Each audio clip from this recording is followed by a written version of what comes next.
It was a nice day, but Amara sensed a change in Damien. He was much more stoic than normal, as though he had something on his mind. She greeted pack members outside and even went and watched the training going on. Two female shifters that Amara recognized as Kira and Ellie were fighting each other in human form. She watched entranced as the fighting began. Both women were short, with stocky builds, their arms and legs heavily muscled. Amara winced as Ellie got a punch to Kira's ribcage, the other woman cursing as she took the hit before swinging wildly and landing a punch of her own that connected. Kira's roundhouse kick sent the other woman flying, and when she got up, Ellie's face was full of anger. "Coward," she hissed, and Amara flinched at the venom in Ellie's face. This was supposed to be a friendly fight where they sparred together in order to train. But it was fast becoming a real fight, both girls looking determined to take each other out. "You," snapped Kira. "It's not my fault you're so bad at fighting." Ellie went to tackle her and Kira sidestepped, neatly avoiding it before whirling around and striking her opponent in the midsection. Ouch, thought Amara, that had to have hurt. This time, Ellie let out a furious growl, and Amara waited to see if anyone would step in. But most of the crowd had dispersed, and there was no sign of the head warrior anywhere. She frowned. Maybe they would stop on their own. "Take that," Ellie screamed, giving Kira an uppercut to the chin at the same time as kicking her knee and making her tumble to the floor. In response, Kira kicked out and hit Ellie's knee, sending her to the floor as she howled and held her leg. This was much more than an ordinary training session, thought Amara. These girls really seemed to have it in for each other. "I'm going to kill you," Kira screamed out wildly, "for sleeping with my mate." That's why they were killing each other. "He's just as to blame," Ellie snapped. "Maybe if you paid more attention to him, then he wouldn't have come crawling to me." Amara flinched at the menacing look in Kira's eyes. This was not good. "I'm done with this," Kira snapped, striding over to the end of the training ring and turning her back on Ellie. It was a big mistake, and a rookie one at that. Without warning, Ellie shifted.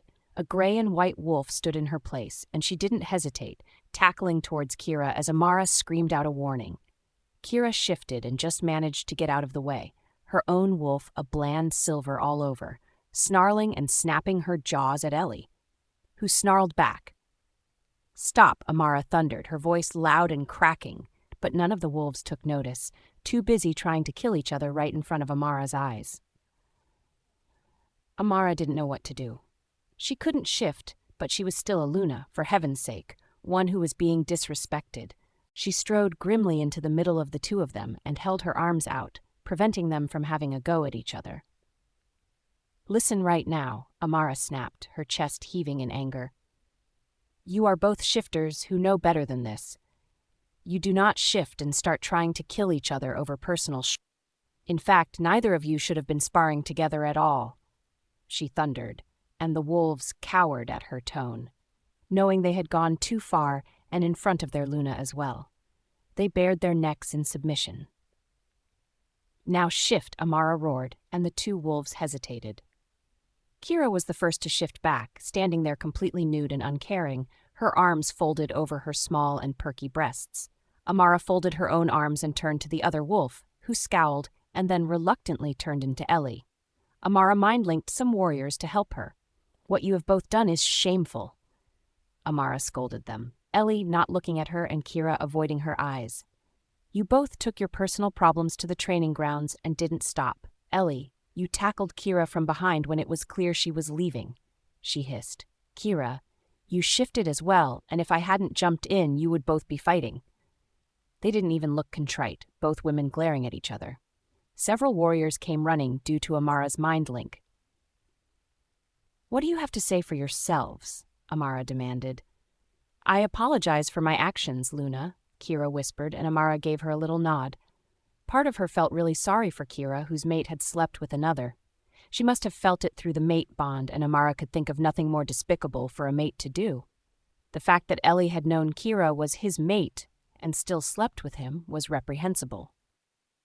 "Sorry," Ellie said sulkily, not sounding as though she meant it one bit. "That's the Luna you are disrespecting. One of the warriors objected fiercely, and Ellie shrugged. It was enough to seal her fate from Amara, who was fed up with the young woman. Amara turned to the small group of warriors. "Please escort this woman to the dungeons," she said, indicating Ellie, whose mouth was now open in shock. "She needs a lesson in respect, not only because she disrespected me, but because she slept with someone's mate that wasn't her own." "You can't do this," Ellie protested, and Amara shook her head at the girl. "I'm Luna," she reminded her, "one of the leaders of the pack, and I'm telling you right now that I can. Please take her," she demanded, and the warriors swarmed Ellie, who had turned to run, dragging her kicking and screaming to the pack house and into the dungeon, where her screams soon stopped. Amara eyed Kira, who looked ashamed, nervously biting her lip. "What is my punishment?" she asked, and Amara sighed. She wanted to be fair, and Kira hadn't kept the fight going. "No punishment," Amara told her quietly. "I think you've suffered enough from your mate's wrongdoing. You deserve better than that. Any mate that cheats," she said with an exhale, "isn't worth having, don't you think?" Kira gave a small nod. "I think you might be right. It wasn't just Ellie in the wrong," she admitted, her face cast down. "He's always been a bit heavy-handed with me, and I want a mate that cherishes me more." "Tell me his name," Amara said, but Kira shook her head. "I can't, not yet, but he's not from this pack. Odds are once I reject him, he'll go back to his old pack. If he doesn't or something happens, I want you to tell me," Amara told her, and Kira gave her a genuine smile. "Yes, Luna?" They both spotted Damien coming towards him. "If I may take my leave," Kira said, and Amara let her go, watching as her own mate came towards her, taking hold of her hand and giving it a kiss, his eyes dancing in excitement. "I have a surprise for you." It was almost time. He could feel himself growing even more excited as time went on, a smile playing on his lips as his men began to pack away the campsite. He wasn't stupid enough to bring Amara back here, where their scent was the strongest. No, he had a whole cabin for that purpose. He'd already contacted the buyer, and they were delighted at the prospect of owning a white werewolf and a pup which, with its lineage, was highly likely to become a white wolf or a pure black one as an alpha depending on its gender. He sighed. Everything was neatly falling into place. That was until someone came waltzing in that he hadn't been expecting to see, at least not yet, and he held back his scowl. Why was she here? She was stuffing up his carefully laid plans, and he hadn't invited her to come to him yet. He felt his hands twitching to wrap themselves around her slim neck and squeeze while her eyes bulged out of her head. How arrogant had she been to risk giving their location away like this? He muttered something under his breath, and then slowly, stormily, strode over to where she stood waiting, her arms folded as she watched the going-ons and the campsite being packed away. Clearly she had interrupted him, but she also didn't care. He greeted her with a tight smile on his face. "Lisa," he said, very quiet, his tone dangerously ominous. "What are you doing here? I haven't sent for you yet." He exhaled irritably, and she stomped her foot slightly. "I wanted to see you," she said indignantly. "Since when do I have to wait for an invitation, Marcus? You've never turned me down before," she added, her eyes narrowing and her chin thrusting out as she stood there, quite annoyed herself now. "It's just that we're busy getting organized," he protested, trying to act more civilly towards her, his men shooting them both strange looks but not making any comments. They wouldn't dare speak to their commander in any other way, but with the respect he demanded from all of them. Although some of them were highly amused by the situation. Lisa took no notice. "It's been days and you haven't come and seen me, so I thought I would come and see you," she said, biting her lip. "And there's something I have to ask you anyway, and I want the truth, Marcus. I don't want you to lie to me." Women were such annoying creatures, thought Marcus, more than a little annoyed now, his mood completely black as he stared at the beautiful doctor, wondering what on earth the woman wanted from him now. She was proving to be more than a little clingy. "Have you got a mate? Is that why you're not coming to me so often?" "Because you are different, Marcus, and I'm sure one of your men here were talking about it when I came up," thought Marcus, shooting all of his men a disapproving glance as they turned ashen. To be fair, they couldn't have known that Lisa was nearby and eavesdropping, but they still shouldn't be gossiping about their leader. Whoever was at fault was going to be punished by himself later, but right now he had a very angry woman to deal with. "Lisa, of course, I haven't got a mate," he said, feigning hurt. "Do you really think I would lie to you like that? You're the only woman for me," he said, lying to her face. She wasn't buying it, however, and she folded her arms and her head. "You're lying," she said bluntly. "You're good at it, but I can tell, Marcus. Who is she?" He sighed. So much for soothing her ruffled feathers. Looks like he would have to go to Plan B, and he felt a moment of remorse for what he was about to do. He moved closer, putting his hands out as though in surrender, his voice calm and soothing. "Lisa," he whispered, "you are being ridiculous." He put one hand out, and before she could so much as blink, he had his hand around her neck as her eyes widened in shock, her hand scrabbling uselessly at her throat. His other hand reached into his pocket, and he grabbed the sheathed dagger, pulling it out and plunging it into her thigh, enjoying her muffled scream. "Don't even think of shifting," he said casually. "There was wolfsbane on that dagger, just in case. I didn't think I'd be using it on you, though." He put his face right in front of hers, a twisted smile on his face. "You know, you were a really good Lisa, but that's all you were. Well, besides," he admitted in a low growl, "a convenient doctor at hand for Amara, but I guess I'll have to forego that for now," he hissed, pissed beyond belief. Why couldn't she have just left well enough alone? His hand tightened. "Please," she gasped out, and he his head, watching her face going bright red, her lips starting to turn blue from lack of oxygen. "You are no longer useful to me," he said with a low growl. "You instead have now proven to be a liability, one that I need to dispose of in order to ensure my plan goes smoothly.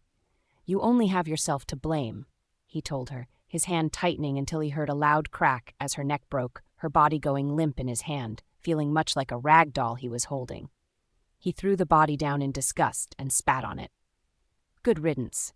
Now he only had one more loose end to tie up. His men were silent, none of them particularly surprised by the action he'd taken. They knew him too well now. At least this time it wasn't one of them. He glared down at Lisa in contempt, his eyes blazing as he surveyed his men. "Someone get rid of this body and bury it well, for heaven's sake. Someone else needs to go back and hide her scent so she can't be traced to us. We still have another day before the plan gets implemented, and I'm not about to let it all go to hell now. Is that understood?" There was a chorus of, "Yes, sir, Commander, sir," as two rushed to the body and another one began to backtrack. A bottle containing their secret weapon, a way of disguising their scent, courtesy of a chemist who'd engineered it. The commander stomped off, shifting to his large black wolf form, gazing up at the sky and giving a low, furious growl before he began to run. Some cooling off was in order, or he'd likely kill one of his own men in his anger, and right now he needed every single one of them if his plan was to work. Amara gave a big sigh as she finished vomiting. Her morning sickness still hadn't subsided yet, and she would be glad when it was gone. That is, if it did actually stop. Damien had left early in the morning, giving her a quick peck on the cheek and advising her to stay in bed and rest up for now. She'd taken his advice and gladly had a sleep in, but now her stomach was growling, a surprise considering she'd just been sick, and she felt incredibly ravenous, her stomach clearly wanting food now that it was empty once again. She dressed in Damien's sweatpants and overflowing shirt with comfortable sneakers. She didn't feel like dressing up, not with how wrecked she felt. Her hair was tied up in a messy bun, and she slowly walked downstairs, greeting the pack members she came across. She entered the kitchen and quietly made some toast. "Luna, do you need anything?" asked a familiar voice, and Amara turned, seeing none other than Kira, whose eyes were twinkling. Her face also looked a lot less haggard than when Amara had last seen her, and she presumed it was because she'd rejected her no good of an excuse of a mate. "I'm good," Amara told her, smiling. "How about you, though?" She gently prodded while the woman gave her a tight smile, her eyes losing a bit of her sparkle. "I did what you suggested and rejected him," she told her Luna. "It's been hard, but it was the right decision. Just like I thought, he left for his old pack, so good riddance. I can't thank you enough," she added with an exhale. Amara frowned. She hadn't really done much except offer some advice. She gave the woman a gentle smile and placed her toast on a plate, only spreading it with some butter. The last thing she wanted to do was be sick from something her stomach didn't appreciate. "Would you like to join me?" she asked, and Kira hesitated, then gave a shy nod. They both sat at one of the many dining tables, Amara sitting opposite to Kira. "What are your plans now? Do you want to travel and search for another mate?" Amara asked her, curious, as she munched on the toast, crumbs littering the plate. Kira shook her head firmly. "Right not, I want to focus on me, rather than another mate." Maybe further down the line, she said a little wistfully, and Amara nodded. That sounded wise. "Can I ask you something?" Kira said suddenly, and Amara motioned for her to do so, still nibbling away at her toast, her stomach thankfully beginning to settle. Kira leaned forward, her arms and elbows on the table, speaking in a hushed whisper. "How do you and the Alpha get along so well? I mean, the man is so possessive of you. How do you deal with that? I hope I'm not offending you," she added, but Amara just grinned. She wasn't offended in the slightest. "I actually love that he's possessive of me." Amara admitted shyly, "He makes me feel cared for, and he's always showing me how much he loves me. He's wakened a side of me I never even knew I had. He's everything I've ever wanted in a mate, and I count myself incredibly blessed." Kira sat back and looked impressed. "Damn, you are so lucky," she exclaimed and giggled, Amara joining in. It felt so nice to have someone to talk to, and she felt like she'd known Kira her whole life. Amara finished her toast, reluctantly sitting back as her stomach settled, one hand resting peacefully on her stomach. "What are you up to today?" she asked the other woman, who gave her a big sigh. "Packing away my ex-mate's things, and then I have training," she said. "But how about we catch up again during the week?" she offered, and Amara could tell that she wanted to pack away his things by herself. She couldn't blame Kira for that. "I would love that," Amara told her sincerely, standing up and taking the plate to the sink. "Make it soon, all right," she added to Kira, who gave her a wink in reply. Feeling satiated, Amara slowly wandered outdoors. She wanted to breathe in the fresh air. Damien had left to go to another pack on business and hadn't wanted her to come along, merely stating she would be safer with the pack house than traveling, especially since she was still nauseous with the pregnancy. She touched a flower nearby, marveling at its bright purple color and perfumed scent, its petals soft and silky to the touch. Everything just seemed so beautiful. The sun shining brightly in the clear blue sky, the birds chirping happily to themselves in their little nests, small creatures she could smell nearby. Everything was wonderful. She placed a hand on her stomach. "I can't wait to meet you," she cooed as she walked around the grounds. "Your daddy is so excited too," she added, talking to her little pup.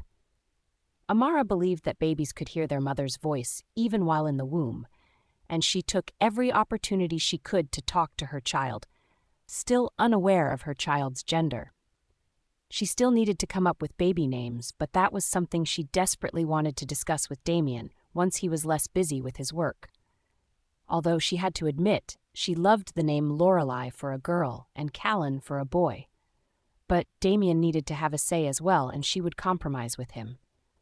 She couldn't wait, and the nursery also still had to be set up. She frowned. It was odd, but she hadn't heard from Dr. Lisa yet in regards to another ultrasound, and she made a mental note to contact the annoying woman to organize an appointment. Amara was just about to turn back when she heard a small howl in the forest, of somebody most likely injured or hurt, and she hurried towards the sound, keen to offer her assistance. When she located the person, she stopped, shocked to see it was none other than Jessica. She fought back her feelings of dislike for the woman, who it looked like had sprained her ankle, and rushed over to help her. "Here," she told Jessica kindly, putting her arm underneath her shoulders to support her, Jessica wincing from the pain in her ankle, or so Amara thought. "Thanks," Jessica said quietly, putting all her weight on Amara as she went to try and turn them both around. Amara was way too trusting for her own good sometimes, and she didn't see Jessica's movement as her hand slipped into the pocket of her apron. Instead, all she felt was a sharp sting in her thigh as she let go of Jessica, her eyes turning glassy as she lost focus of everything, and it all became a blur. She felt Jessica grip her tightly around the waist and call out, "Hurry up, she's bloody heavy." before everything went black, and she knew no more. Jessica stared down at the prone body of her nemesis, feeling strangely detached from the situation. It felt surreal, but she'd done as her mate had asked and finally delivered. He would be so pleased with her, she thought excitedly. She couldn't wait to see him again. She shouted to the nearby men, "Hurry up, she's bloody heavy," grateful when a small swarm of the commander's men appeared out of the shadows, grabbing hold of Amara, gently as though she was a piece of fragile china, putting her into their truck and racing off. Jessica joined Amara in the truck, heading to the new headquarters. She glanced down at the sleeping woman and frowned.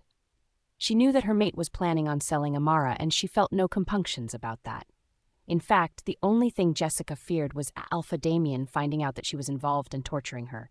She'd had enough of being tortured to last a lifetime. "Sucks to be you," she whispered to the silent Amara, feeling triumphant. "Now you'll know what it's like to be nothing. I hope the person who buys you tortures you just like I've been." The truck swayed back and forth as it went through the forest, men keeping an eye out for any shifters in pursuit. But it looked like they had made a clean break of it, and Jessica began to feel more relaxed, the further away they got. It was also dark inside the truck, but she didn't mind. Her and Amara the only occupants, with the rest of the men besides the ones at the front and rear with guns in another truck entirely. Hours passed by and Jessica felt herself becoming sleepy. What on earth was taking so long? She was impatient to see her mate and finally be in his arms again. Then the truck came to a complete and utter standstill. Were they finally there? The doors swung open and Jessica was helped down, 2 other men grabbing Amara and disappearing inside a large, concrete, and very stark-looking building. This was clearly the new headquarters, and even Amara had no clue where she was. Then her mate came out and headed towards her, a wide smile on his face. "Jessica," he said jovially, and she fairly beamed at him, throwing herself into his arms and causing him to stagger back in surprise. His arms awkwardly went around her. "You've delivered me, Amara, as promised?" he said huskily, whispering into her ear as she shivered in delight. "You have done well, my beautiful mate," he complimented her, and she smiled, her eyes shining with adoration as he placed a hand around her waist and began to lead her into the building. It was a depressing building, a concrete gray inside, holes in the walls and general debris. What was most interesting were the cages lined up together, Amara lying inside one of them, on a small cot that had been set up. The bottom of the cage was iron, but the rest of it was encased in silver, so that escape would prove to be impossible. There was enough space to stand up without touching the top, but it was still confining in any case. Jessica shuddered. She would hate to be one of them in the cage, but why were there so many? She turned to look at her mate, questioningly. "Why are there so many?" she said, confused. "I thought it was just Amara you wanted?" He exhaled, pulling her tighter against him. "You wouldn't believe how many people are willing to pay for shifters, especially shifter women they want to breed," he purred as she relaxed against him. "It's going to be quite a lucrative business, lots of money, more than you could ever want in a lifetime for it." "But you're a shifter as well," Jessica pointed out, perhaps a little too unwisely. "How can you sell your own kind? I don't care about Amara, but others? I don't know, it just seems so wrong somehow," she said quietly, now beginning to feel slightly awkward. His eyes turned black as he contemplated her. "I've never been one to have loyalty to my own kind. Money speaks, my dear, and this will set me up for a lifetime. Don't you get that?" She said nothing. Part of her was beginning to have second thoughts about all of this, and she hoped rather profusely that it wasn't showing on her face and giving her away. He gave a low growl and placed a hand around her neck, lifting her so that her feet were off the floor and dangling as she scrabbled desperately, trying to get him to release her. "Stop," she gasped, but if anything, he squeezed tighter, her eyes widening in fear as he placed her face directly in front of his. "I knew you wouldn't see my vision," he hissed, "but I tried to give you the benefit of the doubt." He strode towards a cage, and Jessica renewed her efforts to escape, her body twisting and turning, frantically kicking her legs as they got closer towards it. The commander unlocked the door, and it swung open with an ominous creak, Jessica's heart skipped a beat as he flung her inside and slammed the door shut. It was only then that Jessica noticed he was wearing gloves. As she rolled across the hard concrete floor and came to a stop beside the bed, her body scratched and grazed all over. "You planned this," she whispered, sickened that her mate could be capable of doing this to her. He bent down and crooked his head, eyeing her with curiosity. "Do you really think I was going to keep you?" He laughed. "No, I've got a buyer lined up for you as well. I happen to know you aren't pregnant, otherwise I would smell it on you. The buyer will be pleased. They wanted a shifter they could breed with." She felt sick to her stomach. Jessica raced to the edge of the cage and reached for it, cursing as the silver burnt her flesh. "Ow," she cried, clutching her sword as Marcus shook his head and tasked at her. "Silver," he pointed out calmly, and she gave him the finger, her eyes beginning to well with tears. She had to get out of here. Maybe he was playing a prank on her, but she knew in her heart he wasn't. "Don't bother trying to escape," Marcus said as he stood back upright. "You'll only hurt yourself, and I'm sure my buyer would prefer you be in good shape when they come to collect you," he said crudely, turning his back on her and walking through a side door.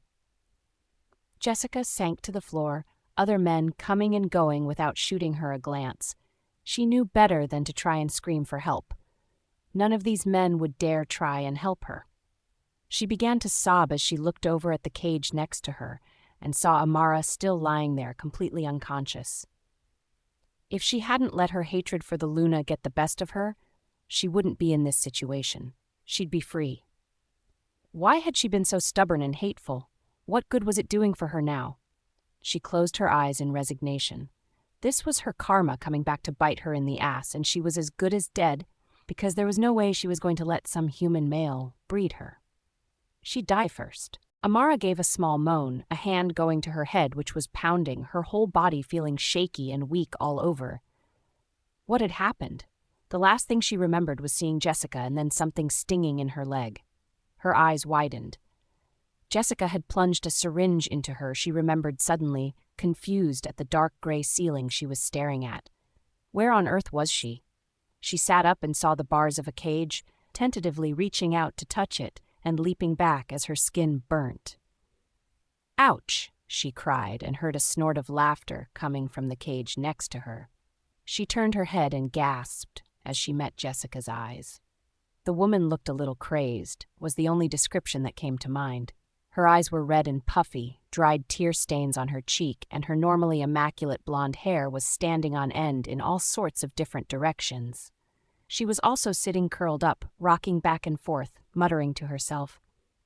"Jessica," Amara whispered, moving closer, and seeing that although Jessica was looking at her, it was more like she was looking through her, her eyes looking glazed and dull. What had happened to cause such a reaction? She tried again. "Jessica, listen to me," she said urgently. "Where are we? What have you done?" The other woman snorted again, her tone bitter. "We're in a compound and I got us both here," she said incredulously. "My own mate put me in a cage and is selling me to breed." Amara felt her heart skip a beat. She felt a moment of pity for the woman whose own mate would rather sell her, but it vanished just as quickly. After all, this was all Jessica's doing. "What about me?" she asked quietly, feeling a nausea as she dreaded hearing the answer. Jessica looked up at her, pity in her gaze. "You've been sold to someone as well. The only difference is they won't be able to breed you until you've given birth. Either that or they've chosen not to," she shrugged, sounding bitter. "My guess is it won't be long until the buyers arrive." "We have to get out of here," Amara whispered, but Jessica just shook her head, defeated. "The cage is made out of silver, so don't bother trying to shift," she said fearfully. "They have wolfsbane on hand, and I don't have any idea which direction the pack house is, even if we did miraculously manage to escape." Clearly, Jessica had given up. Just then, Amara heard a door open, and someone came waltzing up behind her cage as she turned her eyes widening in disbelief, unable to believe what she was seeing with her very own eyes. "Uncle Marcus," she whispered, "what are you doing here?" He smirked at his niece. "Hello, Amara," he greeted her casually, while Jessica's head whipped back and forth between the two, gaping. "Who do you think organized all this?" he asked her calmly, and her heart skipped a beat. Surely he wasn't the in charge. Surely he wasn't capable of such evil, but then she hadn't really known the man much, had only met him a few times, but he was family for heaven's sake, and a shifter himself. "Uncle, you didn't," she said, her voice trembling, and he grinned widely at her, looking extremely satisfied with himself. "I did," he purred. "Everything is because of me, Amara," he sighed. "You've been a pain in the ass to get hold of. All the rogues I sent were captured and killed before they could lay hands on you. But you're here now, and that's all that matters," he informed her gravely. She was mystified. Why would he go to such trouble and such lengths? Marcus's Jessica pleaded, and Amara remembered her stating that her mate had put her in the cage. My God, her uncle was Jessica's mate. She felt sick to her stomach. "Please don't do this to me." Jessica sobbed wildly as the man stared at her, completely and utterly unmoved by her tears. "I never wanted someone as pathetic as you as my mate," he growled at her, and Amara gave Jessica a sympathetic look as she cowered in her cage. "You've proven useful in getting me, Amara, and as a breeding wolf for a human to experiment with. But that's all." "But the mate bond," Amara said quietly. "Surely that prevents you from doing this? Don't you care at all about your mate? Doesn't your wolf care?" He gave her a wicked grin. Amara stepped back slightly as he pointed at Jessica. "My wolf is even more dangerous and cruel than I am," he said with a grim expression, his eyes twinkling. "How else do you think I'd be capable of all this?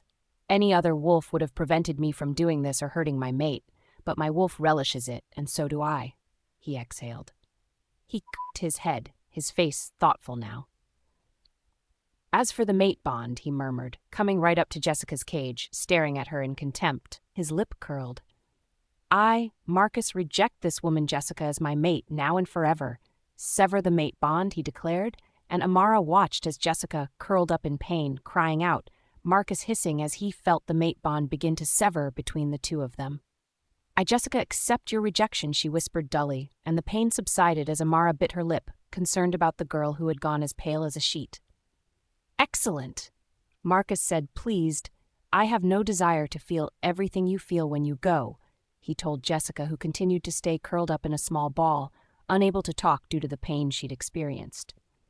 Amara was amazed that Marcus was able to stand. It was said to be excruciating to reject the mate bond. "Why are you doing this?" Amara begged. "Please, Uncle Marcus." He gave a laugh. "Because you're making me a lot of money, Amara. That's all there is to it. People are willing to spend a fortune if it means getting their hands on a pure white wolf, and the fact that you're pregnant has only upped the ante. What other reason do you think I could give?" Amara looked at him, gave him a long, hard look, as though realizing something, and it was enough to make her want to vomit at the possibility. "Did you kill my mother and stepfather?" she demanded, her anger rising slowly as he raised an eyebrow at her, impressed with her ingenuity and rationale. "Well done for putting that together. They weren't supposed to die. I just wanted your mother, but your stepfather refused to let us take her, and in the end they both lost their lives. Your mother would have fetched a hefty price, being a white wolf as well," he said, clearly still disappointed at that. In that moment, Amara felt nothing but fury inside of her, her hatred coming to the fore. "How could you, your own sister?" she hissed. "You disgusting piece of shit," she added, and he merely chortled. "Easy, money means far more to me. Now I suggest you both get some rest," he told them both, "because your buyers will be here in the next few hours." He turned and walked away, Amara staring at the back of him, both her hands clenched into fists. She was determined to get her revenge for her parents' death, and the second she had the opportunity, she was going to rip her uncle into tiny little shreds and watch him bleed to death. Her tears dried up, and she barely even glanced at the other girl who was having a breakdown. The son of a was going down. She would make sure of it. He didn't know what was going on, only that he'd received a summons to get back to the pack house urgently. He had done so, and now it was a nervous Beta and Gamma who were greeting him, both looking pale and trepidatious. "Well?" Damien gave a growl, shooting both men a disgusted look. "Spit it out already," he hissed. "Why did I need to come back so quickly? You'd better have a good reason," he added.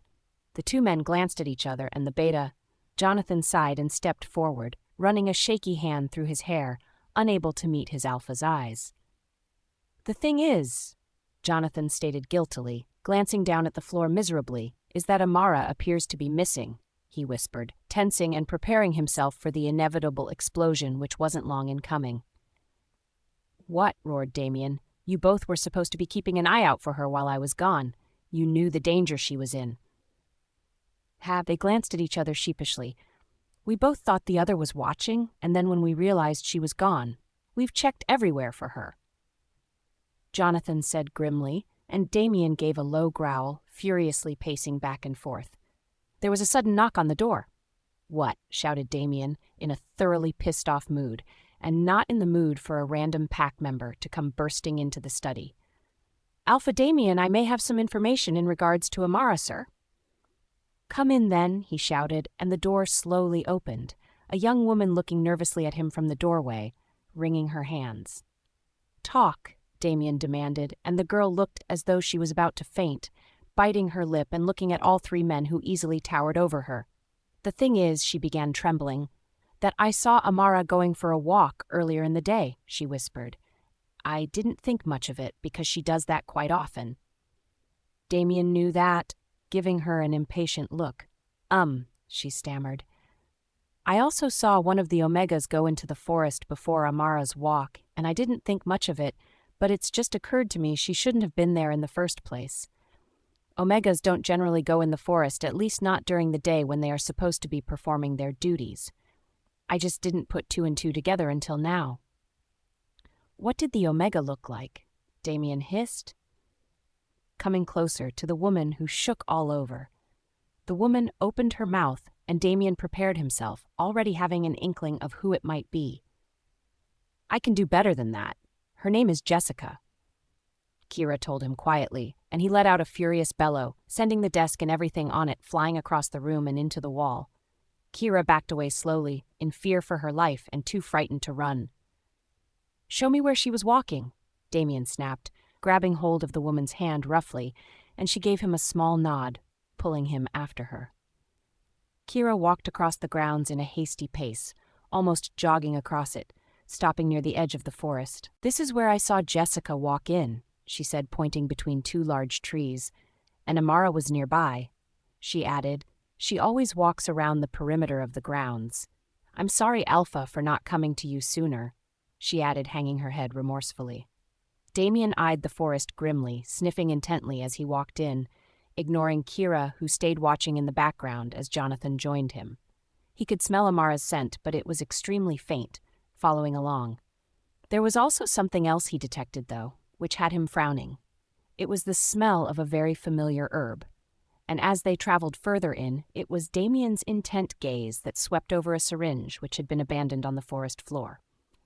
He picked it up carefully and sniffed it, throwing it back down on the ground in disgust. "Wolfsbane," he told the other two men. "Jessica came prepared, but there's no way she was able to drag Amara out by herself. Not as the weakling she is. She had to have had help," he snapped. He motioned towards the other two. "Let's spread out and see if we can track her scent. I want the best trackers out here helping," he exhaled. His whole gut was churning. This had been the very thing he had been afraid of. The hunters getting their hands on his precious Amara, with the help of an Omega who clearly wanted revenge. When he finally got caught up with Jessica, he was going to torture the girl and kill her slowly while she screamed for mercy. His wolf readily agreed with him, almost insane at the thought of their mate and what she might be going through. They all fanned out, but the scent disappeared along with the wolfsbane. Damien swore. How was he supposed to find his mate now?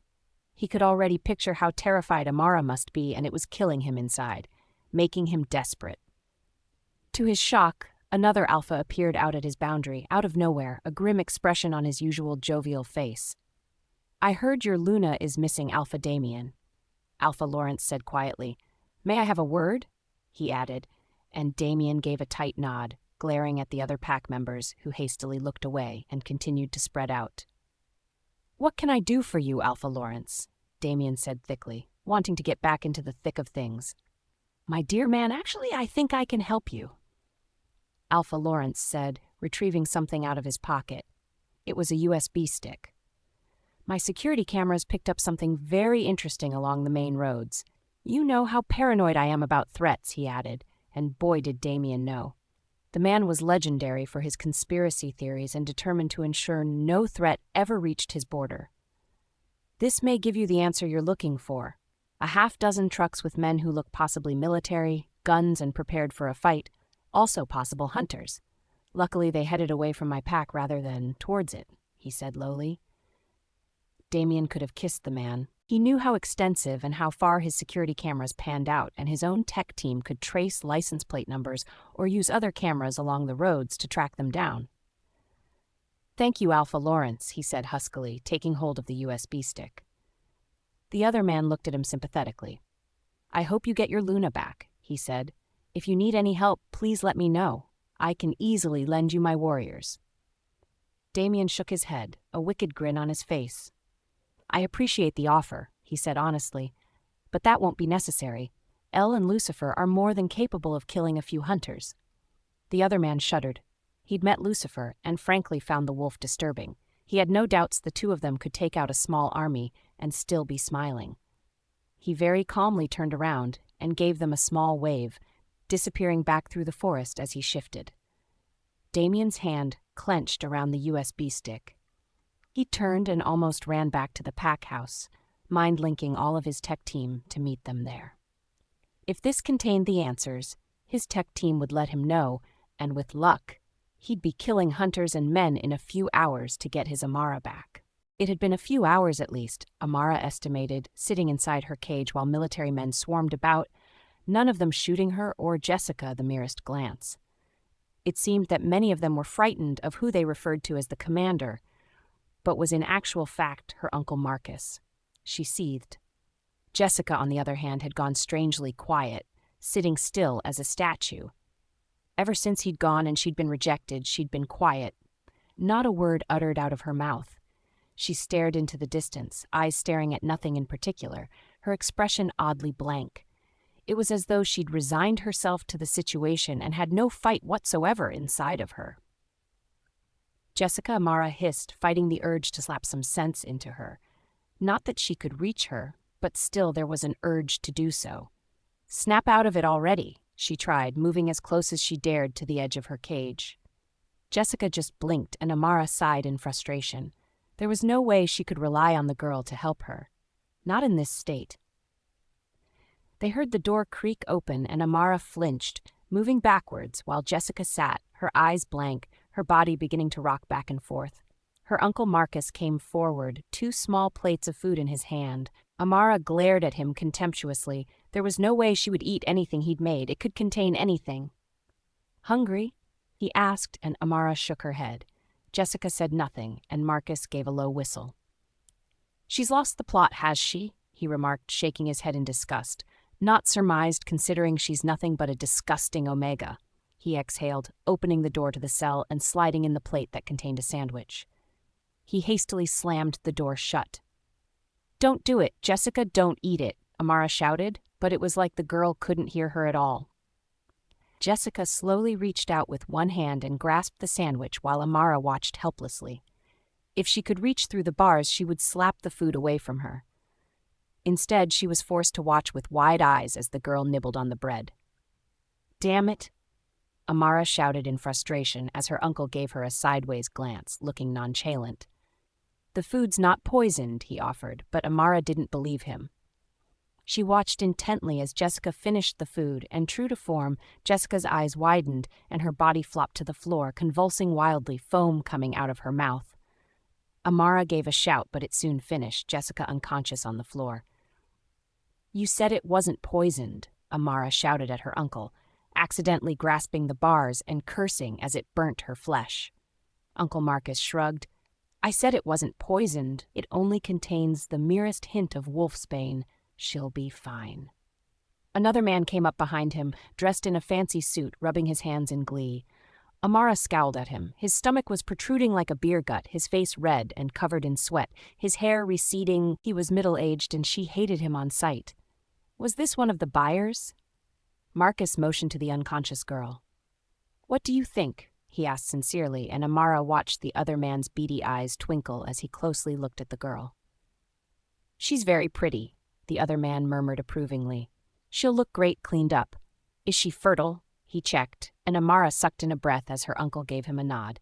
"Extremely. Since she's been rejected, she'll be going through her heat soon, I imagine, and will get pregnant easily." "Fantastic," the man breathed. "I need an heir, and she will give me plenty. Not to mention all my children will have shifter blood. I can't wait to breed her," he mused. "You're disgusting," Amara spat, but the man ignored her, focusing his beady little eyes on his prize. Two military men approached the cage, one opening it slowly before they both entered, placing silver shackles around poor Jessica's ankles and wrists. This would prevent the girl from shifting and being able to defend herself. Then one picked her up and cradled the girl against his chest. "She's all ready to go," Marcus said heartily, and the man nodded, before fixing his eyes on Amara, who took a step back, her heart beating loudly in her chest. "What about her?" the man asked, pointing, and Marcus reluctantly shook his head to her relief. It was short-lived, however. "I'm afraid that she's spoken for already, so I can't hand her over to you." The man looked slightly disappointed, but gave a sigh and turned to Marcus, shaking the man's hand heartily. "It's been a pleasure doing business for you," he said excitedly. "I look forward to hopefully doing more in the future." "Don't do this," Amara pleaded, watching the man holding Jessica beginning to walk off with the fat buyer man. "Please don't do this," she shouted, begging, unable to look away as she saw Jessica being carried like a rag doll. "Jessica," she screamed. "Jessica, wake up." But the girl remained unresponsive. Marcus looked triumphant, a large smile on his horrid face. "She can't hear you," he told Amara smugly. Amara spat at him. He laughed, Marcus's head to the side as he wiped the spittle away. "Don't worry, dear niece," he said mockingly. "Soon it will be your turn, if you thought this buyer was horrible." "Seth," he said gleefully, eyes twinkling. "Then you're really going to be shocked at the buyer that's coming for you." "How could you?" Amara screamed, panting heavily. "She was just a young girl," she shouted. "You miserable son of a..." "You're nothing but a coward," she added, but he just shrugged. "I'm guessing you won't eat," he said with a grimace. "You're a little smarter than your friend proved to be. Never mind, you're only here for a few more hours," he said dismissively. He turned and began to walk away before suddenly turning around and looking over his shoulder. "I would suggest you be cordial to your buyer when they come. They don't take any back talk, and they certainly will have no hesitation in disciplining and punishing you for being disrespectful." "Fuck you," Amara growled, and the man threw back his head and laughed, storming away as Amara sank to the floor, sobbing into her hands. She was all alone now. Jessica had been taken God knows where, and she hadn't been able to stop them. Her stomach churned with what the girl was about to face.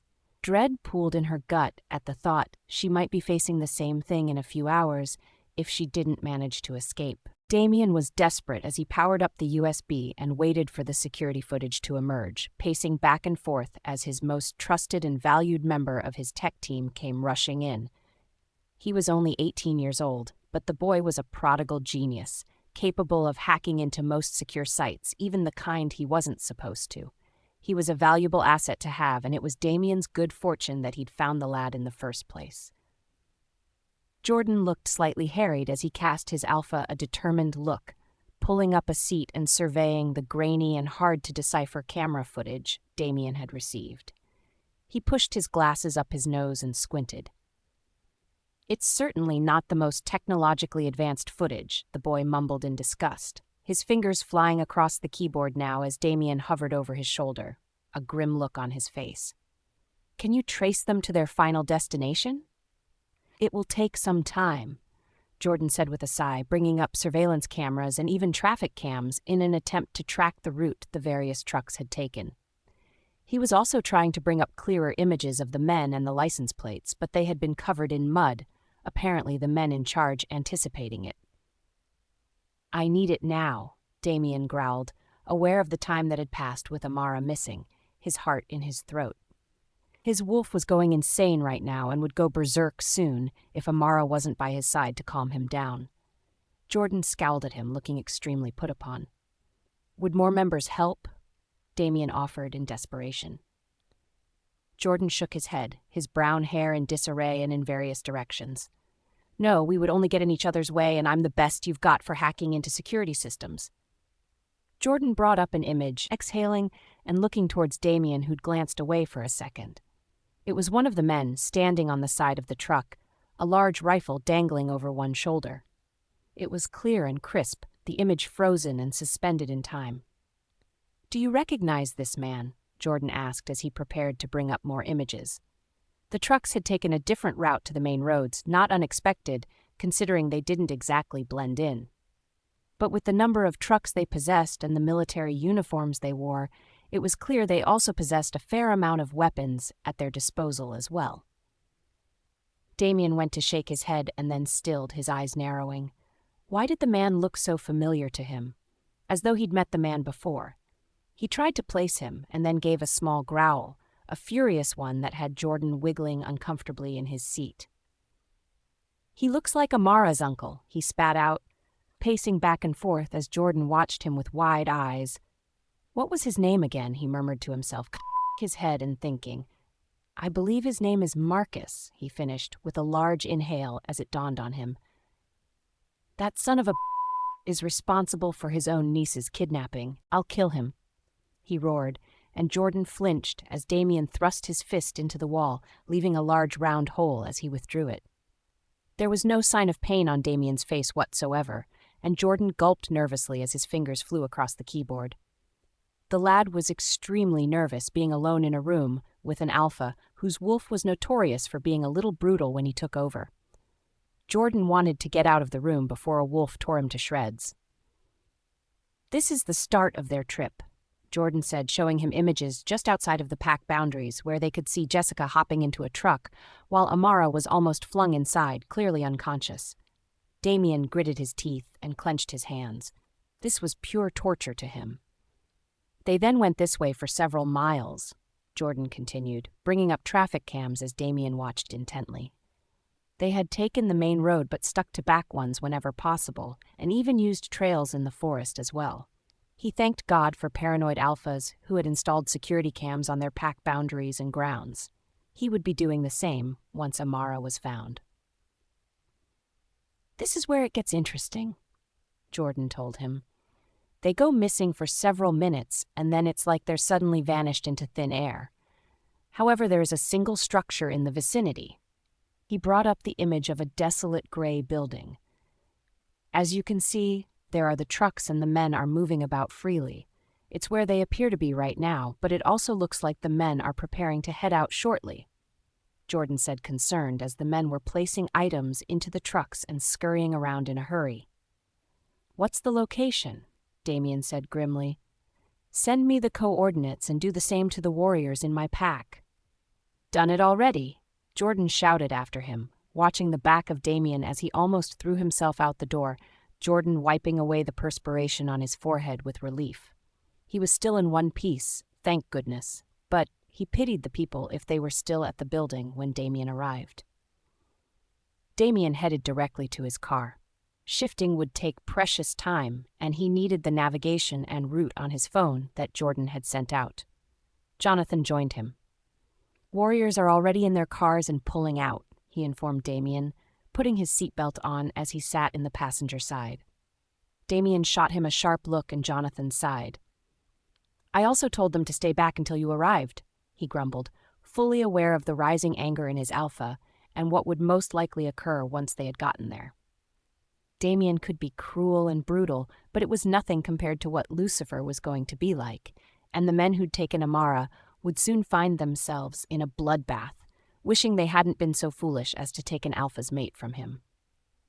Jonathan felt no pity for them, bracing himself as Damien sped off, eyes intent on the map. All Damien could think about was Amara and how close he was to retrieving her.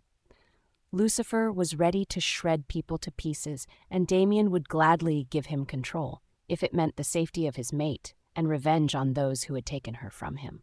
Amara slept for a little, unable to keep awake despite the strain she was under. The wolfsbane she'd been given still hadn't completely left her system, and she had been worried it might have harmed her baby. She was jolted awake by someone giving the cage a firm shake and shouting, "Wake up," in a loud and heavy tone of voice that was definitely masculine. She blearily opened her eyes and glared at her uncle, who looked amused at her anger. A man was standing beside him, and she eyed him warily. He was dressed smartly in a black business suit, his body stocky and yet tall, his shoulders broad and his black hair slicked back. He was young, perhaps 25, but had the look of a rich billionaire. Amara distrusted him completely. He clearly had no scruples about paying for her. "As you can see," her Uncle Marcus began, unfazed by the look on his niece's face, "she is quite a beauty and a white wolf, which is extremely rare. She's also pregnant, and I guarantee that her pup will also be a white wolf when he or she comes of age." "Isn't that marvelous?" he told the other man, who was intently staring at Amara and making her distinctly uncomfortable. She still hadn't been able to get the image of Jessica being carried away out of her mind. "I've already paid you what you asked and then some," the man said quietly, his tone forbidding and yet authoritative at the same time. Her uncle nodded his head, his expression one of joviality and comradeship. "You have, and I thank you for that. Extremely generous of you, Sam," he said with a wicked grin. Sam looked pensive. "Can she shift while pregnant?" "It's unwise to could put a strain on the unborn child," Marcus said quietly to the man, who gave a big sigh. "Never mind, you've shown me pictures of her wolf, and it's extremely beautiful," he murmured, his head. "Fuck you." Amara snapped, and the man looked startled for a moment. Did he think she was going to just sit there quietly while they discussed her? Moron. Her wolf had been quiet up to now, but now she spoke rapidly to Amara, who was relieved to finally hear her voice again. "Amara, our baby is fine, but if we take even the smallest amount of wolfsbane again, it will cause us to possibly miscarry. Not all of it has left our system yet. You might have to be a little less aggressive in case they try to inject you again." That was enough to force Amara to keep quiet. She'd do anything if it meant keeping her baby safe. "How dare you?" Sam said to the girl, incensed, and Marcus glared, his hand raised as if debating to hit her. Amara bit her lip and said nothing else. "If you don't behave, I'll inject you with wolfsbane again, you stupid girl," her uncle threatened, and Amara gulped, looking away, feeling angry but unable to do anything about it. "I'll behave," she muttered, and her uncle scowled but left it at that. "Shall we arrange transport?" Sam asked, glancing down at his rather fancy wristwatch. "I'm afraid I have an important business meeting to attend to in a few hours and cannot waste any more time being here. I'd like to get her situated at home before it's too late." Amara wondered what he meant by situated. Her uncle just looked thoughtful. "Grab the silver chains and shackles?" Marcus called to some nearby men, and they hurried off as the two men approached Amara's cave. "Now you're going to put these chains around your wrists." Marcus hissed while Sam looked on. "Or I swear I will shoot you with a dart full of wolfsbane. Which is it?" he threatened. Amara glared at him hatefully, but her baby needed to be kept safe from harm. "I'll put them on," she snapped. The two men came back carrying the chain. They were clearly human because they weren't affected by touching the silver at all. Amara, on the other hand, was a little askance. How was she supposed to put the cuffs on while they burned her skin? Her uncle saw the conundrum and sighed. He fetched gloves from his pants and put them on, whistling under his breath. "Try anything, and I'll take you down," he growled, opening the cage door and bringing the chains in. For a brief moment she considered tackling him, making a run for it, but with the number of men and other shifters, she wouldn't make it very far at all. "We need to wait for the right opportunity, Amara. Don't do anything foolish. We will find a way to escape, but not right now. Go with this horrible man and keep us all safe for now." Amara dutifully held out her hands, wincing as the silver burnt her flesh, the shackles digging in painfully. It would definitely prevent her from shifting, let alone trying to fight her way out. Sam looked pleased. "Asshole," thought Amara disdainfully. Her uncle led her out of the cave and Amara hung her head, trying to look slightly pitiful. He gave her a shove and she stumbled, almost falling into Sam, who backed away hurriedly. "Walk," her uncle snarled, leading her out of the miserable, desolate building and outside to where several trucks were waiting. A shiny silver Mercedes sat there as well, and that's where she was led. The trunk was opened up, and she glanced between the two men, resigned to the fact that she was going to be trapped there.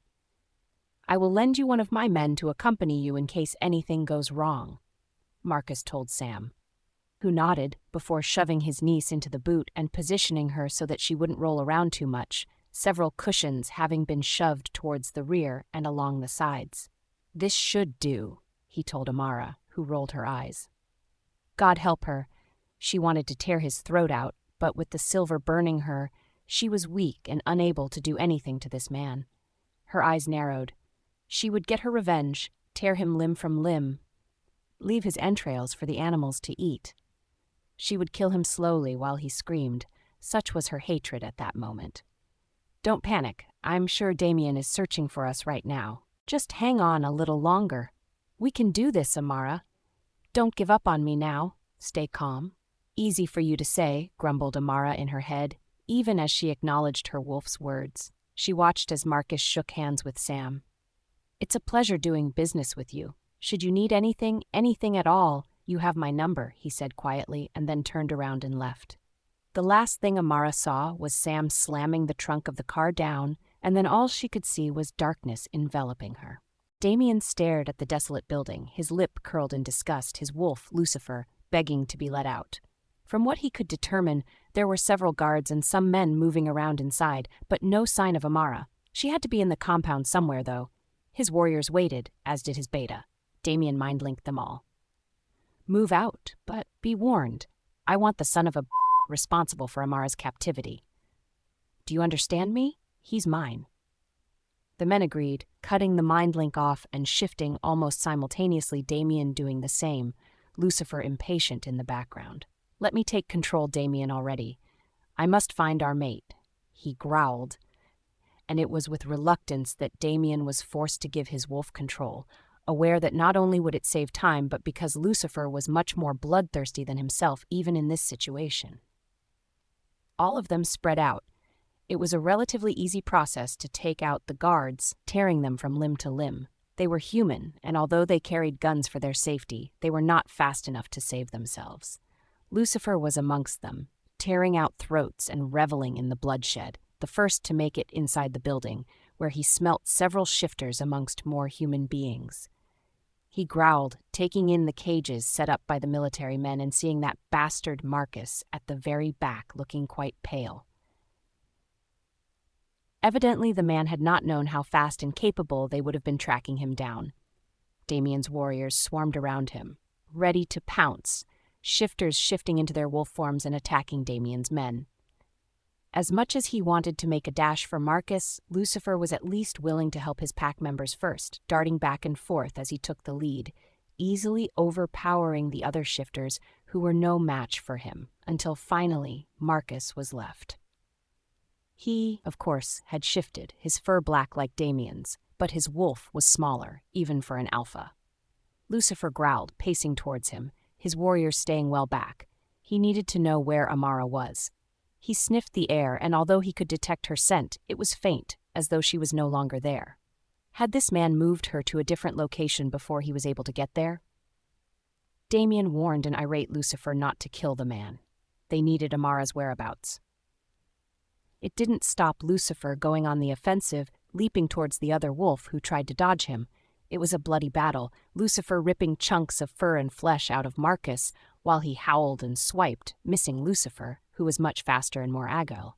In the end, it was Marcus's wolf lying on the floor, blood pooling underneath him, his leg broken and several large gouges across his chest. Lucifer, however, was almost completely unharmed, pinning the other wolf beneath him without mercy, ready to rip his throat out if he so much as made a move. Damien took back control as Lucifer swore at him in the background, shifting to human form and staring down at the pathetic-looking wolf. "Shift," he ordered in a booming alpha tone, forcing the man beneath him to turn human, his body covered in injuries as he blinked up at a very pissed-off-looking Damien. "Where is she?" Damien demanded, and the man had the sheer nerve to chuckle at him. "Not here," he said with a croak and a wince. "Where is she?" Damien said quietly, stomping on Marcus's foot and effectively breaking it. Even in human form and completely nude, Damien was strong. Marcus let out a howl of agony. "Make a deal," Marcus gasped, and Damien's eyes narrowed. Was the man a complete fool? He should know by now he wasn't making it out of here alive. The only difference was how he died. Whether he died slowly or quickly and painlessly. Damien leant down beside the man. "I'll make you a deal," he hissed. "Tell me where Amara is, or I'll break your limbs one by one and carve your flesh from your body with a silver dagger. I'll keep you alive enough to experience it over and over again, and I'll enjoy doing it. So I'm going to ask again, where is my mate?" For a minute the man was silent, and Damien prepared himself to break another bone before Marcus started coughing up blood and looking up at Damien wearily. "She's not here." He coughed weakly. "I sold her to a rich billionaire. She's long gone now," he said with a grin, and Damien crushed his hand, his anger rising. There was only one thing for it. He would have to use his alpha voice. "Where is Amara?" he thundered, and Marcus wriggled, trying to ignore the alpha command, but unable to in the weak condition he was in. "He took her to his mansion," Marcus coughed. "The map is in that desk over there," he motioned, and Damien got one of his pack members to fetch it, eyeing it intently. It would take several hours before he could get there, and that was by car.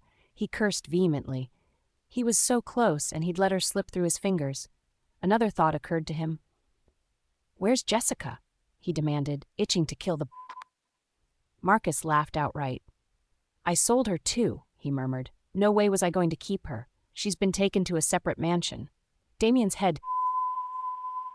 He felt no sympathy whatsoever for Jessica, and quite frankly, thought she'd gotten what she deserved. He also had no intentions of going after the woman. She'd made her decision, and in the end it had kicked her right in the arse. In fact, Lucifer was delighted she was getting her comeuppance, even if it wasn't by his or Damien's hands. Damien's eyes bored into Marcus's, the man looking quite defeated now.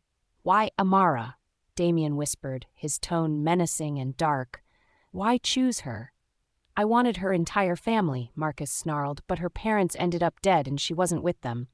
A white wolf gets a lot of money, so do women shifters," he wheezed. Damien didn't wait to hear any more. This man was a complete traitor to his own kind and responsible for his and Amara's family. He didn't deserve to live. He shifted once more and let Lucifer rip the man's throat out, his teeth sharp and tearing out the man's flesh without any problems. Damien mind-linked his pack members and showed them the map. "We are leaving now. Amara is our only concern. Wait for me at the mansion." Amara heard the car door slam shut as the car stopped its engine, presumably Sam, who was now walking around the car and to the boot of it where she was sequestered. She thumped on the roof, cursing as her skin continued to burn and blister around her wrists from the silver shackles. The trunk of the car opened with a large creak, and she blinked as sunlight poured down on her face. The man with Sam, pointing a gun directly at her. "Climb out nice and slowly?" Sam said grimly, and she slowly sat up and awkwardly swung her leg over, jumping out and wincing as her eyes tried to adjust to the bright light after having spent so long staring into darkness. Amara peered around in interest. They had stopped in the driveway of a large mansion, and Sam began to lead the way, looking over his shoulder as the other male shoved Amara, forcing her to follow in Sam's wake. The mansion was curiously empty. Amara had imagined it full of servants and the like, but instead it was silent as a tombstone.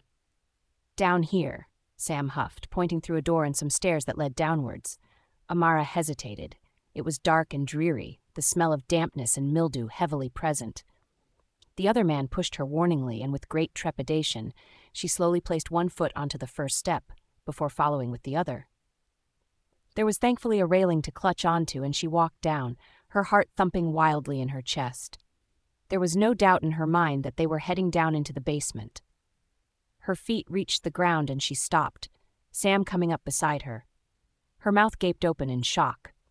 There were more cages, several more, but that's not what astonished her. It was what the cages contained that had her eyes widening and her chest beginning to tighten. "Beautiful, aren't they?" Sam commented, and she turned to gape at him. Was he serious right now? How could he do this to them? There were other shifters, vampires, and even what looked like a fairy in the cages, all of them somber-faced, the cages a mixture of different compounds and metal. All of them looked at her blankly. You're a monster, Amara breathed, feeling her stomach churn. Never had she imagined finding something like this. Sam, on the other hand, merely looked pleased with himself. It's nice to have a collection of rare species, Sam said with a shrug, unfazed at her reaction. She noticed an empty cage out of the corner of her eye.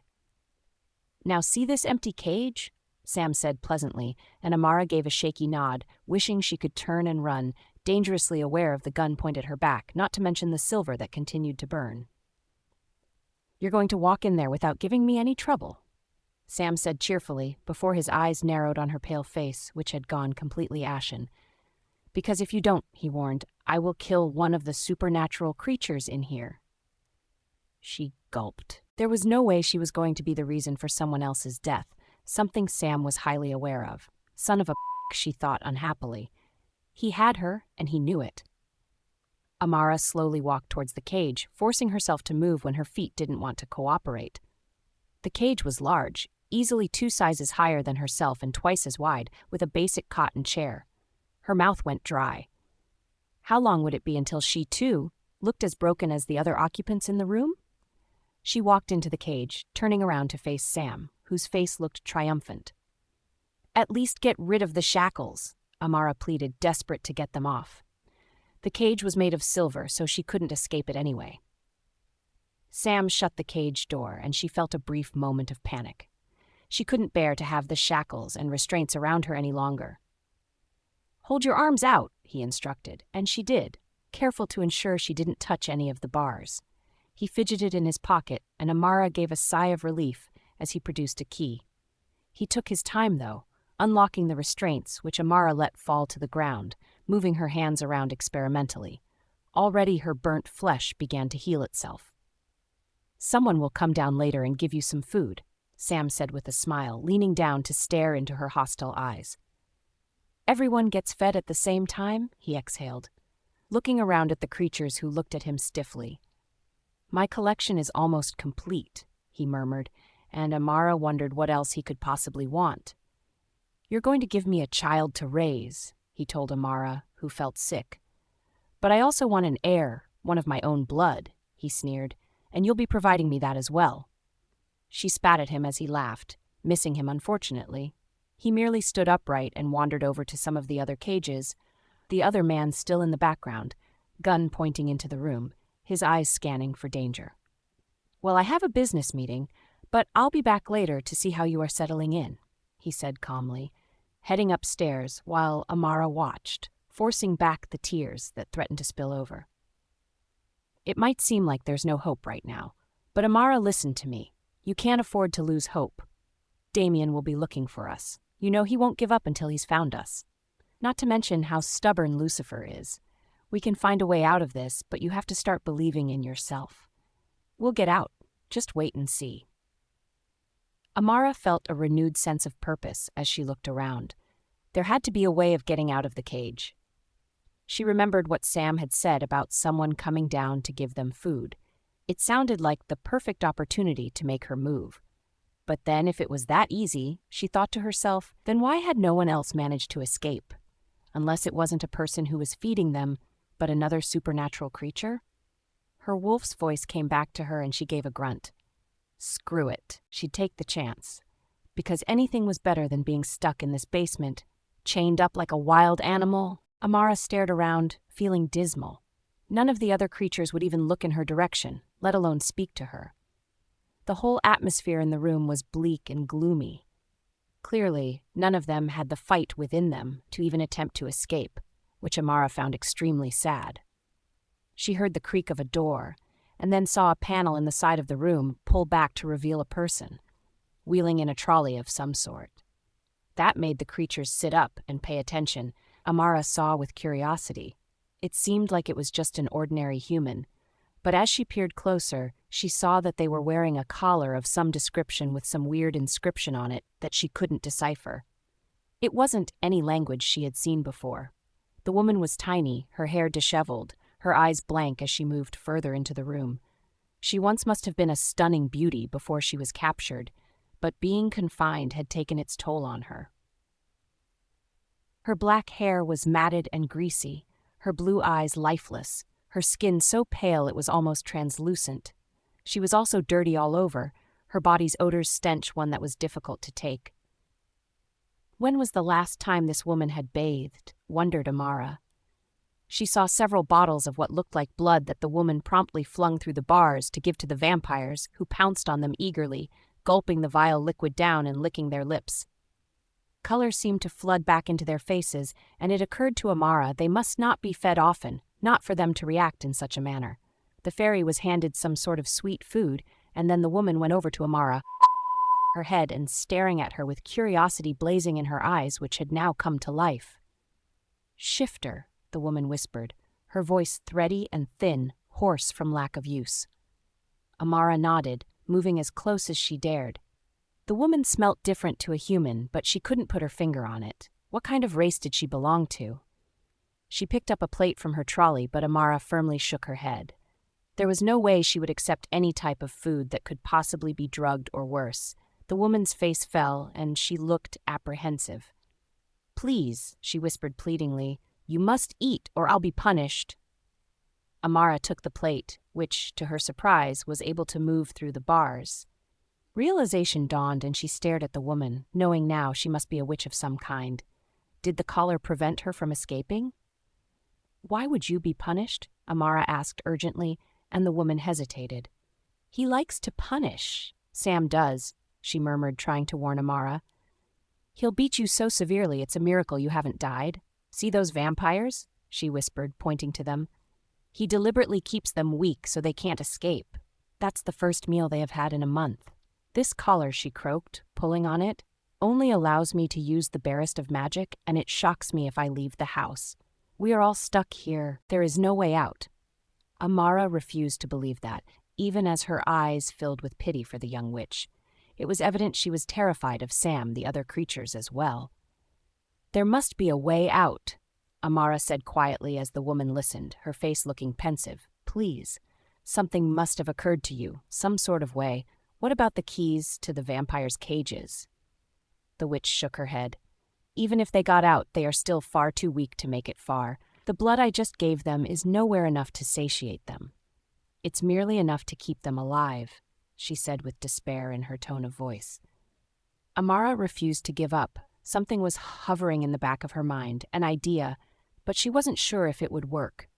Then her wolf spoke. "If the vampires need more blood, then we should give it to them. It's a risk, Amara, that they won't drain us completely, but the alternative is far worse.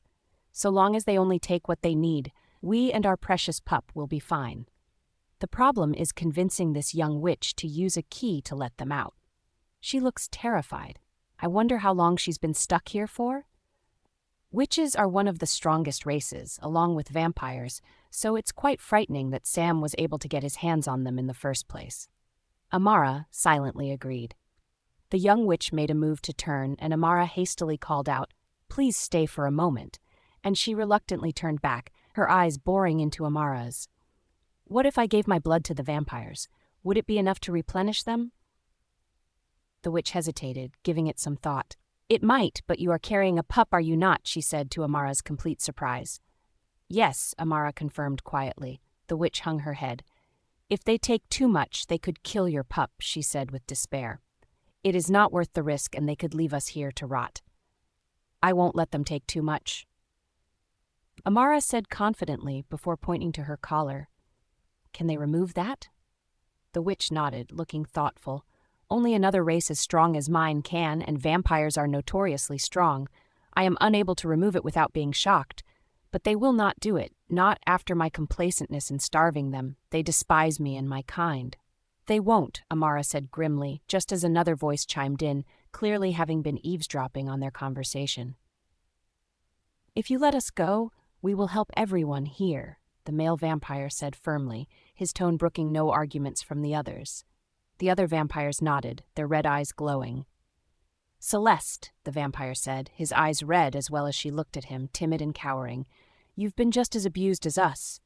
I believe we can all work together to escape. I will take that collar off, but only if you promise not to use magic on us." She bit her lip and gave a small nod.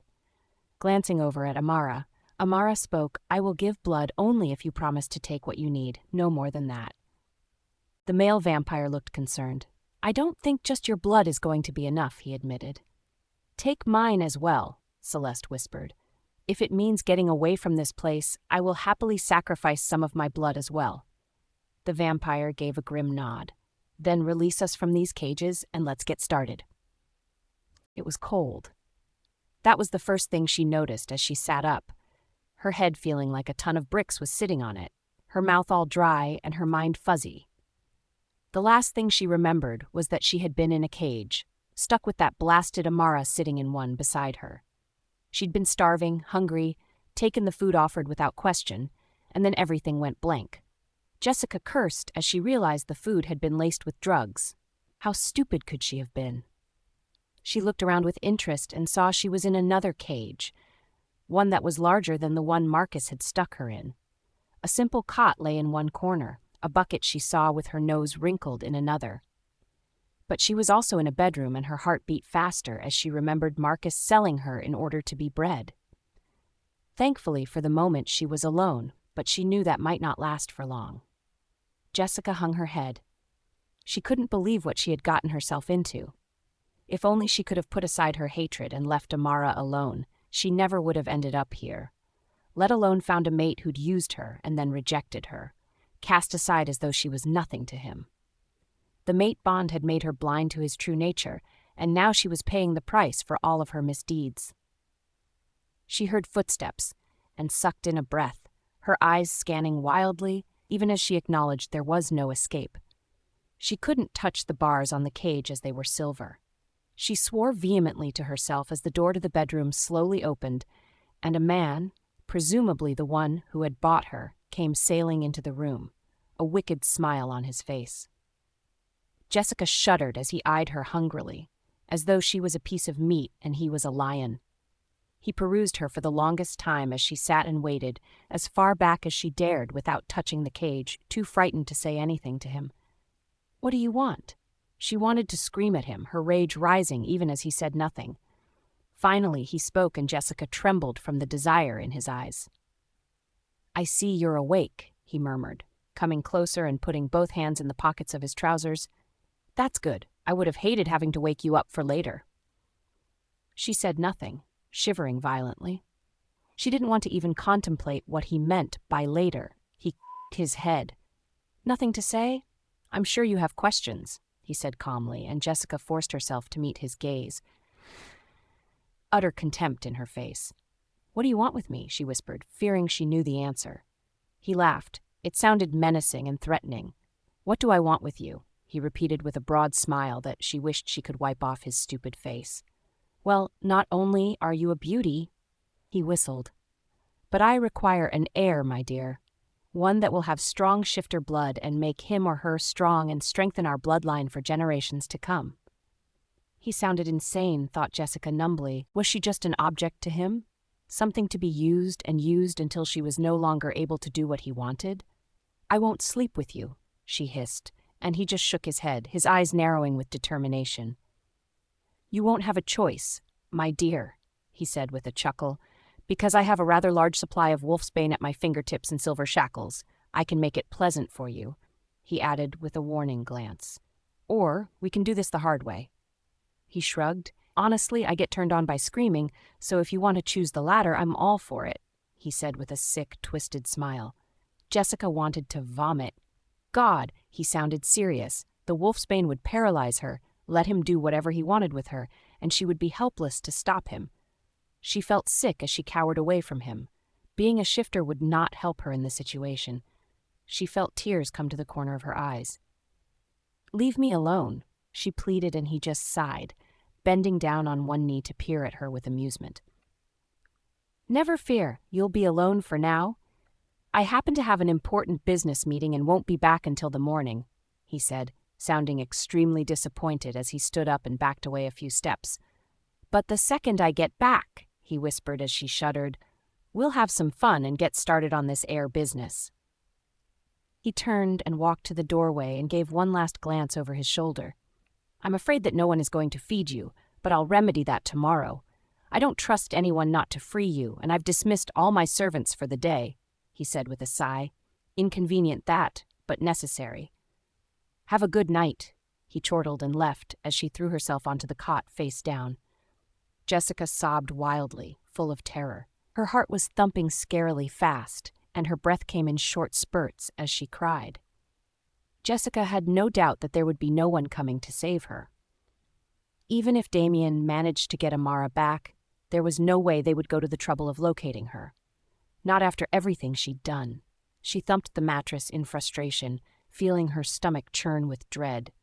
She didn't have any idea what time it was, let alone how many hours it would be until he came back, and she didn't want to face that he would be back for her. She'd rather die than have him breed her like an animal. But there was nothing sharp or useful within her reach, and for the first time she realized if she wanted to escape, she was going to have to come up with a plan that was smart.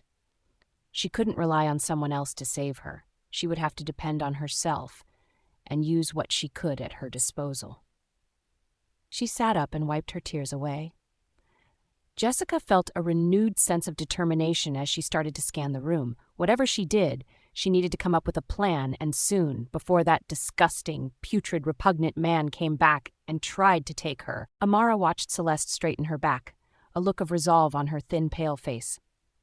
"Be right back," she croaked, trudging slowly up the stairs as everyone watched. But it was the strong male vampire's eyes that stayed on her the longest, his eyes glowing red. Amara wondered at the intense look on his face as the witch presumably went to fetch the keys. Was there something she was missing? It seemed like a lifetime, when in actual fact it was mere minutes before Celeste came back, a small ring of keys in her delicate hands. She approached the male vampire first, her eyes full of trepidation, even as he stood fully back, trying to show her he didn't pose a threat. "It's all right, I won't hurt you," he muttered. And she shook violently as she thrust the key inside the lock and turned it, the door opening with an ominous creaking sound. She backed away looking terrified, but the vampire was slow to move, making his way outside of his cage and quietly holding out his hand for the keys. Celeste hesitantly handed them over, her eyes still stricken, watching his every move as he freed the rest of the creatures before coming to a stop in front of Amara. "Stand back," he murmured, and she did as she was told, moving to the far corner of the cage as he opened it. She could have cried with relief as the door swung wide open. She was careful to make her way out, avoiding the silver bars, until she was fully outside of it, breathing in air as she relaxed somewhat. The male vampire gave a small nod, and Amara understood what was required, giving Celeste a small smile. "How do you want to do this?" asked Amara softly, and the vampire eyed her thoughtfully. "Can you move your head to the side and show off your neck?" Amara did so, feeling him move closer, swallowing hard as she felt incredibly nervous. She hoped it wasn't going to hurt, but she'd made a promise and she wasn't going to abandon Celeste when she was the reason they were all getting out of there. "Relax, or it will hurt," he murmured, and she did her best. His fangs slowly slid out of his mouth, and Amara watched entranced as he slowly lowered his head until she felt a sharp pain in the side of her neck, her eyes closing as a heat spread throughout her entire body. It wasn't painful, merely a small discomfort and intital sting, but her knees buckled as he drank, a large slurping noise coming from the vampire, her whole body feeling slightly hazy. Then, just as quickly, it stopped, and the male vampire supported her body until she was able to stand on her own. Celeste had watched with a look of terror on her face, but the male vampire rushed to reassure her as the other vampires stood next to her. "I promise it won't hurt. It might sting a little, but we will do our best to make sure you're as comfortable as possible." Celeste shuddered but nodded, allowing the other vampires to drink from her, her body trembling, but her jaw clenched in determination. She, like everyone here, wanted to escape, and this was a small price to pay if it meant she had her freedom. The shifters were restless, and the male vampire turned to them, sensing their reluctance to stay. "Go, while you can," he said firmly, turning to the other vampires and the fairy as well. They all nodded grimly and dispersed, leaving just Celeste, the male vampire, and Amara in the basement. "My name is Lucian, by the way," the male vampire muttered as he cocked his head and stared intently at the collar on Celeste's neck. "Amara," she whispered, and Celeste didn't utter a sound. He already knew her name. He flexed his hands. "Now let's get this collar off of you, Celeste," he hissed, eyes glowing red as he approached. Amara watched wide-eyed as the vampire placed a hand on each side of the collar. The collar suddenly blazing a bright yellow light from within it, as he braced himself and began to pull, his muscles bulging with the effort. The vampire cursed, the light growing brighter until, with a loud cracking sound, the collar split in two pieces and fell to the floor with a loud clang. There was a bright white light, so bright it was almost blinding, immediately afterwards, and Amara blinked, shocked when it faded away. Celeste looked extremely different. Her hair was now a golden, shimmery blonde, and her eyes were the palest of blue. Her skin was like delicate porcelain, and her body was no longer dirty but clean, wearing the most beautiful white dress that Amara had ever seen. Lucien was speechless, a hand to his mouth as his eyes widened. Celeste gave a smile, her teeth bright white as she looked over at Lucien, a look of tenderness on her face. Amara felt like she was intruding on a private moment between the two of them.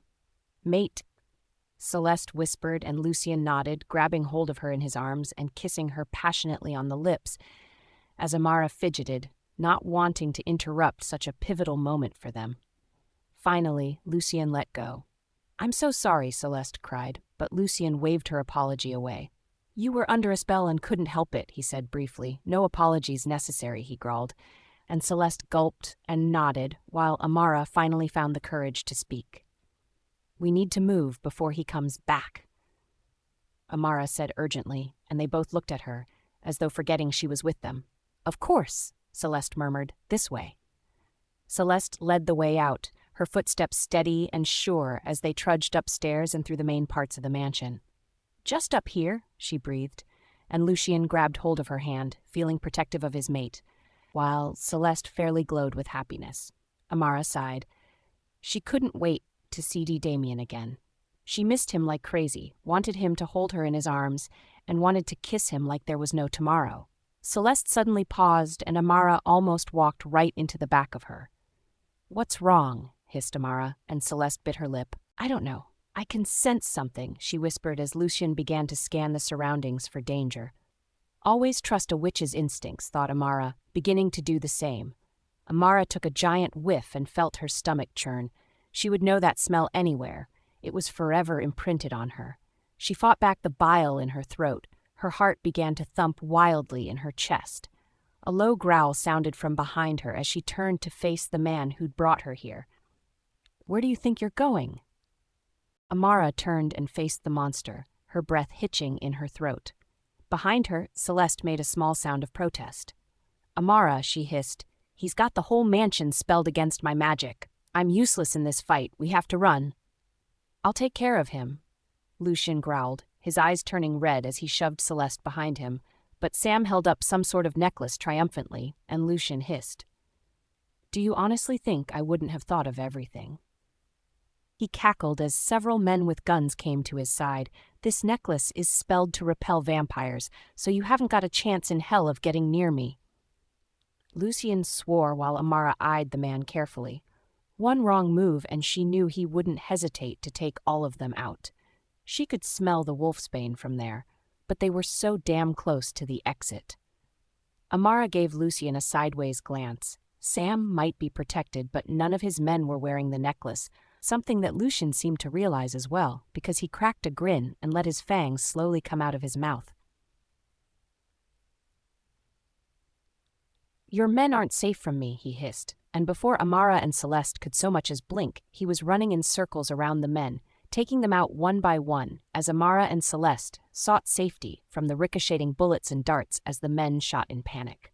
Finally, to Amara's satisfaction, it was just Sam that was left. But they were still vulnerable if Celeste couldn't use her magic and Lucien couldn't get to him. "You've made a mess," Sam snarled, no longer smiling pleasantly as he glowered at the lot of them. "I'll kill you for this," he hissed, but Amara gave Lucien and Celeste a glance, her whole body focused on the man in front of her. Sam might be a lot of things, but in the end, he was just a man. "Celeste, Lucien, go," she whispered, her body tensing in preparation. "We can't leave you." Celeste protested, but Amara shook her head, giving Lucien a pleading look. Get out of here before it's too late, Amara whispered, moving so that she was shielding them slightly, as Sam caught his head amused. Lucien gave her a long look, and then took his mate's hand and raced off, Celeste looking back over her shoulder one more time. Very admirable of you, Sam drawled, but you're the one I really want anyway. He raised a gun. Now we can do this the easy way or the hard way, but either way you're getting back in that cage where you belong, he said. I don't think so, Amara told him, raising her chin in determination. Amara, I know what you're thinking, and it's a huge risk. There's no telling what will happen if we do this. It's better than being confined in a cage for who knows how long. I refuse to wait in the hopes that Damien will come and rescue me. Fair enough, but don't say I haven't warned you. I will accept the risks. Don't worry. Amara took a deep breath. She hadn't wanted to do this, but she had no choice. She wasn't going back in that cage, and her rage towards Sam was consuming her. She tensed her body, and right in front of Sam's astonished eyes she shifted, her eyes pitch black as night, her fur on end, her mouth drawn back in a snarl. So beautiful, Sam breathed, his jaw dropping open. I've seen pictures of you, but to see a white wolf in the flesh, it's amazing. Amara padded towards him, and he raised the gun to his shoulder, looking grim now. Back away, or I will shoot, he cried, but she took no notice. She saw his finger pull back the trigger in slow motion and dodged to the side neatly, the tranquilizer dart sailing past her. He swore and quickly loaded up the weapon, but he was far too slow for Amara, especially since she was faster and more agile than ordinary shifters. She leaped high, tackling him to the floor, sending the gun flying across the floor as he scrabbled hopelessly at the floor, his body pinned beneath her wolf form. She lowered her head, and he gulped. Amara, you don't have to do this. I'll let you go, he pleaded, but Amara wasn't about to fall for any more of his lies or tricks. She pulled back her mouth, her canines glinting in the light, and even though he put up an arm in a futile effort to protect himself, it was no use as she bit him in the neck, listening to his screams with satisfaction. She bit harder, blood pouring out, and then shook her head, growling lowly, until his neck snapped and she dropped the body to the floor, listening to the thump it made. We need to change back, Amara. I'm getting weak, and so are you. Do it. Do it now. Amara changed back, completely naked as she sat, feeling drained on the floor.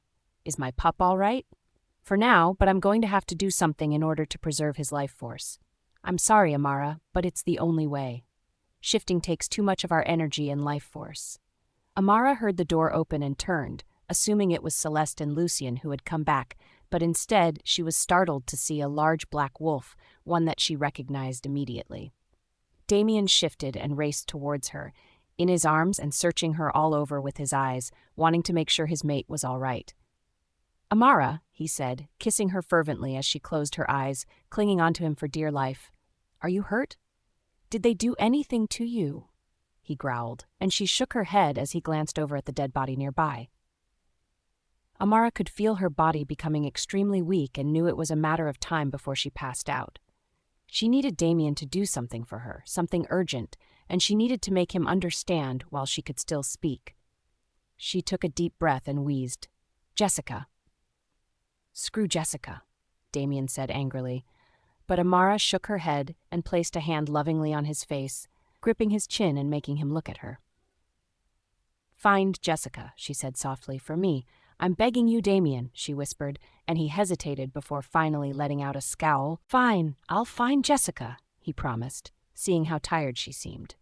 This seemed to placate her, and Amara closed her eyes, falling into a deep slumber as Damien stood up with her in his arms and made his way outside. His first priority was to take Amara home, and then he would track down Jessica. Not because he wanted to, but because his mate had asked it of him, and Damien always kept his word. Jessica stared around blankly. Her buyer would be back at any moment, and she still hadn't quite found a way out of her cage. She swore and put her head in her hands. It was morning. The light was shining through the gap in the curtains, and she could hear footsteps approaching. Part of her wondered how he thought he was going to keep her from harming him, since the cage was the only thing really preventing her from trying anything. It might be large, but if she shifted, her body would easily touch the bars. The disgusting fat man came walking in looking triumphant. Jessica shuddered. He was sweating profusely, his shirt strained across his massive stomach, and his eyes were full of lust as he eyed her over like a piece of delicious meat. She felt bile rise up in the back of her throat. There was no way she could bear to think of him touching her, let alone doing anything else to her.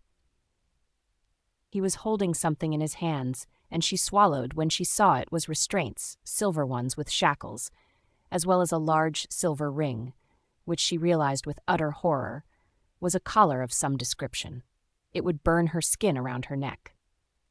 "Now gorgeous," the man said slowly, walking towards her as she glared at him, her lip drawn back in contempt. "I'm not taking any chances," he whispered, shoving the shackles into the cage as she watched, not saying a word. "Put those on." She shook her head and he sighed. "I knew you were going to be difficult." He disappeared back out the door, and then came back, holding a gun in the air. She caught the merest whiff of wolfsbane and swallowed. She'd already been caught out once by accidentally consuming it. If he shot her, she'd either be conscious and paralyzed or unconscious. Either way, he'd be able to breed her without her consent. "I would much rather have you awake for the experience," he said mockingly, waving the gun around and then pointing it directly at her. "But if I have to shoot you, I will." "I can't just put them on without gloves," Jessica snapped. "They will burn my hands." He pulled out his gloves from his pocket and flung them at her. She bit her tongue and bitterly put them on before retrieving the shackles and restraints, locking them around her wrists. With the gloves on, they didn't burn, but she suspected that he wouldn't let her keep them. After all, he wanted to inflict pain, not show mercy towards her. He still held the collar in one hand. Jessica saw that it was lockable on the back and gulped. It also had a ring around it, presumably to connect another chain to it, like a leash on a dog. "Take the gloves off," he ordered, and reluctantly she did, hissing as her flesh began to burn around her wrists. He laughed with amusement. "Not so haughty now, are you?" he said rudely. "I'm going to open the door and you're going to come out slowly," he said calmly, "and you're going to put this collar on." Then he hesitated. "Actually," he drawled, "come close to the door. I'm going to put the collar on you, and then you're going to come out." Jessica really had no choice. He still had the gun drawn on her. She quietly came as close to the door of the cage as she dared and turned around. She felt his fat fingers on her neck and shuddered, feeling the collar placed around her, his breath on her ear as he gleefully locked it while she tried not to howl from the pain. That wasn't the only thing she felt, though. She felt a small prick in her leg and glanced down to see a needle in her thigh. "You said you wouldn't shoot," she protested weakly, and he just shook his head and stepped back, looking over her eagerly. "I didn't shoot," he pointed out wryly, "and it's not wolfsbane. I want you to feel everything I do to you. This is merely a small sedative to make sure you don't try anything stupid," he sneered, and she felt her body beginning to feel quite strange, almost as though she was floating. What the hell had he given her? The door to the cage swung open, but she barely took any notice, her head feeling like it was spinning. She no longer even felt the pain coming from the silver. She was now that out of it. "There's a good wolf," the man whispered, taking hold of her arm as she obediently followed him. He pushed her roughly onto the bed, and she let out a small whimper as he stood there, looking triumphant. "It will feel better if you don't fight it," he says as she tries hard to focus on what he's saying to her. Jessica blinked, her vision slightly blurry now. She took in the man standing at the foot of the bed, slowly untugging his tie, a broad smile on his face. She felt nausea, her body not responding to her commands. Tears formed in the corners of her eyes. She didn't want this. No one would. The helpless feeling was quite unlike anything she'd ever experienced, and she never wanted to find herself in this type of situation again.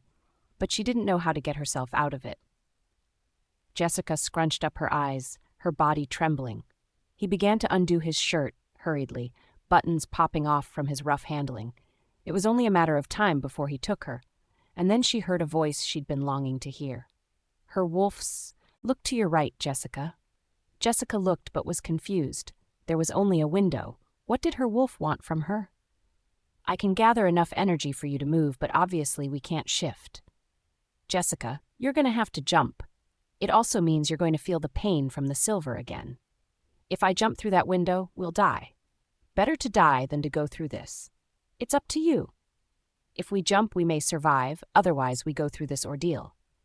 I know which one I'd choose. Jessica took a deep breath. That was enough for her to make a decision, feeling a course of energy. Her wolf must be absorbing whatever sedative he'd given her. The window was close. She leaped up, and before he could stop her, she crossed her arms and jumped through the window, glass scattering everywhere. God, the pain was indescribable as she flew through the air, glass flying everywhere and scattering on the ground in shards as she landed on her feet. The burning of her flesh continued, but she bit her lip and ignored it, running for her life. She could hear the yells and shouts from behind her, but she dared not stop, not when he was so close, and she was in a terrible condition. Her limbs hurt all over, and she limped.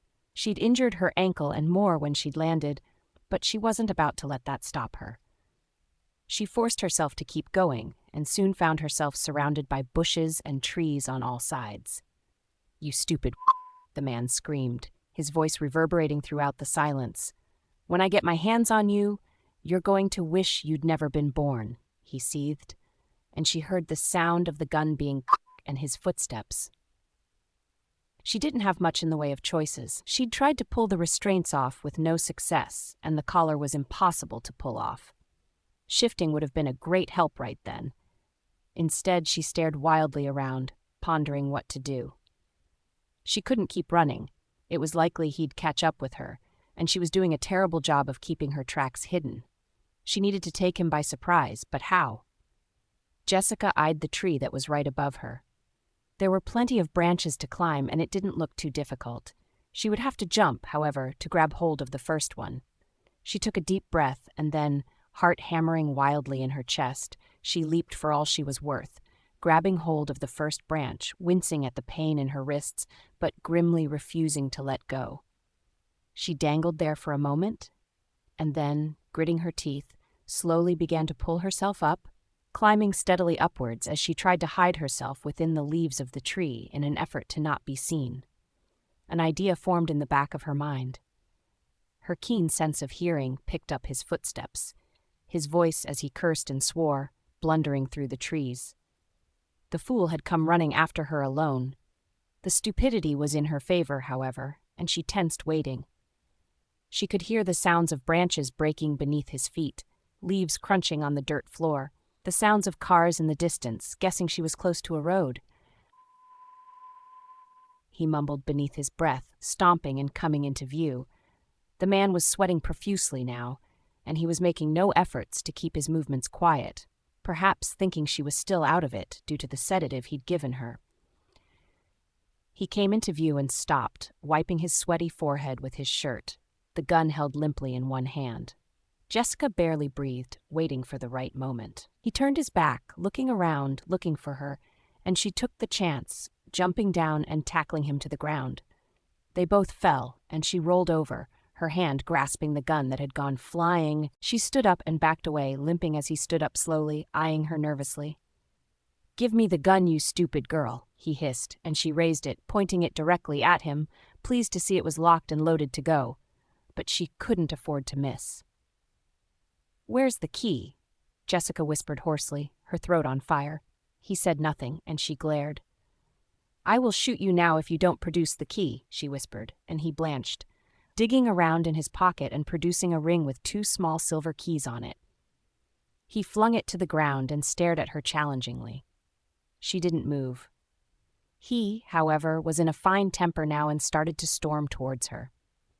Jessica didn't hesitate, shooting the dart straight into his midsection. His mouth opened in surprise, and she watched detachedly as his knees buckled and his body fell to the floor, his mouth moving awkwardly as his limbs refused to move. She felt nothing but satisfaction at seeing just how helpless he was now, a victim of his own wrongdoing, and she moved closer, the gun still firmly in her grasp, staring down at the man with nothing but hatred and disgust. "Please," he managed to mutter, but she kicked him hard with her good leg in the side in response. "Go to hell," she whispered. "You were going to do much worse to me." She bent down and retrieved the keys. backing away and almost crying in relief as she managed to undo the restraints first, and then the collar. Even as her fingers burnt, she continued, flinging the dreaded items far away from her. Within moments, her skin began to heal itself, and the burning sensation faded away completely. He was still lying there, and Jessica kicked him again and then spat on him, feeling no mercy for the bastard at all. If there had been bullets in the gun, she would have shot him in the chest and killed him, right then and there. She settled for kicking him in the nuts, hearing a gurgling sound come from him. He was unable to scream, but she bet he would have, as she turned and began to limp away, in the direction of the cars and traffic she could hear. She'd done it. She'd managed to escape by herself, but as she began to approach the road, which she could now see was a main one, from a distance with her keen eyesight, several wolves raced towards her. She recognized her alpha straight away and stopped, using the gun to support her weight. He shifted and she blinked at Damien, feeling wary. Had he come to punish her for what she had done to his mate? "I'm sorry," she whispered. "For Amara, for everything, Alpha Damien. If it's my death you are seeking, then make it a merciful one," she added, baring her neck in submission. He merely gave a growl. "If it was up to me, I would kill you right where you stand," he said angrily, his hands clenched into fists. "But as it happens, my mate has begged me to find you. She couldn't bear the thought of you being hurt. I'm here to respect her wishes. I couldn't give a damn about what you want." He swore under his breath, and she waited, not about to speak or provoke his anger any further. His eyes turned pitch black, but she could sense he was still very much in control. Thank goodness, because she remembered just how cruel his wolf Lucifer could be. "It looks like you can't walk, let alone shift," he said quietly, as she trembled beneath his gaze. "So you're going to have to climb on one of these warriors' backs so they can bring you back to the pack." He held up a hand as hope sprang into her eyes. "Amara may not want you punished, but that doesn't mean that, as Alpha, I won't come up with some way of punishing you without torture. You will be watched like a hawk from the moment you reach the pack, and you are to stay out of my sight," he demanded, and she nodded. This was more than she could have hoped for. She approached one of the wolves who lay down after Damien glared at them, allowing Amara to clamber on and grip their fur in her hands. He stood, and she quickly balanced herself while Damien shifted back to his large black wolf. Without another word, they turned back in the direction they had come from and ran, back towards the pack house and back towards his mate, Amara.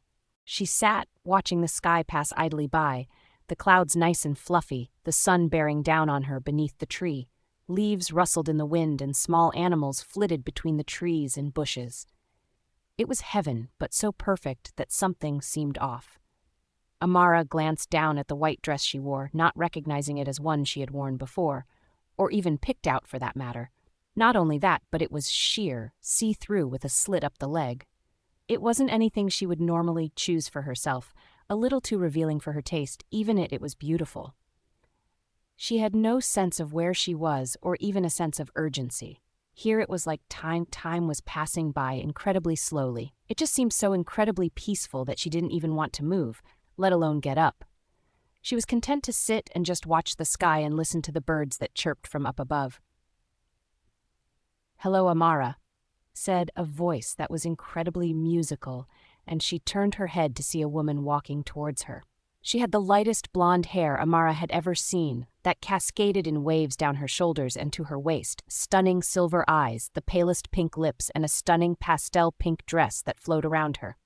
The woman was barefoot, a small tattoo of a crescent moon on one ankle. "Do I know you?" asked Amara hesitantly. She was sure she hadn't come across this woman before, and yet she seemed familiar, as though Amara should know who she was. The woman laughed, a beautiful smile on her face. "You know me, but only as someone from your stories. You would know me perhaps as the moon goddess Selena," she said quietly, and Amara gaped. She was meeting the moon goddess in the flesh. She pinched herself, thinking she must have died. But it stung, and she winced as the moon goddess glanced at her curiously. "You're not dead," Selena chuckled, shaking her head with amusement. "Every time I visit someone, they automatically assume the worst." She sighed. She held out a hand and pulled Amara to her feet, watching as Amara dusted off her dress. "Walk with me, child," she said, abruptly turning, and Amara followed, confused and wondering what her purpose in being here was. They walked for a while, neither one speaking, until they came to a wolf, a white one sleeping beneath a large oak tree. Amara recognized it as hers. "What happened? Is she sleeping?" Amara asked in concern, and Selena smiled at her reassuringly. "Your wolf is fine, Amara. She's merely gathering her strength. When you shifted, you used up a lot of energy, and it drained both of you." Amara felt extremely guilty. She should have been more careful, but at the time she hadn't seen any other option. "I admire you," Selena told her honestly. "You did what you had to do and protected others at the same time, regardless of what race they were. You showed true leadership and compassion in the face of danger and survived. As for Jessica," she paused and looked away for a moment. "Not everyone would have shown kindness the way you did, by asking your mate to find her. You're a true Luna Amara and a unique individual." "Why am I here then?" Amara blurted out and then bit her lip, feeling sheepish. She felt like she'd been rude, but Selena didn't seem to mind the question. "Everybody born in your family has always been a white wolf, Amara. No exceptions. It's always been that way, but there's about to be a change. Damien is one of the strongest alphas this world has ever seen, and his bloodline, combined with yours, will mean that the child you will give birth to will be special, the only one of its kind and rarer than even a white wolf. Your pup will have unique abilities, more so than you have." Selena eyed her. "But your pup is not safe, and neither are you. Your Uncle Marcus was not the only one targeting shifters and selling them for money. He has a partner, one who's even more dangerous, and if they find out about your pup, they will come after you. You won't even see them coming. They are almost invisible. I cannot interfere. All I can do is warn you." "Can't you tell me who they are?" Amara asked rather desperately, her hand going to her stomach protectively as she thought about her pup. Her child was going to be special, unique. Already she was determined to protect her pup at all costs. Selena sighed. "I cannot. If I interfere, I change the path you might take, and the result will change in what happens. It's foolish to interfere with the future, for it could unravel before your very eyes." "So what do I do?" Amara was slightly panicked. She'd never dreamed of her uncle being behind all this. How was she supposed to find his partner? They could be anybody. No one could be trusted. "Trust yourself, trust your mate to help keep both of you safe," Selena said calmly, looking at Amara's wolf. "She's doing the best she can for both of you. Both of you are recuperating and healing from your trauma. When you wake back up, you'll be in for a shock, but it's necessary. Sleep, child," she murmured, touching Amara gently on the forehead. Amara blinked, before realizing that her body was beginning to go limp, her knees buckling. She felt Selena gently push her down to the ground as she looked up at what was now a night sky with stars twinkling overhead. Her eyelids felt heavy and her limbs were unresponsive. What had Selena done to her? "Sleep," Selena whispered, a white light glowing around her body so bright that it was hard to look at directly. "You will wake up when the time is right. I wish you luck, Amara." Amara stopped struggling and closed her eyes, her chest rising up and down evenly with her breath. Her whole body relaxed, and before she knew it, she was fast asleep and aware of nothing or her surroundings at all. The moon goddess gave one last sorrowful look down at the beautiful girl who'd already gone through so much. With regret, she directed her magic into Amara's stomach where her pup resided. Her magic would heal and ensure the pup's survival, but it was up to Amara as to whether or not her or her family survived what was to come.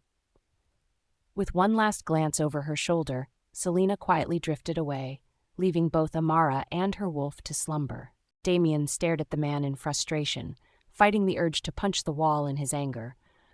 Lucifer growling darkly in his mind. He had to have misheard the man.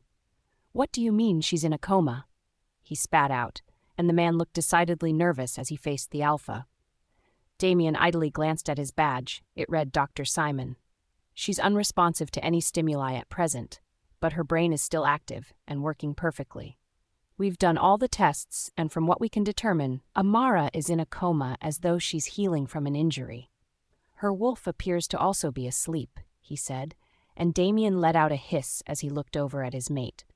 He'd raced as fast as he could back towards the pack house and been informed that Amara was in the hospital being examined by the doctors. He hadn't even bothered to change, but had stormed right in and demanded to know where his mate was. Dr. Simon had been the one to tentatively approach the Alpha and lead him to the room she was in. Amara was covered in all sorts of tubes and machines. It looked awful, and Damien could barely stand to look at it. Instead, he stared down at her face, covered in bruises, a small smile on her face as she slept. "Will she wake up?" he asked, reaching over and stroking her face, his eyes looking at her all over. She seemed so fragile, so delicate. His heart gave a pang as he contemplated the worst. Lucifer was going insane inside his mind. The doctor fidgeted slightly, and Damien's eyes narrowed as he looked over at him. "Well," he growled, "we can't say for sure. There's no reason she shouldn't, but we can't say if or when she'll wake up." Damien put his head in his hands and sank down onto the chair by the bed. He felt wrecked. In fact, so overcome with anguish, he'd completely forgotten about his nakedness, whereas the doctor was trying to avoid staring at any part of him for too long, feeling distinctly uncomfortable, but too frightened to ask him to put clothes on. The nurses walking past, openly staring and tittering, Damien completely oblivious to it all. "I should have gotten there quicker, then she wouldn't have had to shift to protect herself. She never should have been taken in the first place," he said shakily, feeling nothing but guilt. This had happened because of him. He should never have left her side, should have protected her like the Alpha he was. This was all his fault. "I'll come back later to check in on her and perform more tests," Dr. Simon said hastily, and Damien barely registered his presence, the doctor leaving quickly, relieved to be out of there for the moment. He felt sorry for the Alpha, but he was definitely intimidating, and the doctor was more than happy to leave his company. Damien quietly took Amara's hand, it hanging limply. "Amara, sweetheart," he whispered. "I did what you asked. I found Jessica and brought her back like you wanted." He paused. "I need you to wake up now, honey. I need you, Amara," he said gently, his chest tight as he struggled to breathe. "Our pup needs you. You don't want to miss out on watching your stomach grow, do you?" Complete silence. "Damn it, Amara," he almost shouted. "Wake up. Don't you dare leave me. Don't you dare," he whispered, and dropped his head in her lap, tears forming in the corner of his eyes. "Excuse me," a feminine voice said timidly from the corner, and Damien reluctantly looked up, seeing a mousy woman in the doorway. She wore large spectacles, her hair was brown and thick. She wore a doctor's coat and looked extremely nervous as she looked back at him. "Can I help you?" Damien said evenly, and she trembled, coming forward with great reluctance. "I'm an obstetrician and here to check on the health of your pup," she said gently. "I want to ensure the heartbeat is normal, and I need to be able to touch the patient, your mate, to do that." She explained, and he stood up, almost knocking the chair over in his haste as he backed away. "I'm Cindy, by the way," she told him as she moved around the bed, grabbing what looked like an ultrasound machine from the corner of the room and wheeling it over. She carefully pushed up the gown Amara was wearing, exposing her stomach. "Oh God, our baby," Damien choked out, and she gave him a reassuring smile. "The baby is fine. This is more of a preliminary checkup and to keep monitoring its development. I'm sorry if I scared you," she apologized, and he exhaled in relief. "Now then," she said, showing him as she did it, "I'm going to put this gel on the probe and then put it against Amara's stomach," she explained, and he nodded tightly, his eyes watching her every move. Cindy placed the probe against Amara's stomach and gently began to move it around in different directions. There was a smile on her face, and it made Damien slightly relax somewhat. "Here we are," she said excitedly, and he looked at the screen, seeing his pup with wide eyes. "Baby's heartbeat is normal. Baby looks to be developing nicely," Cindy said, scribbling away in her chart as Damien stared in awe. His pup was right there and he blinked, his heart swelling with love. If only Amara had been awake to see this as well. "Your baby is extremely healthy. There is nothing to worry about," Cindy said to him, and he gave her a smile, relieved. His pup was going to be okay. "I'll be checking every 2 to 3 days, but I don't anticipate any complications. Is there anything you want or need to ask me?" He shook his head. a little disappointed when she flicked the screen off and pulled off the probe. She tenderly wiped away the gel from Amara's stomach and even straightened her gown. "Thank you," whispered Damien as he moved back to the bed and took hold of Amara's hand again. The doctor nodded and then bit her lip, looking at him shyly. "Alpha Damien," she said, "it might be presumptuous for me to suggest this, but would you like me to organize for some scrubs to be brought to you?" He frowned, perplexed, and then looked down at himself, swearing vehemently as he took in his nakedness. "That would be appreciated," he said awkwardly, and she nodded, excusing herself. He sank back down and leant over the bed, pressing his lips to hers. "I love you, Amara." She slowly walked into the hospital, her eyes scanning for the room she wanted, knowing that if he found out she was there, that he'd be furious there. But she needed to be there, needed to thank Amara in person and see what condition she was in for herself. Jessica quietly slid into the room, relieved to see that Alpha Damien was not there for once, and gasped at what she saw in front of her. It had been weeks, and Alpha Damien had completely forgotten about punishing her, worried too much about his mate to care, not that Jessica was complaining. She slowly approached the bed, taking in the tubes and machines, Amara's distended stomach where her baby was growing, and the paleness of her face and skin. "Oh, Amara," whispered Jessica, feeling shocked and full of remorse. This was because of what she'd done, and she felt nothing but ashamed because of it. She sank into a chair and looked at her Luna, grasping hold of her limp hand and giving it a gentle squeeze. "I'm so sorry, Amara," she whispered. "I should never have done what I did. I've been jealous of you for as long as I can remember." She exhaled and paused. "You're so beautiful, you know, and even when you were an Omega, the male werewolves couldn't keep their eyes off you. It wasn't anything you did, but it made me so angry to have competition that I started to get bitter towards you. I also had my eyes on Alpha Damien, and even though part of me knew he'd never take me as his mate, I refused to believe it." Of course, there was no answer, but Jessica needed to get some stuff off her chest. "I wish I was as strong as you or as kind as you are to everyone. Even though I kidnapped you and hurt you, you still asked Alpha Damien to find me." She was incredulous. Jessica couldn't believe that Amara had shown so much mercy and forgiveness towards her. Her compassionate nature was one of the reasons Jessica felt Alpha Damien loved Amara so much. "He saved me, Amara," Jessica whispered, squeezing Amara's hand. "Because of you, he saved me, and he brought me back to the pack house. I will never forget what you've done for me, and I swear from now on I'll be loyal to you as my Luna. I'll do whatever it takes to earn your trust again. Alpha Damien is going crazy, you know, from being in the hospital and having to take care of pack business. We both wish you would wake up," she added, but there was no response, and Jessica stared at her Luna sadly. She wished she could tell Amara all of this in person, and resolved to do it anyway when Amara finally woke back up. "Who are you, and what are you doing in here?" a cold voice said from the doorway, and Jessica hastily dropped Amara's hand, turning towards the voice, feeling awkward. She knew she wasn't really supposed to be here, but it was a risk she'd been willing to take. A woman with mousy brown hair and giant spectacles stood in the doorway, her arms folded and an angry look on her face. Jessica swallowed. "I'm a friend of Amara's," she said quietly. "I just wanted to see her for a minute, that's all."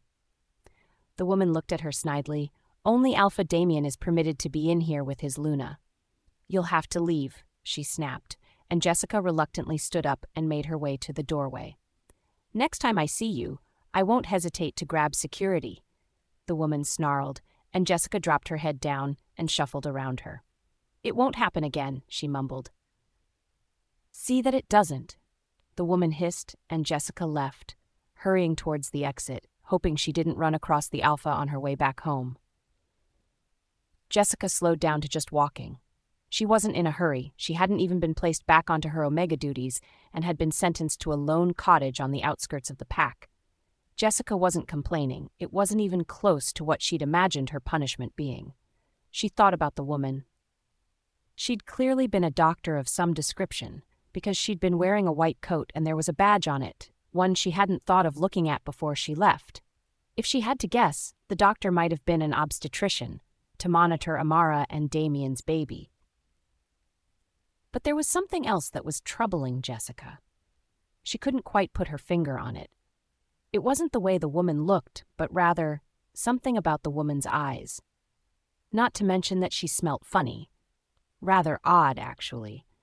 She smelt like a shifter, because naturally you had to be one to work in the hospital, but she also smelt like she was something else at the same time. It was puzzling. Then there was the fact that Jessica had disliked her on sight. Not unusual for her, she had to admit, but it was like her wolf wanted to rip the woman to shreds for the simple fact of standing there. That was an unusual thing, and an odd reaction for her wolf to act towards a stranger. There was not much she could do, thought Jessica, with a grimace. There was no way she'd be permitted to enter the hospital again, not after she'd been caught, and Alpha Damien was hardly going to allow her to visit. But there was a feeling in her gut, one that told her that the woman wasn't who she seemed, and an instinct that was screaming that Amara was in danger, but from what, Jessica couldn't say. She just knew it in her gut. What could she do? Alpha Damien wasn't going to listen to her. It would be foolish for her to even attempt to talk to him, and she couldn't even say why she felt this way. All she could do, thought Jessica, was keep an eye on Amara from a distance. Surveillance. Maybe in time she'd be able to convince Alpha Damien she was genuine. Otherwise, she'd have to hope and pray that Amara woke up soon. Maybe then her gut would settle and her wolf would calm down. Amara had saved her life. The least Jessica could do was attempt to do the same, whatever it took. She set off towards her lonely cottage, her steps purposeful and determination in her stance. She would save the Luna, even if she had to do it all on her own. Cindy watched the strange shifter woman leave in a hurry, her shoulders slumped, a weary expression on her face. She didn't care who she was, just that she shouldn't have been in the room with her patient. She sighed. It was lucky Alpha Damien hadn't been there, or he would have been furious, not just at the girl, but at the hospital staff for not stopping her in the first place. Amara had been in a coma for weeks, and Alpha Damien had barely left her side. That wasn't unusual after all. The two of them were mates. But it had taken her forever to convince him that he couldn't spend every minute and hour of the day by his mate's side. It was exhausting him and doing the pack no good for him to be in that condition. He needed to get it together for the pack's sake. This last week he'd finally listened and begun to spend short periods of time away from Amara, which suited Cindy just fine.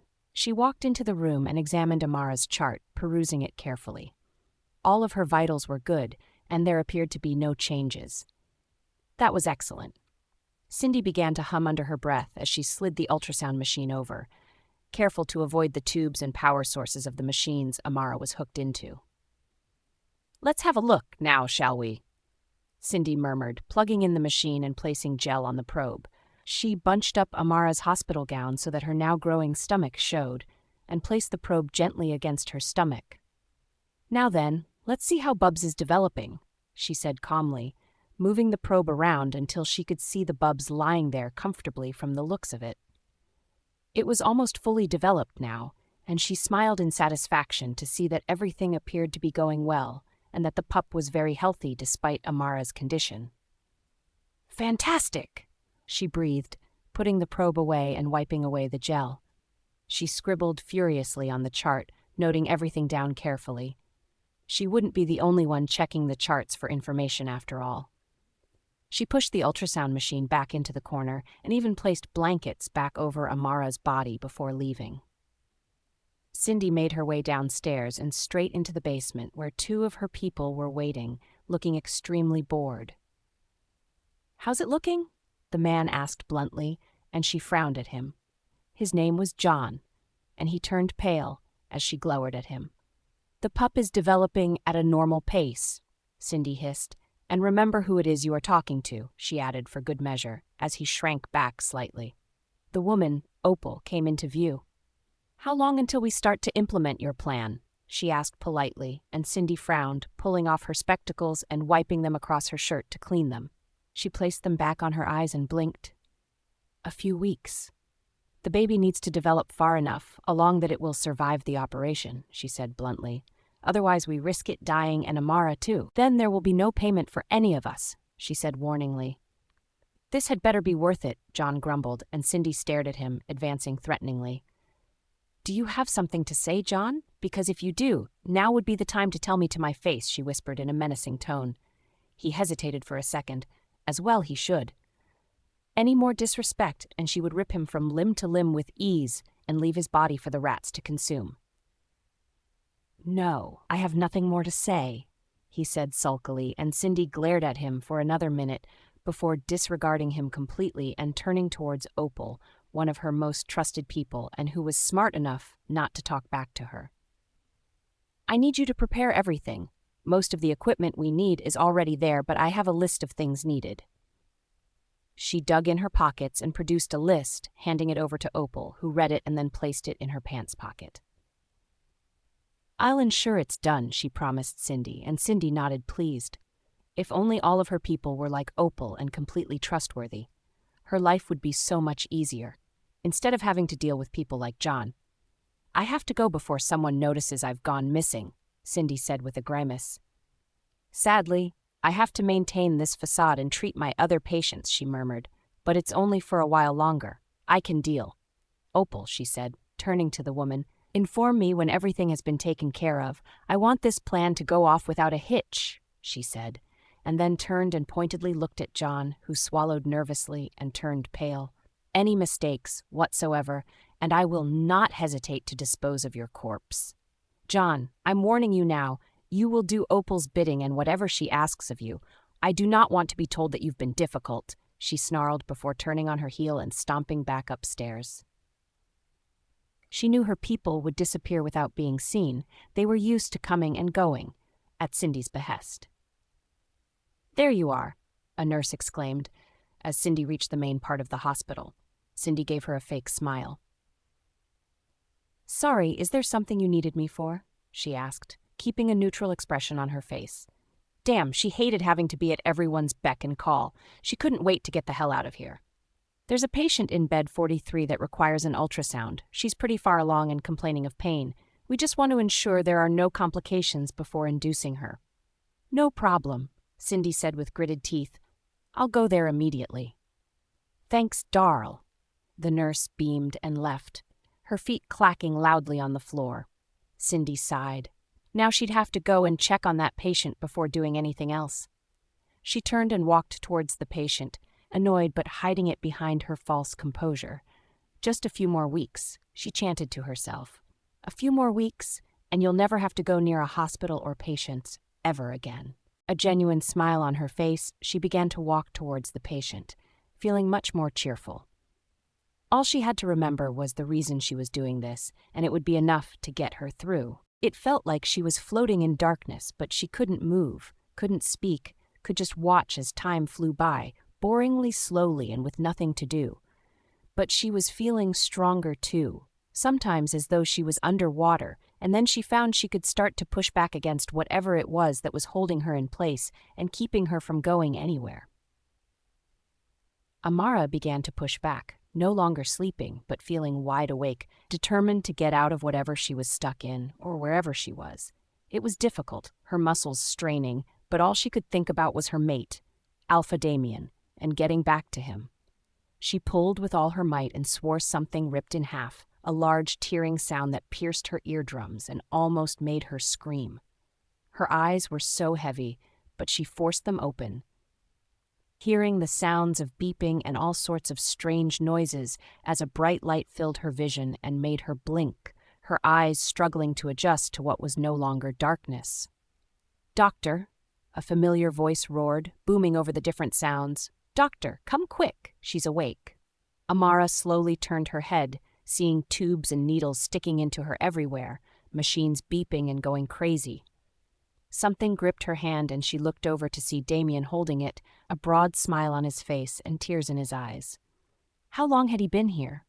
His hair was shaggy, more so than usual, and he had stubble on his chin, as though he hadn't shaved in days. Not only that, but his clothes were rumpled, and there were dark circles beneath his eyes, as though he also hadn't been sleeping well. How long had she been out? "Damien," she whispered thickly, and he squeezed her hand, joy in his eyes. "How long have I been asleep for?" she asked, her throat incredibly dry and her voice hoarse. He opened his mouth to reply, but just then a doctor came rushing into the room, halting as he took in the fact Amara was not only awake, but moving slightly as well. He immediately rushed to Amara's side. "Amara," he said pleasantly, as she eyed his name badge that read Dr. Simon. "How are you feeling? Any aches or pains?" She slowly shook her head. "My throat hurts," she whispered, and he nodded, scribbling away on his little chart. "Anything else? Sensitivity to light? Do you remember what happened before you arrived here?" he asked calmly. Amara had to think. She remembered being taken, her buyer, and having to shift to save herself and others who'd been taken just like her.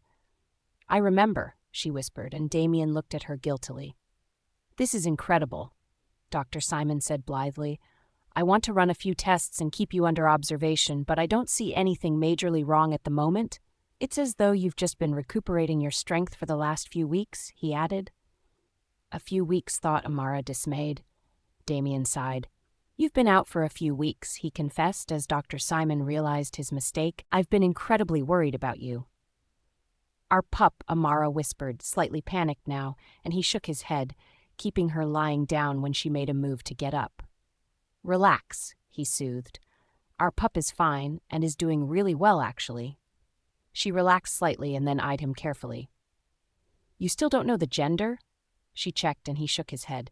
"No, I still don't know the gender," he reassured her. "I wouldn't do that to you," he whispered, all choked up, unable to believe his mate was finally awake and responsive. He was close to crying in relief. Dr. Simon interrupted. "Amara, with your permission, I'd like to get Dr. Cindy in here to do a quick once-over with your pup. She's the obstetrician that's been monitoring your pup. That way I can perform my tests straight afterwards, and who knows, we'll get a clearer picture of whether you're able to go home or not. Although I would say the next few days we'll need to keep you under observation." Amara began to struggle, and Damien rushed to help her sit up as Dr. Simon left the room, returning quickly with a woman who smiled at her. Amara eyed her curiously. She had brunette hair that cascaded down to her waist, and her giant spectacles were a sight to behold. It was most curious because she'd be a bombshell if she did more with the hair and got rid of the glasses, thought Amara absent-mindedly. "It's good to see you're awake," Dr. Cindy said warmly, hooking up the ultrasound machine. 2 minutes later, Amara was staring at the image of her pup with an open mouth. It was fully developed. She felt a tear in the corner of her eye and blinked it away. She was so relieved. "Your pup is fine," Cindy said quietly. "Is doing extraordinarily well, in fact." "Thank you," Amara whispered, and Cindy quietly left as Dr. Simon began to jot things in his chart. "I'd like to run a few blood tests and then see if you're able to get some real food down, if that's all right?" he asked, and Amara nodded, Damien beaming from ear to ear. He still refused to let go of her hand. "I believe that a night or two of observation, providing the blood results are positive, that Amara will be able to go home after that," he offered, and Damien shook his hand, glancing over at his stunned mate as the doctor went to arrange everything. Damien grabbed a bottle of water and offered it to her, Amara taking a small sip and sighing in relief as the cool liquid slid down her throat. He gave her a peck on the cheek, and she fidgeted slightly, aware of her messy hair and how she must look. "You look beautiful," he growled, and she gave him a small smile. "I missed you," she whispered, and he stared at her with nothing but love in his eyes. "I missed you more than you'll ever know," he told her, "and there's nothing that I won't do for you, Amara. All you have to do is ask, and it's yours. I'm yours, for now and forever. I'm never letting you out of my sight again. You and our pup are far too precious to lose." She trembled, and he noticed, wrapping a blanket around her, as the doctor came sailing back in with several nurses. "She'll be right back," Dr. Simon said, but Damien wasn't having it. "Where she goes, I go," he growled, and Dr. Simon nodded, watching the big bad alpha walk through the hospital by his mate's side as she was wheeled away. Amara walked, or rather maybe waddled would be a better description due to her growing stomach, into the pack house, clutching Damien's hand tightly. She was elated. She was finally home, finally able to walk about freely without needles and tubes in her body. She couldn't wait to get cleaned up and feel like a human being again. "I'll help you upstairs," Damien said anxiously, and Amara held back her smile. He was like a protective mother hen, the way he hovered over her constantly, but she was patient with him. They had both been through a scare. It was only natural that he was protective over her and their pup. He would loosen up eventually, or so she hoped. Hand in hand, they slowly wandered upstairs to their bedroom. Amara glanced at the bathroom longingly, and Damien gave a short huff. "Bath only," he said. "You're still lightheaded, and I don't want you to fall in the shower." "All right," agreed Amara, and she stood there waiting until he came back out of the bathroom with the water running. Slowly she peeled off her clothes and then went inside, Damien grabbing hold of her from behind and, without warning, lifting her into the bathtub.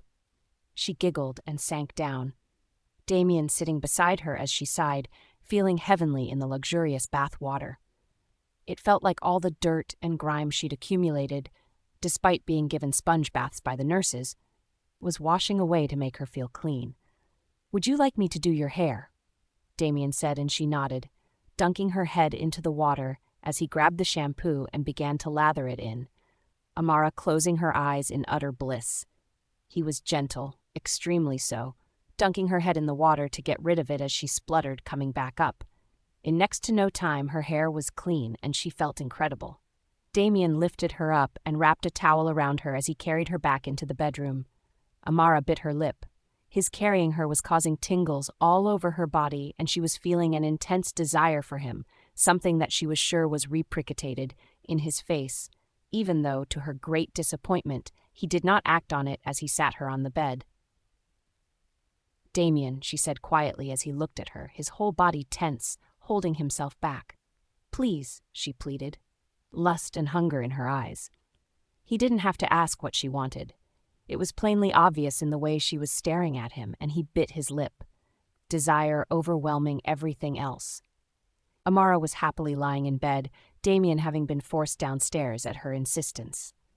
"But I want to stay with you," he'd whined, and she'd shot him a look, one that said not to mess with her. "You have important pack business, and I just want to lie around for a bit," she'd said, "maybe even a nap.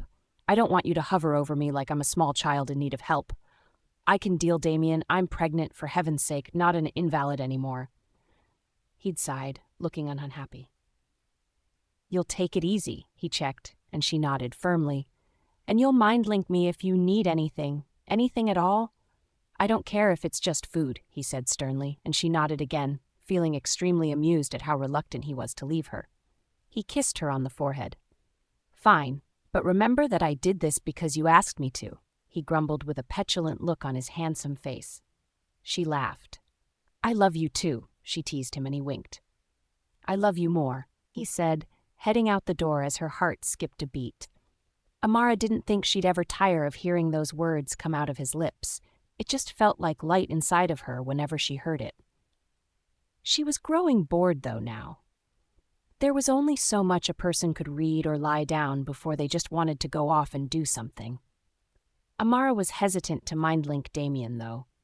What if he was in the middle of an important meeting and she interrupted him just because she was bored? That would just be embarrassing, not just for her, but for him as well. Not to mention extremely needy of her. There was a knock on the door, and she brightened up instantly, thinking it was Damien having come back, but thinking it was strange that he'd chosen to knock. "Oh well," she thought with a shrug, sitting upright and arranging herself comfortably. "Come in." She called out in anticipation. When the door swung wide open, she blinked, seeing the very last person she thought she would, but happy to see them nonetheless.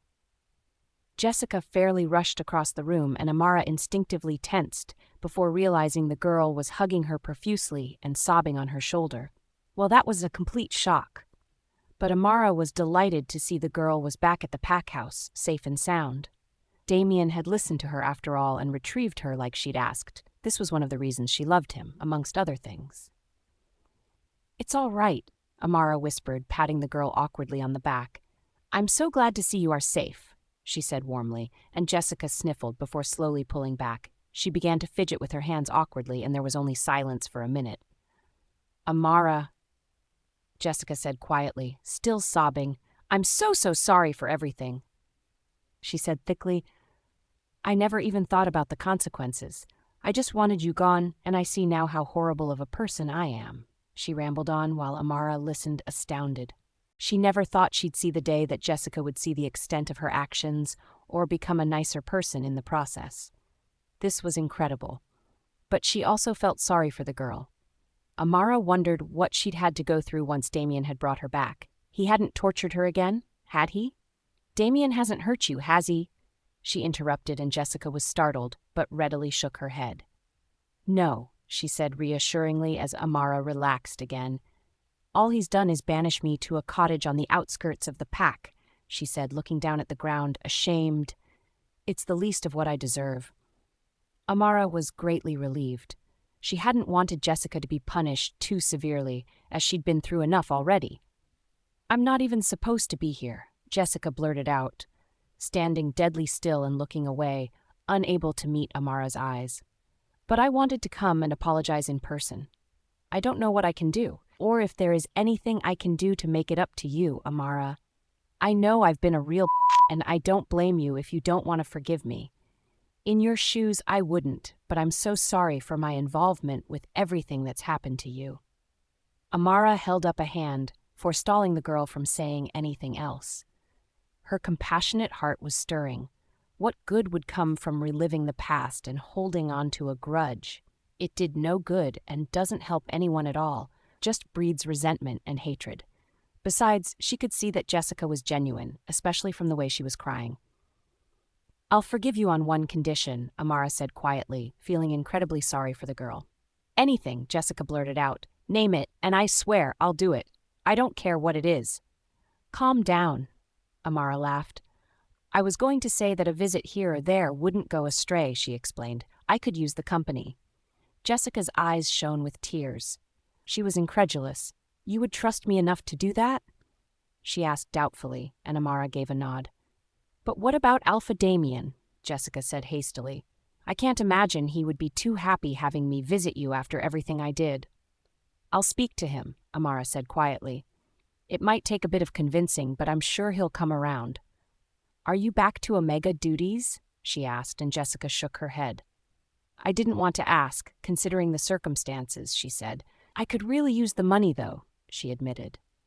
Then as Luna, I'm reinstating you.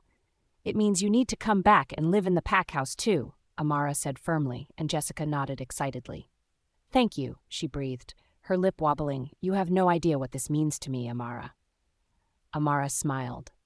I think you'd better go before Damien comes back, she said with a sigh. Because you're right, he won't be happy about this, but I am. I really think you've changed for the better, Jessica. And I'm not gonna lie, I prefer this Jessica to the one I met before. I'm sure everybody else does, too. I'll never be that hurtful again. Jessica swore to her, backing away slowly out the door, waving to Amara, who waved back with a gentle smile. Amara watched Jessica leave and gave a big sigh.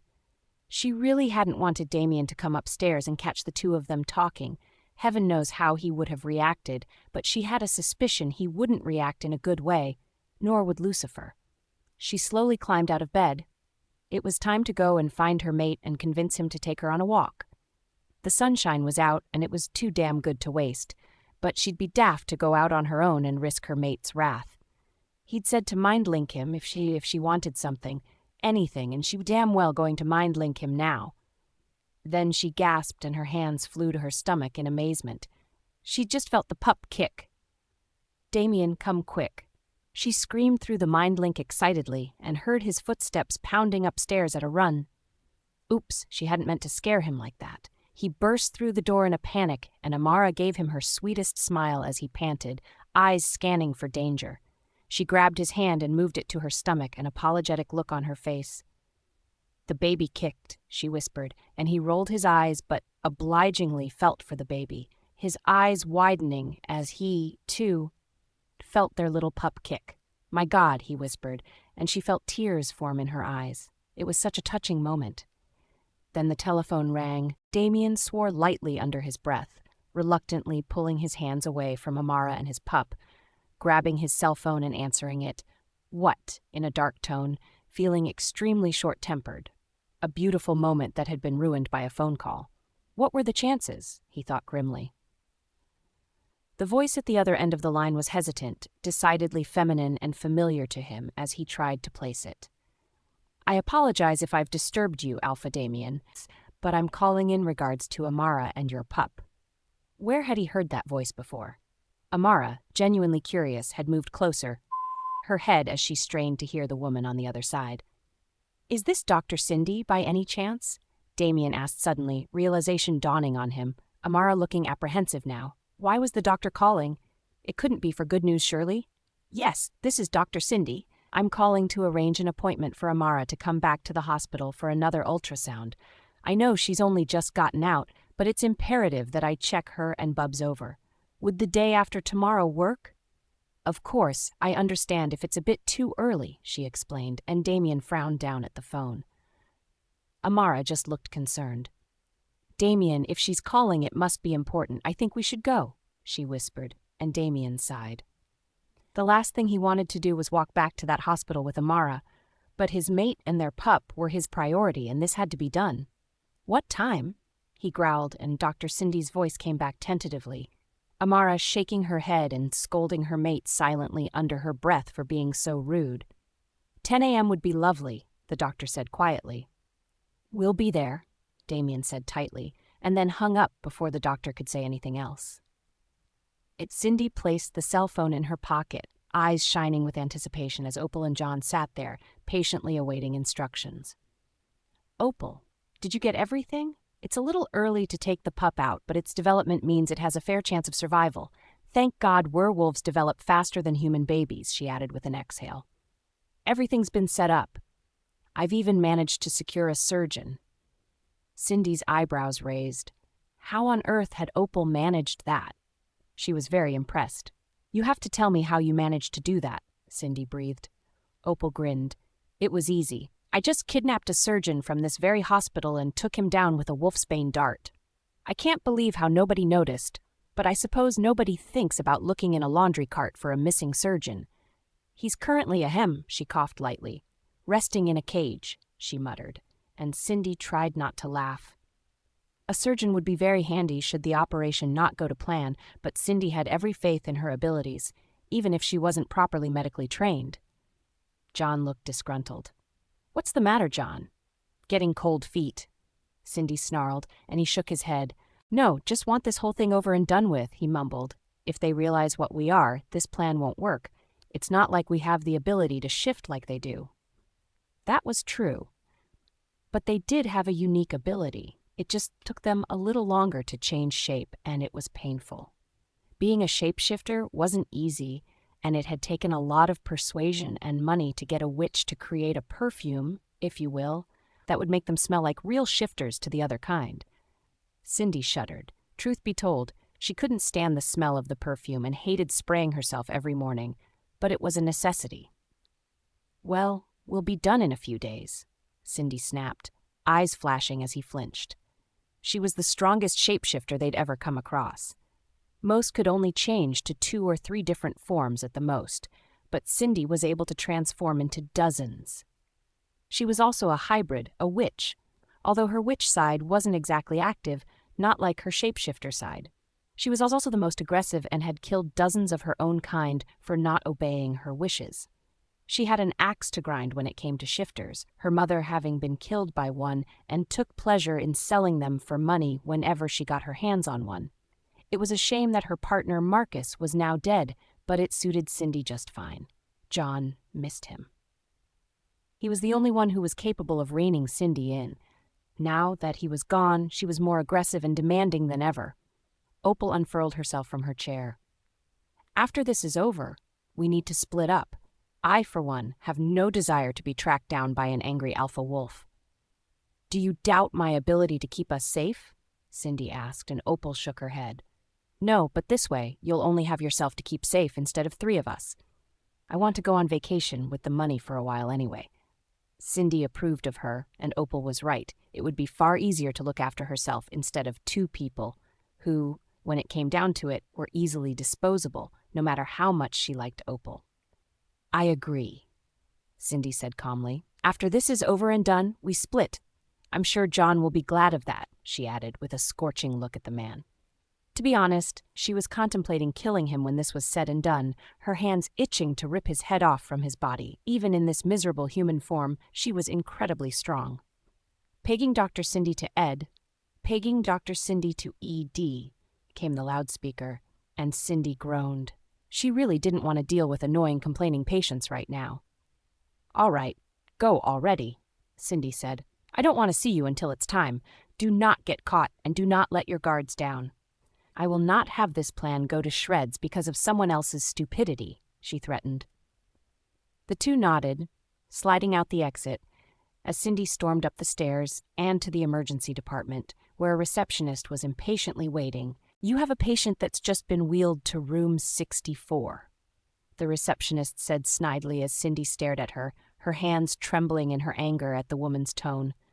She had no clue how close to death she was, otherwise she would have been far more respectful. "Thank you for paging me," Cindy said irritably as the woman shoved a folder at her containing her patient's history. "I'll go and check on the patient right now," she hissed, turning on her heel and stomping off. This wasn't the first time she'd had a run-in with this infuriating woman, and the more she considered it, the more she liked the idea of getting rid of her. Perhaps when she took care of Amara, she would do the same to the receptionist. The thought cheered her up immensely, and she walked into the patient's room with a large, fake smile fixed on her face. Amara frowned. Something was niggling at the back of her mind, something that seemed important, but she couldn't remember what it was. The words threat, partner, abilities kept repeating themselves in a loop in her mind. But who was a threat, or what was a threat, and what did it mean by partner? It was taking all of her concentration, and Damien had to gently tug her in the actual direction of the hospital as they walked. "Amara, honey, you're going the wrong way," he chuckled, and she gave him an apologetic smile. She really should be paying better attention to her surroundings. "Sorry about that," she mumbled. "I guess I'm just nervous. I don't like the hospital. It just seems so cold and sterile, you know."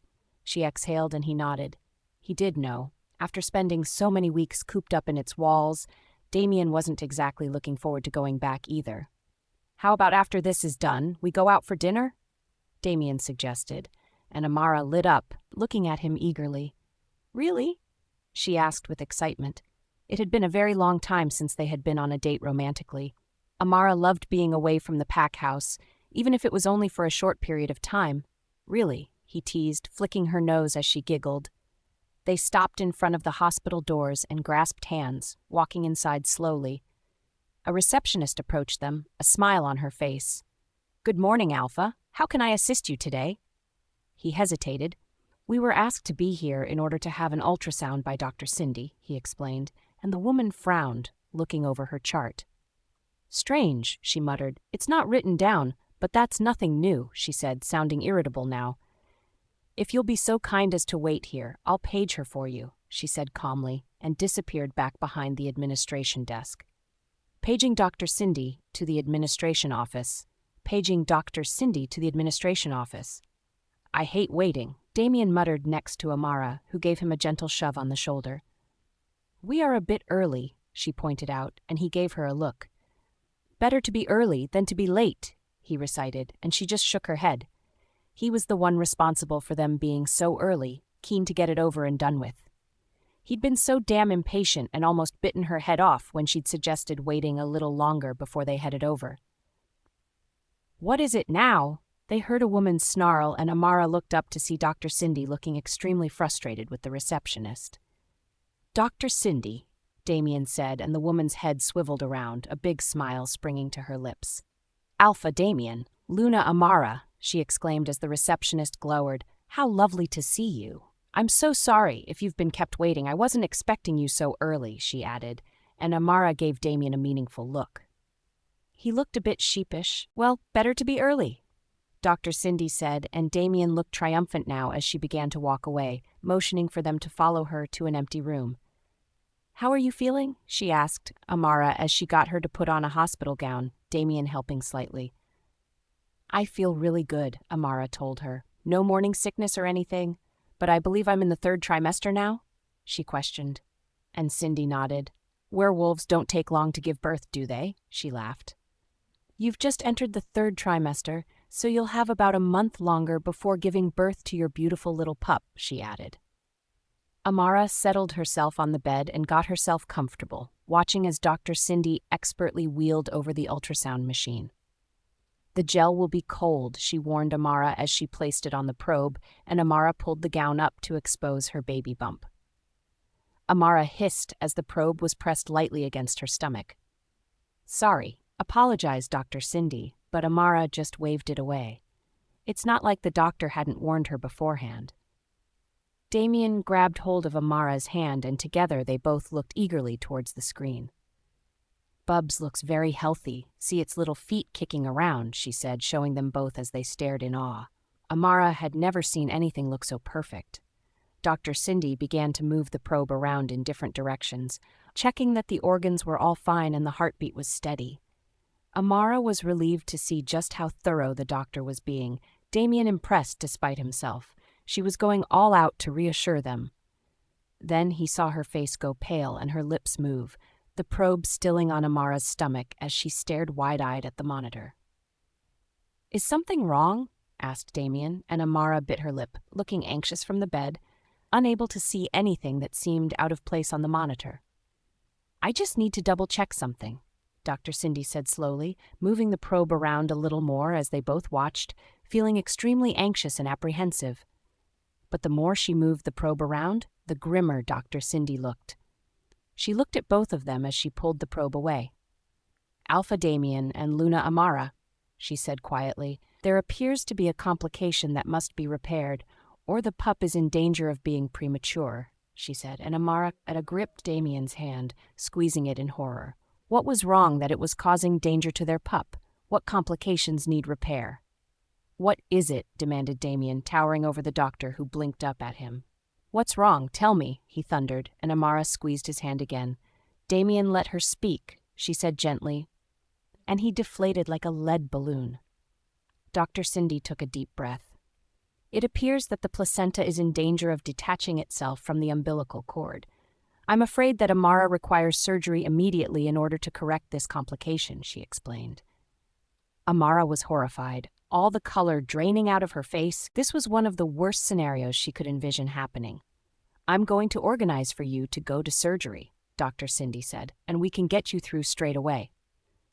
"I will go with her," Damien said, and the doctor shook her head firmly. "We cannot allow anyone, even you Alpha, inside the room during surgery. You will have to wait in the waiting room until the surgery has been completed." He opened his mouth to protest, but Amara stopped him. "Damien, now's not the time to argue," she said tiredly, and he grimaced, sitting down. Dr. Cindy rushed out of the room and came back minutes later, looking haggard. "They're waiting for you now. Amara, I have to wheel you upstairs, Alpha Damien. I must ask you to go back to the waiting room until I can inform you of Amara's condition." Damien leant over and gave Amara a long, lingering kiss, feeling extremely reluctant to let her go, but he was also terrified for their pup, even if he tried not to show it. Amara was already frightened enough as it was. "I love you, and I'll be here when you wake up," he whispered, and she gave him a shaky smile. "I love you too," she whispered as he turned and walked away, one last long glance over his shoulder before he disappeared from view completely. "Now then," Dr. Cindy said cheerfully, "let's get going, shall we?" Threat, partner, abilities. The words came to her again as she felt a sharp prick in her thigh. Amara looked down in a daze, seeing a syringe being pushed into her leg. "What?" she slurred, and the doctor gave her a glance. "A sedative," she said quietly, with a hint of wolfsbane, "to keep you from mind-linking that precious mate of yours and to prevent you from escaping." Amara opened her mouth, but nothing would come out, her whole body feeling like it was limp as she fell back against the bed, her limbs not moving at all. She could feel her vision becoming blurry as she blinked, and then her eyelids felt incredibly heavy as she struggled to keep them open. It was far too difficult, however, and they closed of their own accord. She heard Dr. Cindy's voice in her ear before it all went dark. "I'm going to get a lot of money for that precious pup of yours. Now, be a good little shifter and go nighty-night." Damien stared down at his watch for the 100th time, perplexed as to what the hell was taking so long. Surely Amara should be out of surgery by now. He was preoccupied when he saw Jessica come in, looking frantic. "What are you doing here?" he hissed, trying not to make too much of a scene as there were 6 shifters in the waiting room. "Hear me out, Alpha Damien," she pleaded, but he wasn't having any of it, grabbing hold of her arm and yanking her outside. "You have no business being here, let alone coming anywhere near Amara," he boomed. "Now get out of my sight before I do something I regret." Jessica took a deep breath. "Alpha Damien, listen to me," she protested, folding her arms over her chest. "I don't have time for this. I need to go find out about Amara," he growled, and she stopped him. "That's why I'm here," she cried out, almost shouting in her exasperation. "I don't trust Dr. Cindy. I think she's dangerous. She shouldn't be allowed anywhere near her." "You can hardly talk," Damien said snidely. "Dr. Cindy has been a fantastic help to me and is helping Amara right now. I don't know what you're trying to pull with this crap, but I can tell you right now you'd better shut up before I tear you to shreds. You have to believe me. I wouldn't hurt Amara," she shouted, but he turned and stormed back into the hospital, ignoring her completely. He was impatient now and stormed up to the startled receptionist, a different one to the morning's one, a younger woman who smiled at him pleasantly. "Alpha Damien," she said sweetly. "How can I help you? Are you here to see a doctor?" He shook his head. "My mate, Amara, was taken to surgery a few hours ago, and I need to know what's taking so long," he grumbled. The receptionist's eyebrows shot up.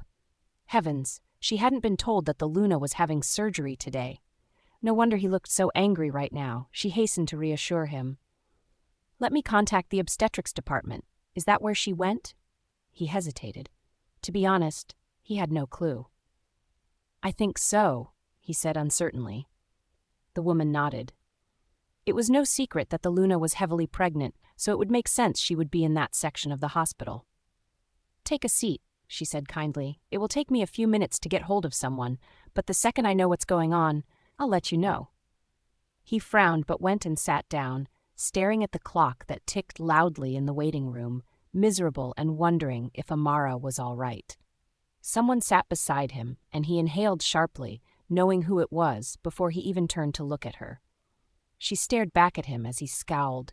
"Seriously," he muttered, "don't you know just how angry I am at you right now?" "You can punish me however you like," Jessica said hotly, "but I want to know Amara is all right. Then I'll leave," she promised, and he groaned, relaxing back against the chair and closing his eyes. She was lucky he wasn't in any mood to kill her right now because he was more concerned about his mate. The minutes ticked by, and Damien began to get pissed off. What was taking so damn long? The receptionist was looking frazzled now and nervously approached him. "Alpha Damien," she said quietly, "are you certain she was taken for surgery and nowhere else?" He stared at her incredulously. Of course, he was sure he wasn't a bloody moron, for heaven's sake. Jessica hovered nearby, and he knew she was eavesdropping on the conversation. "I'm completely certain," Damien growled, and the woman gulped, turning white as a sheet. "Why do you ask?" "I've contacted every single department in the hospital," she whispered, fidgeting under his gaze, "and no one has your mate there. Do you know who ordered the surgery for her?" "Dr. Cindy," Damien told her decisively, and the woman nodded, rushing back to the desk and using the pager. "Paging Dr. Cindy to administration. Dr. Cindy to administration, please." They waited, Damien on tenterhooks, but Dr. Cindy never appeared. Now Damien was getting frustrated. "Track her down," he thundered, and the receptionist nodded, darting behind her desk to place her phone calls. Her fingers fairly flew on the computer, and she spoke quickly to each department head. "Well," demanded Damien, and the receptionist looked at him, her eyes wide. "Nobody's seen Dr. Cindy in several hours. She's gone missing," she whispered thickly, and he let out a furious roar, smashing his fist into the reception desk and sending it flying. "How does somebody go missing?" he roared. "You've lost my mate." Jessica hesitantly touched his arm, and he raised his hand, stilling it when she saw it was him. "I tried to warn you," she said quietly. "You need to check the security cameras. There's something strange about that woman. She doesn't smell right, or at least I don't think she's an ordinary shifter." "I'll get security to escort you to their office," the poor receptionist squeaked, hastily plugging the phone back into its socket and dialing. "What do you mean she doesn't smell right?" I don't know. It's almost as though she smells off, like her scent is fake, Jessica said, turning to him. I don't know how else to explain it. Right, well, you're staying with me until I know you've had nothing to do with this, he growled, and she nodded, expecting no less from him. He paced back and forth, his hands clenched into fists as Jessica watched, the patients in the waiting room avoiding his gaze, afraid to provoke him in any way. 2 security guards approached. Alpha Damien? Yes, he hissed. Follow me. They walked through the myriad of hallways, coming to a small office and stepping just inside as the security officers brought up the multitude of cameras within the hospital. Look for a woman with mousy brown hair, big glasses that cover half her face, and a doctor's coat, Damien instructed, and the men glanced at each other. Do you mean Dr. Cindy? One asked, and Damien nodded, his jaw tight as he stared at the monitors. They were quick and efficient, bringing up the woman on the screen and tracing her movements back to the room where he'd left Amara. He watched in disbelief, tight-lipped, as Dr. Cindy wheeled Amara out of the room, covered in blankets, and disappeared outside to a large van, where it appeared others were waiting. No one had even approached the woman to find out what she was doing. The security was laughable, and he placed a hand to his face, closing his eyes and taking deep breaths. Now do you believe me? Jessica snapped. I knew she was in on this, she hissed, and he sighed. Track that van down, he ordered, and they nodded. Both were IT experts as well as security, something Damien thankfully had insisted on when it came to the hospital, and it was coming in damn useful now. It will take a while. They warned him, and he sat down and crossed his legs, refusing to budge an inch, while Jessica hovered in the background. I'm not going anywhere, Amara blinked. Was she back in the hospital? Because from what she could see, there were the same washed white walls, the same type of hospital bed that she lay on, and she was still wearing a hospital gown. Had she dreamed the whole thing? Had she gone through the surgery? But she still felt pain in her body, and she couldn't hear her wolf at all. When she tried to lift her arms, she realized she was restrained to the bed, and she couldn't mind-link Damien at all. She started to panic. You're awake, a voice said, and Amara gingerly moved her head, it feeling like it was weighed down with a bag of bricks, to see none other than Dr. Cindy, sitting in the corner, waiting patiently. But she looked completely different now. Her hair was tied up in a ponytail and looked sleek rather than wavy. Her glasses were completely gone, and so was the doctor's coat. Instead, she wore jeans and a tight-fitted blouse. It was like looking at the complete opposite of the original version. What? Amara mumbled, still in a bit of a daze as the woman moved closer and looked down at her. Great. That means that it's time. Dr. Cindy, or at least Amara presumed that was her actual name. It could very well be something else. For what? Amara stammered, and Dr. Cindy gave her a wicked smile, leaning down to whisper in her ear. Time to take this pup out of you, Amara. I have a buyer all lined up and everything. She exhaled. Amara went cold. She wanted her baby. She began to panic and thrash around as the evil woman laughed at her futile efforts. You can't do this, Amara pleaded. It's not right. Dr. Cindy just threw back her head and laughed. I don't care about what's right, she hissed, and then her head, looking thoughtful. You know, you really did me a big favor by getting rid of Marcus. He was getting too cocky for my liking. If you hadn't killed him, then I would have, she said cheerfully, and Amara's mouth fell open. Words came back into her mind. Threat, partner, abilities. The words had been a warning, and she'd failed to comprehend them. You were Marcus's partner, she whispered in dread. Well, yes. Do you know how easy it is to take patients from hospital? If he hadn't been bonking the last doctor, I wouldn't have had to step foot in it and take her place. Bastard killed her. Not that she didn't deserve it, but it was bloody inconvenient, she muttered under her breath. Amara had no clue what she was banging on about. The door opened, and another woman came sidling in, her expression tight, her eyes shuttered. She ignored Amara completely and turned to Cindy instead as Amara listened. I have the surgeon prepared, she whispered. Shall we get her into position? Cindy nodded and took hold of the hospital bed, wheeling it through the open door, and Amara viewed her surroundings with utter dread.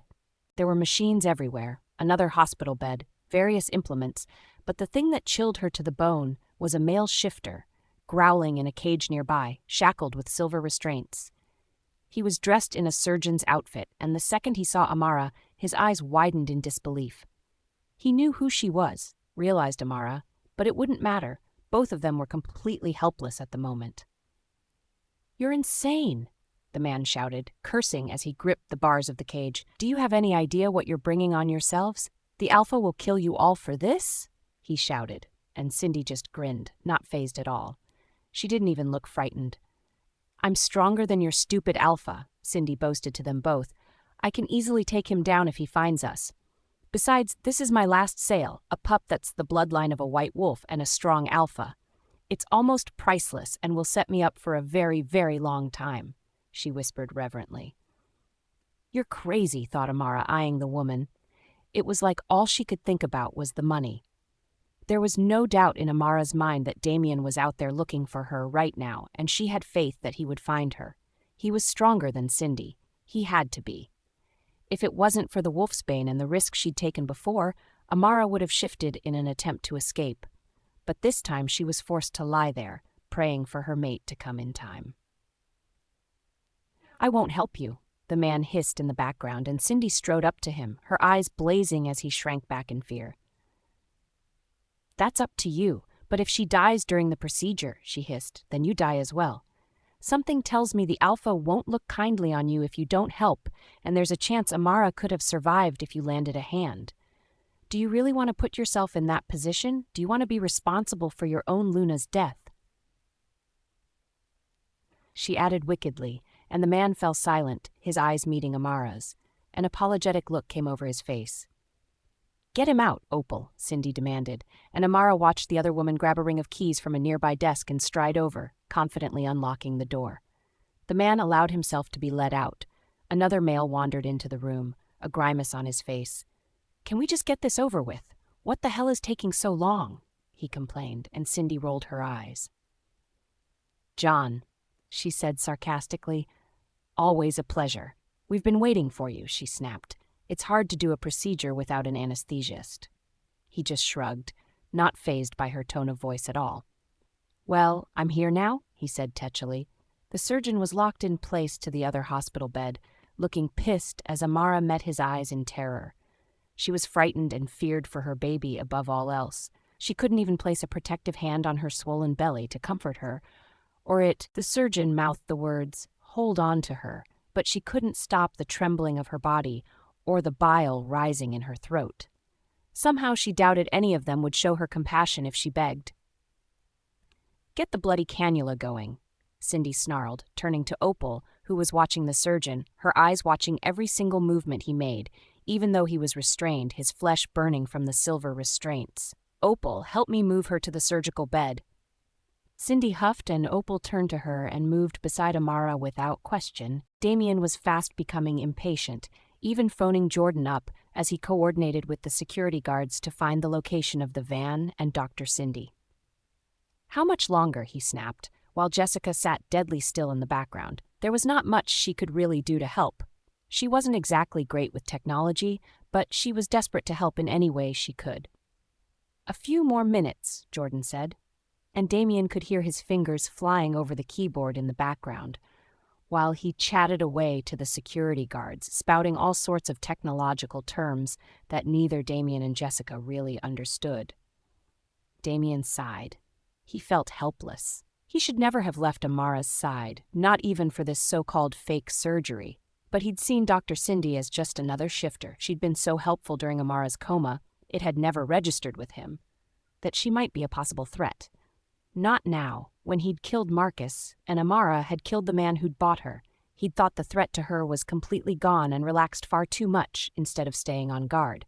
Now he was paying for that mistake, or rather, Amara was paying for his mistake. His fists constantly unclenched and then reclenched in his frustration.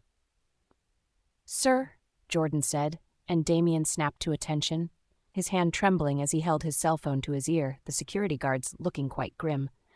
"I believe I have the coordinates you need," he said triumphantly, and Damien closed his eyes in relief. It had been hours, and he'd been giving up hope of being able to find her, ready to let Lucifer, who was going insane, loose as he slowly lost control of his wolf. Send them to me, Damien said, his phone dinging with a link that Jordan had sent. It looked like an abandoned building, Jordan sending live footage from God knows where or from what camera. Damien didn't question, was merely thankful. Looks could be deceiving, he knew. He saw at least 3 cars as well as the van and narrowed his eyes. No one was patrolling outside. Was it possible there was no one guarding it? Can you tell how many people are in that building? Give me a minute, Jordan said calmly, and Damien waited, cell phone to his ear, standing up abruptly as Jessica remained where she was, unabashedly eavesdropping on everything being said. Not that Damien cared to order her out. He didn't really have the heart to at the moment either. Jordan murmured thoughtfully. I estimate, because I can't be 100% sure, that there are at least 5 heat signatures in that building. There could be more. I don't know for certain. That doesn't seem like many, Damien muttered. I would have thought there would have been far more guards, etc. It made no sense to him. There could be a reason for that, Jordan said hesitantly, and Damien heard the hesitation in his voice. Jordan was holding something back from him. But what was it? Whatever it is, tell me, Jordan, he growled, and heard Jordan clear his throat. There appears to be a fair bit of medical equipment inside the building, he said reluctantly, as though preparing for a medical procedure of some kind. Medical procedure, Damien murmured, and then realization dawned, his chest becoming tight, his heart thumping madly in his chest. My God, they're going to take my baby, he whispered, Lucifer giving a loud growl inside of his head. That's why they've taken Amara in the first place, he growled, his whole body shuddering in his anger. The security guards casually moved to a far corner of the room. You have warriors on the way. I've already dispatched them, and they have the coordinates. They'll be awaiting your arrival, Alpha Damien, Jordan said, and Damien thanked him profusely, hanging up the phone. The 2 security guards looked at him with trepidation in their eyes. I require one of you to accompany me, he demanded, and the men glanced at each other, the younger one finally moving forward. I'll come, he offered. What do you need? I need you to direct me to these coordinates, so I don't have to worry about that while driving. Jessica couldn't keep silent any longer. I'm coming as well, she exclaimed indignantly, and he turned to her with a raised eyebrow. Please, don't make me stay here. Besides, isn't it better to have me where you can keep an eye on me? She asked, and he gave a giant huff of resignation. She made a fair point, but that didn't mean he had to like it. Fine, but you stay quiet, and you don't do anything stupid that jeopardizes anyone's safety. You so much as make one wrong move, Jessica, and I'll tear you to shreds. Is that clear? He hissed, and she nodded. Great, let's go, he thundered, heading out the door and sending it flying, uncaring about the damage. He was in that much of a rush, while the security guard and Jessica tried to keep up, following him outside to his car. The security guard, whose name read Daniel, now that Damien was glancing at his badge, hastily got into the passenger seat, bringing up the required coordinates and the map, while Jessica gingerly got into the back seat. Head out of the parking lot and go south, Daniel instructed, and Damien nodded tightly, putting the car into gear and heading off with a large squeal of the tires. Jessica swallowed as the car seemed to go way over the speed limit. She supposed that being an alpha had its perks. He wasn't going to be pulled over for speeding, but she fervently wanted to make it to the building in one piece, something that might not happen if he continued going at the rate he was. She began to pray. How far away is it? Damien shouted over the loudness of the wind, hair billowing in the wind from the open windows. Daniel glanced down at his map, a grim expression on his face. 2 hours, but if you continue at this speed, Alpha Damien, then I estimate it to be more likely around 5 hours or less. Good, he roared, and the security guard went pale as the car began to go even faster. Both of you are to hide when we get there. Is that understood? He growled, and Daniel nodded, looking relieved, while Jessica crossed her fingers and nodded respectfully. If Alpha Damien thought that she was going to hide herself like a coward, while Amara was in serious danger, then he had another thing coming. Jessica owed Amara a debt, and she was going to pay it, whether he liked it or not. Amara watched with a dry mouth as Opal began to slowly undo the restraints tying her to the bed. Cindy undid the ones near her lower legs. Neither woman was expecting her to give up a fight, but Amara would have hated herself if she didn't at least try. The second her legs were free, she gave a mighty kick, sending a pissed-off Cindy flying to the ground while she punched Opal in the face, watching in satisfaction as she was forced to jump back. Amara didn't hesitate but jumped off the bed and began to run, albeit awkwardly, but she was far too slow, Cindy catching up quickly and grabbing hold of her hair, tugging it back as Amara struggled and hissed in pain. "You stupid," she hissed. "You try anything else and I'll tell John not to worry about putting you under." She almost screamed as Amara stopped the struggle. Opal had a black eye, which gave Amara a small amount of satisfaction. She felt no regrets at all, struggling slightly as Cindy almost flung her onto the bed. "Silver restraints for the," Cindy snarled, no longer the cheerful harpy she'd been. Amara was pleased. Opal came forward holding the required restraints, and Amara writhed as they were placed around her wrists, before being shackled to the bed, another set around her ankles. God, it stung, burnt her flesh with every movement, and she howled while the surgeon watched wide-eyed. "John," Cindy snapped, and he sauntered over, cool as a cucumber even with Amara's attempted escape. "Thanks so much for your help," she added sarcastically, and he shrugged. "You had it." "I wouldn't want to step on your toes," he said with a grin as she scowled blackly at him. "Get the needle in her," she hissed. "I want this baby out, do you hear me? The buyer is expecting the child in the next couple of hours, and I aim to provide what I promised." Amara moaned as she felt a needle pierce her flesh, seeing a cannula being placed, and then John attached something to it, a tube running to another machine. It was the anesthesia, and she dug her nails into her hands. She wasn't going to allow herself to pass out, because she knew what would happen if she let it. The surgeon looked horrified, shackled to the bed and looking apologetic, monitoring her vital signs with an anxious eye. "Try to stay awake," he whispered to her, and she nodded, biting her lip while Cindy and Opal moved around, digging out several implements. God, it hurt.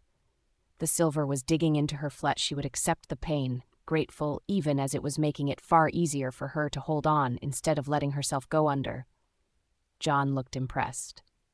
"Wow, you're really holding on," he said, and increased the levels of the drug to her chagrin. Her body felt like it was floating, and she dug her nails in hard enough to draw blood, beginning to feel desperate. "Please, oh God, please, Damien, find me in time," she chanted to herself. "Our baby is in danger. Please get here." She knew that she wasn't going to be able to keep fighting the drug, and the surgeon knew it too, his face going even paler as Cindy and Opal came back with a trolley full of different surgical tools. "She's still awake," John objected to Amara's surprise. He was looking steadily at Cindy. "It doesn't matter," Cindy said blithely. "She'll barely feel it, and most mothers are awake during a cesarean. Anyway," she added impatiently. John shook his head, looking disgusted. "I can't do this," he muttered, standing up and glaring at Cindy, who looked pissed. "I've gone along because it was my death otherwise, but no more. These people don't deserve to be sold as slaves, Cindy. They've done nothing to you." "They killed my mother," Cindy screamed, her hair flying everywhere, sounding extremely unbalanced. "They thought she was a rogue," John snapped. "You know that as well as I. It's time to just let this go. You're killing your own people in a mad attempt at revenge. Money isn't that important." "Money is everything," Cindy said, her eyes staring into his. Opal fidgeted uncomfortably behind her. "Do you agree with him, Opal?" she demanded, but the woman shook her head. "My loyalty is to you," she whispered, and Cindy relaxed. She picked up a large surgical blade, and Amara moved slightly away, but it wasn't meant for her. Instead, Cindy charged John, who appeared to accept it, plunging the blade directly into his stomach, blood dripping from the wound, onto his shirt and down to the ground as he gurgled, falling to his knees. "You pathetic weakling," she said with a sneer. "I was going to kill you anyway, but you've just given me the perfect excuse. Your heart was never really in this in the beginning. Another shapeshifter with a goddamn conscience," she whispered, kicking him to the floor and leaving him there bleeding, his hands around the knife in a desperate attempt to stem the blood. She stormed back over to Amara and grabbed another surgical blade. "Amara, wriggling furiously, her mouth open in a scream as she let one of the loudest ones yet out. Cindy laughed maniacally, waving the blade around. "Now then," she exhaled, "I believe that I need to make a large cut right around here," she murmured as Opal stood silently, not about to draw any attention to herself. "Don't do this," the surgeon growled, and Cindy shot him a look. "Shut up, or I'll kill you next," she snarled, and he fell silent, watching in horror as Cindy raised the blade, preparing to plunge it down. Amara closed her eyes, unable to bring herself to look. The drug was taking effect, and she was almost passed out, in spite of trying to stay awake for so long. "I'm so sorry, Bubs," she thought to herself. "I really tried." She felt tears form in the corner of her eyes. This was it. There was no one to save her. She was about to lose one of the most precious things in the world, and there was nothing she could do to stop it. Her body slumped, and the knife began to descend in slow motion, Amara's eyes opening in spite of herself, seeing everything from the corner of her eyes, and then a loud howl came from outside, one that chilled her to the bone and made her smile. Amara would know that sound anywhere. Damien was coming, and he wasn't going to be providing any mercy. They were finally there. Damien parked a fair distance away and shifted, leaving Daniel and Jessica in the dust, Lucifer constantly growling in his mind, desperate to get to their mate. They were met by several other wolves, his warriors, who were awaiting their instructions. Damien gave a long sniff. He could smell her. He could smell his mate and his pup, and they were close by. He mind-linked the group. "Everybody is to spread out. My mate is in there and must be retrieved. I don't care what it takes. We get her out, and those who have taken her kill without mercy. I want no survivors. Is that understood?" They were all in agreement. Then he heard it, a sound that chilled him to the core and set Lucifer off. The sound of Amara's screams had him racing towards the building, slamming himself through the door and sending it flying off its hinges. He took in the scene, growling furiously. Dr. Cindy, the was holding a surgical blade above Amara, who had been shackled to the bed with silver. There was another shifter male shackled to the bed as well, dressed in a surgeon's outfit. He could smell blood, but thankfully it wasn't Amara's, his eyes scanning the room until they came to a man who was lying on the floor, another surgical blade in his stomach, blood flowing from his wound. Was he an innocent bystander or one of the ones involved with Amara's kidnapping? His warriors swarmed behind him, growling at the strange woman with Dr. Cindy. Damien didn't know what he expected. He thought Cindy would be frightened of so many creatures in the room, the fact that she had one other person to defend herself with. He thought she'd give up, but instead she merely glared at them all, not afraid of him or his shifters in the slightest. He snarled, and she moved closer to Amara, placing the blade against her neck as she hissed. He growled and snapped his jaws, but Cindy merely shook her head. "Shift," she hissed, pressing the blade firmly against Amara. He growled as he saw a spot of blood well up. "Shift, or I swear to God, I will slit her throat here and now." Damien hesitated, mind-linking his men to stay back for now. The surgeon dude was on the other side of the bed and unable to do anything, merely staring wide-eyed at all the wolves with a pleading look on his face. Damien doubted he had anything to do with this. Damien reluctantly shifted back to his human form, keeping a wary eye on the other woman who had backed away to the far corner of the room. "Drop the knife," he hissed, and she shook her head, a small smile on her face. "I don't think so," she said quietly. "I dropped the knife and you'll try to kill me. Do you honestly think that I am that stupid?" she said incredulously. He glanced at Amara, who was silent, her eyes wide as she stared at her mate in horror. His heart gave a pang. Lucifer was ready to kill. "Then fight me, you coward," he spat. "But move away from my mate, or I swear," he threatened. Cindy looked unfazed. "Opal," she said quietly, and the woman moved forward silently, her head lowered, hands clasped inside of each other. "What do you require of me?" the woman asked, and Damien frowned. Was this woman merely a servant or a partner of some sort? It didn't look like this woman was much of a threat at any rate. "Shift," Cindy told her, and the woman nodded, backing away slightly.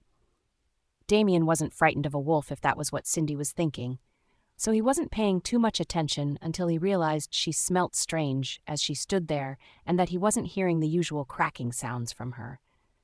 He stared wide-eyed as the woman began to change, bones cracking louder than any shifters, until in her place stood a magnificent, jet-black jaguar. His mouth fell open. I guess you didn't know we aren't shifters, but shape-shifters. Our kind is almost extinct, you know, but there are a few of us still around. Cindy hissed, "Your wolves are no match for our kind." Damien said nothing, his eyes intent on the jaguar which was whipping its tail back and forth. Lucifer was itching to fight, but they were both all too aware of the blade at Amara's throat. He blinked. Was it his imagination, or was he smelling a scent that was all too familiar close by? He wanted to groan out loud. He'd specifically told Jessica to stay back. If she walked in right now, she could cause utter chaos. But he didn't have time to do anything, as Cindy suddenly began to laugh. "Let's see if you can win against Opal here, shall we?" she mocked. And he stared at her, his jaw tight, his eyes full of hatred. "How do I know you won't kill Amara during it?" he spat. And she carefully placed the blade on the bed and held her hands up in surrender. "There," she said triumphantly. "Fight the jaguar, Alpha Damien, if you want to save your mate," she hissed, a crazed look on her face. What the hell was she doing? Nonetheless, the jaguar was beginning to pace back and forth, eyeing everyone like a piece of meat. If he wanted to save Amara, he was going to have to take out this creature first, because it was in his way to getting to her. He cursed under his breath. This was going to be one hell of a fight, and if this Opal was a shapeshifter, then so was Cindy. That meant he would have to fight her as well. It was not something to look forward to, but he was determined to save his mate and his pup. He mind-linked his men. Work in teams. Don't let it grab hold of you with its jaws or you're dead meat. I take the lead. His men were agreeable, and without another word, he shifted, bones cracking and adjusting, until once more he had turned into a magnificent black wolf, his eyes pitch black as he stared at the jaguar head-on, snarling, foam frothing out of his mouth. The jaguar flicked its tail and came forward, its ears laid back, its mouth open wide as it let out a ferocious roar. Damien growled and then took a running leap directly towards the waiting jaguar. Jessica stared at the back of Alpha Damien in frustration. He'd raced off and demanded they stay in the car, like they were two miscreant children. She seethed. Daniel, on the other hand, she couldn't help noticing, was more than happy to stay in the car, leaning back against the seat and relaxing his body, even going so far as to turn the music on softly.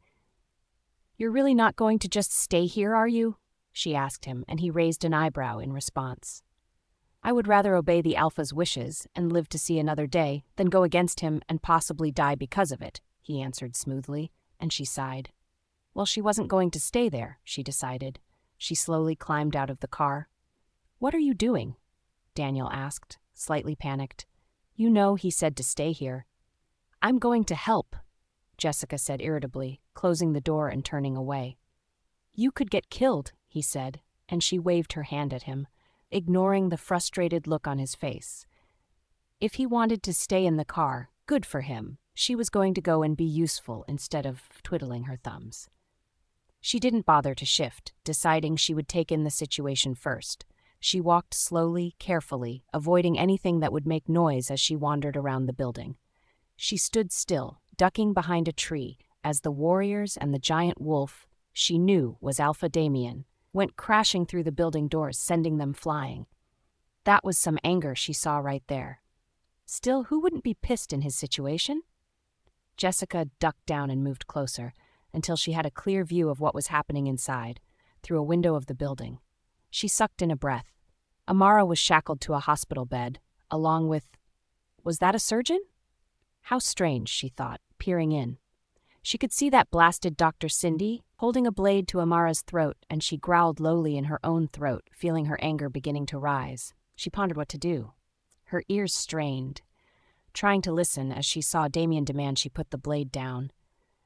Dr. Cindy laughed, a chilling sound that rocked Jessica to the core. Why wasn't she afraid? Was it because she knew that Damien would do whatever she requested of him if it meant keeping his mate and pup safe? He'd already been forced to shift to human form. But then she listened some more and frowned. Dr. Cindy was blathering on about shapeshifters, which intrigued her. Jessica knew about shapeshifters, but she had assumed, like the rest of them, that they were extinct, having never come across one. They were a myth in their race, a legend, but she sounded serious. Jessica saw her move, and then another woman walked forward. There didn't appear to be too many people in that room, but none of them could risk Amara's safety, which was preventing anybody from attacking. What was this other strange woman doing? Jessica peered harder. Was she changing into something? But it didn't look like she was changing into a wolf, but rather a large black jaguar. Christ. The woman had been telling the truth about being a shapeshifter. This made the fighting more dangerous. Jaguars were much more aggressive and volatile than wolves were. It was looking extremely angry, and its tail was flickering around everywhere. Jessica sucked in a breath. She wasn't entirely sure that Damien was going to be able to win against it. She also could see he was distracted by Amara and making sure she was still all right. Jessica narrowed her eyes. She needed to get Amara out of there if he wanted to stand a fair chance of keeping his focus and winning against the jaguar. She watched, her heart thumping wildly, as he shifted to a wolf and took a running leap towards the jaguar. God, it was chaos inside. Wolves darting back and forth everywhere, snarling and growling, as well as whimpering as some of the wolves went crashing to the floor. Jessica's eyes darted back to Cindy, who was smiling, enjoying the fighting, her hand picking up the blade by Amara's side. Damien was now so distracted he hadn't noticed the threat, and Jessica was angry. So much for fair play. She saw a door nearby, one that led into the building on the other side. If she was careful, she might be able to take down Cindy by surprise. It was a big if, but it's all she had to go on. Creeping across, she opened the door, praying it wouldn't creak and give her away. It opened smoothly, and she was relieved, sidling against the wall and coming in. Cindy still had her back towards her and hadn't noticed her presence at all, thank goodness. "Let's finish this, shall we?" she was whispering to Amara, who was opening her mouth to scream. She spotted Jessica and stopped, unable to believe her eyes. Was Jessica attempting to save her? She deliberately looked away as Jessica got closer, not wanting to accidentally give her away. Jessica narrowed her eyes. There was a key glistening on the floor by her foot. It must have been in that woman's clothes before she turned into a jaguar. She bent down and retrieved it, palming it in her hand. If Cindy was a shapeshifter, and let's face it, she had to be, then Jessica had no chance against her. But she might be able to distract Cindy enough to free Amara and that strange surgeon dude as well.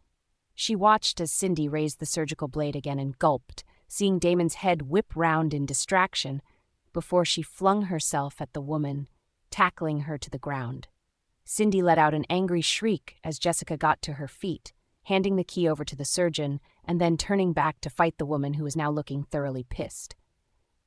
"Big mistake," Cindy spat out, and Jessica was relieved to see Damien back in the thick of things as he fought bravely, the warriors doing their best as they worked in tandem with each other. "Listen," Jessica taunted. "I'm not letting you get close to Amara again. Over my dead body," she hissed. And Cindy her head, her eyes glinting with amusement. "That can be arranged," she growled, and Jessica tensed and prepared herself. Cindy launched herself at her and the two of them went down, Jessica shifting in the midst of it while Cindy shoved her off and began to change, right in front of Jessica's eyes. Now there were two creatures to contend with, both as dangerous and both as lethal. The surgeon grasped the key in his hands, Amara hearing the sizzling sound as it burnt his flesh, nonetheless not preventing him from undoing his shackles. He kept a wary eye on Jessica and Cindy, who were currently yelling things at each other before hastening to Amara's side. He undid her wrist restraints first, and she moved her hands, wincing at the pain, even as her burnt flesh began to heal itself. Her ankles were next, and she felt her blood beginning to circulate properly again as she slowly moved off the bed, the surgeon helping to keep her upright and steady, when her body faltered, the drug still in her system. Swore the surgeon, and he ripped the tube out, Amara thanking him silently with her eyes. Her head flopped on his shoulder, and they both turned and stared wide-eyed at what Cindy had become as she fought Jessica's wolf. Amara was terrified for her and for Damien, who was fighting the jaguar still. but as she glanced over at him, he looked directly at her and could see she had been freed, letting loose a ferocious growl as he attacked the jaguar with fervor. But it was Cindy that was causing a problem because between her and the jaguar there was no way of escaping. As it was, Amara could barely keep herself upright. "Jessica can't win against the tiger," Amara whispered, and the surgeon nodded, looking grim. "I know. She doesn't stand a chance on her own," he whispered back, helping her over to a chair that was at least far back from the utter chaos of the fighting. "What's your name?" she slurred, slumping in the chair. "It's Fred," he said softly, checking her pulse and doing his best to ignore what was going on in the background. "You're going to be all right," he said firmly, "but you need to stay here and rest," he whispered. And she looked at him in concern, raising her eyebrows. "Where are you going?" she whispered, and he stood back up and looked towards Jessica, who was fighting for her life as the tiger pounced and clawed. "I'm going to help her," he said quietly. "There are syringes with sedatives in them on that trolley. If I can get close enough to the tiger, I can make her go to sleep." It was dangerous, and they both knew it, but Jessica was fast losing the fight, and Amara sensed her distress. "Be careful," she whispered. She watched him head towards the trolley, darting around the fighting wolves, crawling when he needed to. His hand carefully shot out, and he grabbed hold of not one but several syringes. Amara wondered how many it would take to make the tiger falter and fall asleep. Jessica let out a loud howl as she went flying, narrowly missing Fred as she went past. The tiger gave a flick of its tail and roared, Amara cringing as it filled the air, distracting the shifters for a moment as they turned to look at the new threat in the room. Jessica got back up, limping, staring at the tiger challengingly. Amara was impressed. For an Omega, Jessica was showing not only quite a bit of strength, but persistence as well. Fred went to Jessica's side and she growled, leaping once more, tackling the tiger to the ground and rolling over and over as they clawed and bit each other in a frenzy. It was all Fred needed as he threw himself in the midst of them, stabbing the syringes into the tiger, over and over, as it hissed and then used its jaws to grab hold of him and fling him into the nearby wall as Amara winced. To her relief, he was still alive. Amara watched Cindy get up and Jessica, to her shock, stayed lying down, blood pooling around her body. She felt fear seize her heart. Was Jessica even alive?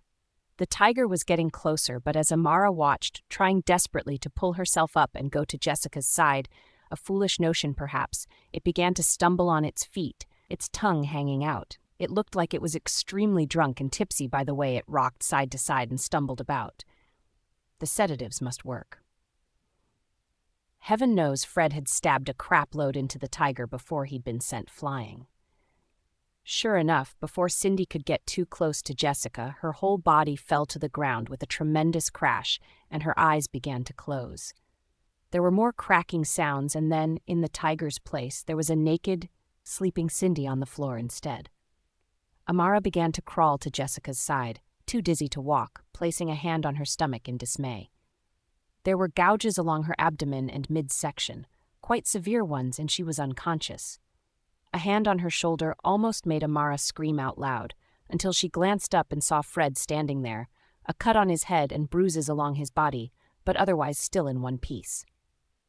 "She's hurt," she managed to utter, looking down at Jessica sorrowfully. He nodded. "I can help her," he said quietly, rolling up his sleeves and glancing over at the sleeping Cindy with a wary eye.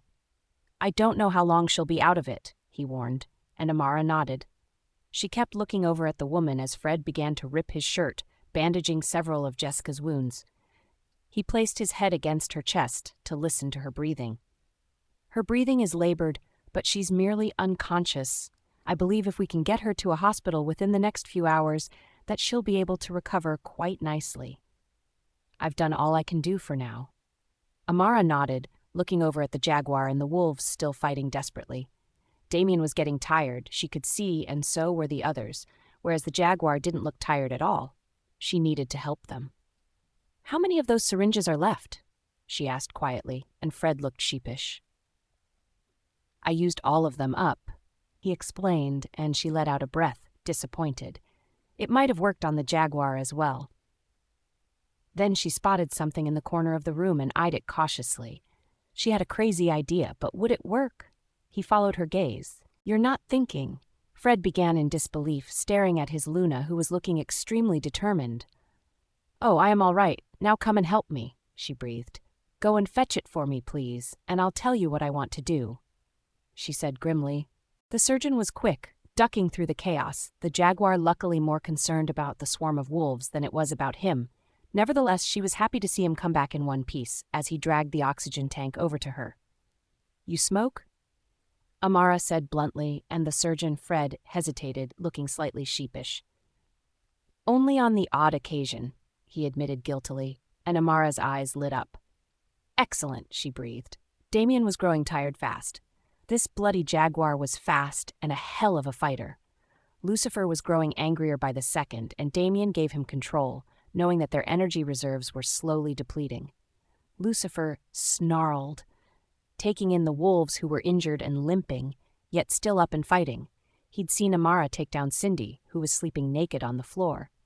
Part of Lucifer wished she'd stabbed the but knew Amara was too soft-hearted to do it. He, on the other hand, was not, and would be taking care of that little problem once he finished this pussycat off. He dodged, swiping furiously, and felt a spurt of satisfaction as he made direct contact with the jaguar's chest, slicing into it and smelling the scent of blood in the air. Blood that was not from any of the shifters. The jaguar growled and attacked, sending him flying to the ground. Lucifer was still keeping an eye on Amara in the background, not wanting her to be injured by any of his men, or have the jaguar try and spring over to her. As it was, he knew the jaguar was furious over what had happened to Cindy, for her head had craned to look, and she'd hissed, fighting even more frenzied than before. Lucifer got to his feet and jumped, landing on the jaguar's back, his jaws tearing at flesh as the jaguar howled and whimpered, its paws scrabbling until he was toppled to the floor, two other wolves taking the opportunity to leap up and make their move, swiping claws across the soft flesh of its belly. Amara glanced over at the fight, seeing that Damien, or was it Lucifer, limping now, and looking quite tired. The fight couldn't go on much longer. At this rate, all of the shifters would die before the jaguar did. She swore under her breath as Fred began to help her. He had already handed over his lighter and was eyeing Amara in concern. "You sure you want to do this?" he asked hesitantly. "Because it's one hell of a risk," he added, "especially if it's not sparked." Amara nodded, looking tight-lipped. This was the most reckless and foolish plan she'd ever come up with, but it was the only thing she had. All she wanted to do was make sure that no wolves were hurt in the process. "Will they listen?" asked Fred, and she bit her lip. "They'll have to. I still can't mind-link," she said irritably. She motioned towards Cindy. "Drag her further back," she told him, and then pointed to the man, John, who had died from his wound. "And him, I think he should be buried properly," she exhaled. Fred hurried to do as she suggested. Part of him would have been delighted to have left Cindy in the midst of danger, not caring in the slightest if the died, but Amara was still his Luna and he would respect her wishes. "All right, she's out of danger," he said with a scowl on his handsome face. "Now what?" "Grab the canister," she whispered, making her body stand upright, even though she was still dizzy and a little out of it. "My God, I hope this works," she thought grimly. Otherwise, she was about to make things a hell of a lot worse. "Unscrew the top," she ordered. Lucifer was still frantically fighting for all he was worth when he heard Amara shouting as loudly as she possibly could. "Get back," she screamed. "Stop fighting and move back." He growled, not pleased, but something in her tone of voice told him it was wiser to obey, ordering the other wolves to abandon the fight and move to Amara. He frowned. What was the man holding in his hand?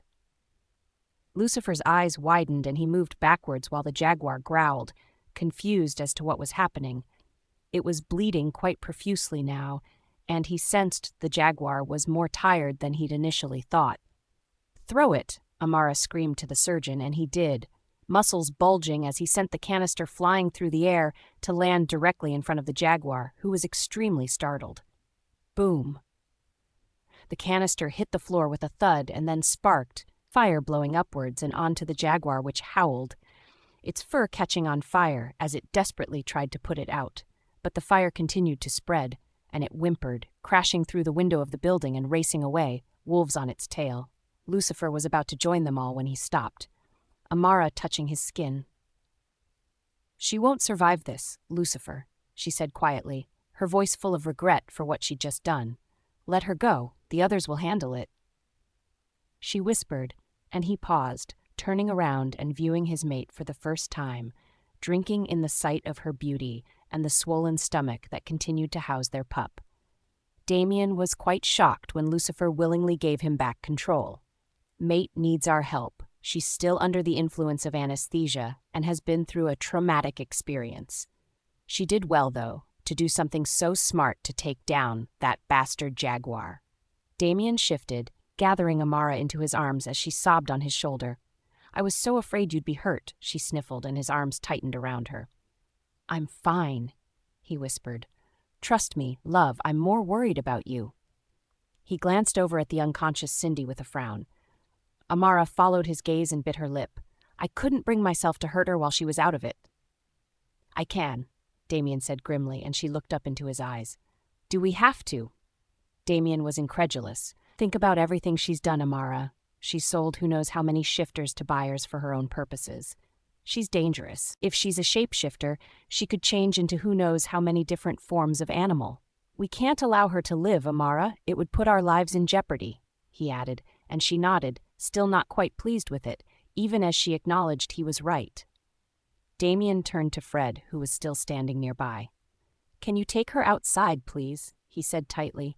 "I don't want her to see this." Fred nodded and gently lifted Amara up into his arms. Now that the building was cleared, it was relatively easy to take Amara out of the building and into the fresh air. Damien waited until they were fully out of sight, before he walked over to Cindy, who, it must be said, was starting to come to, her eyelids fluttering. Damien stared down at her, hatred and contempt in his gaze, Lucifer bloodthirsty for revenge. "What?" stammered Cindy as her eyes opened, and Damien was quick, grabbing hold of both sides of her head as she began to struggle weakly in his grasp. He twisted her neck and heard the satisfying popping sound of her neck breaking, letting go and letting her head thump back to the floor. The threat was over, but to make sure, he would ensure that the jaguar was brought back and the building was burnt to the ground. It was better to be safe than sorry. As it was, he made a vow to track down all the missing shifters and free them, no matter how long it might take him. Amara patiently waited outside, knowing what Damien was about to do, feeling nausea at the thought. He was at least sparing her from being a killer, but that didn't make it any easier. He came back out and looked around, almost rushing towards her once he'd spotted her. "Is she?" asked Amara hesitantly, and he grabbed hold of her off Fred, refusing to put her down. "She's gone," he said shortly.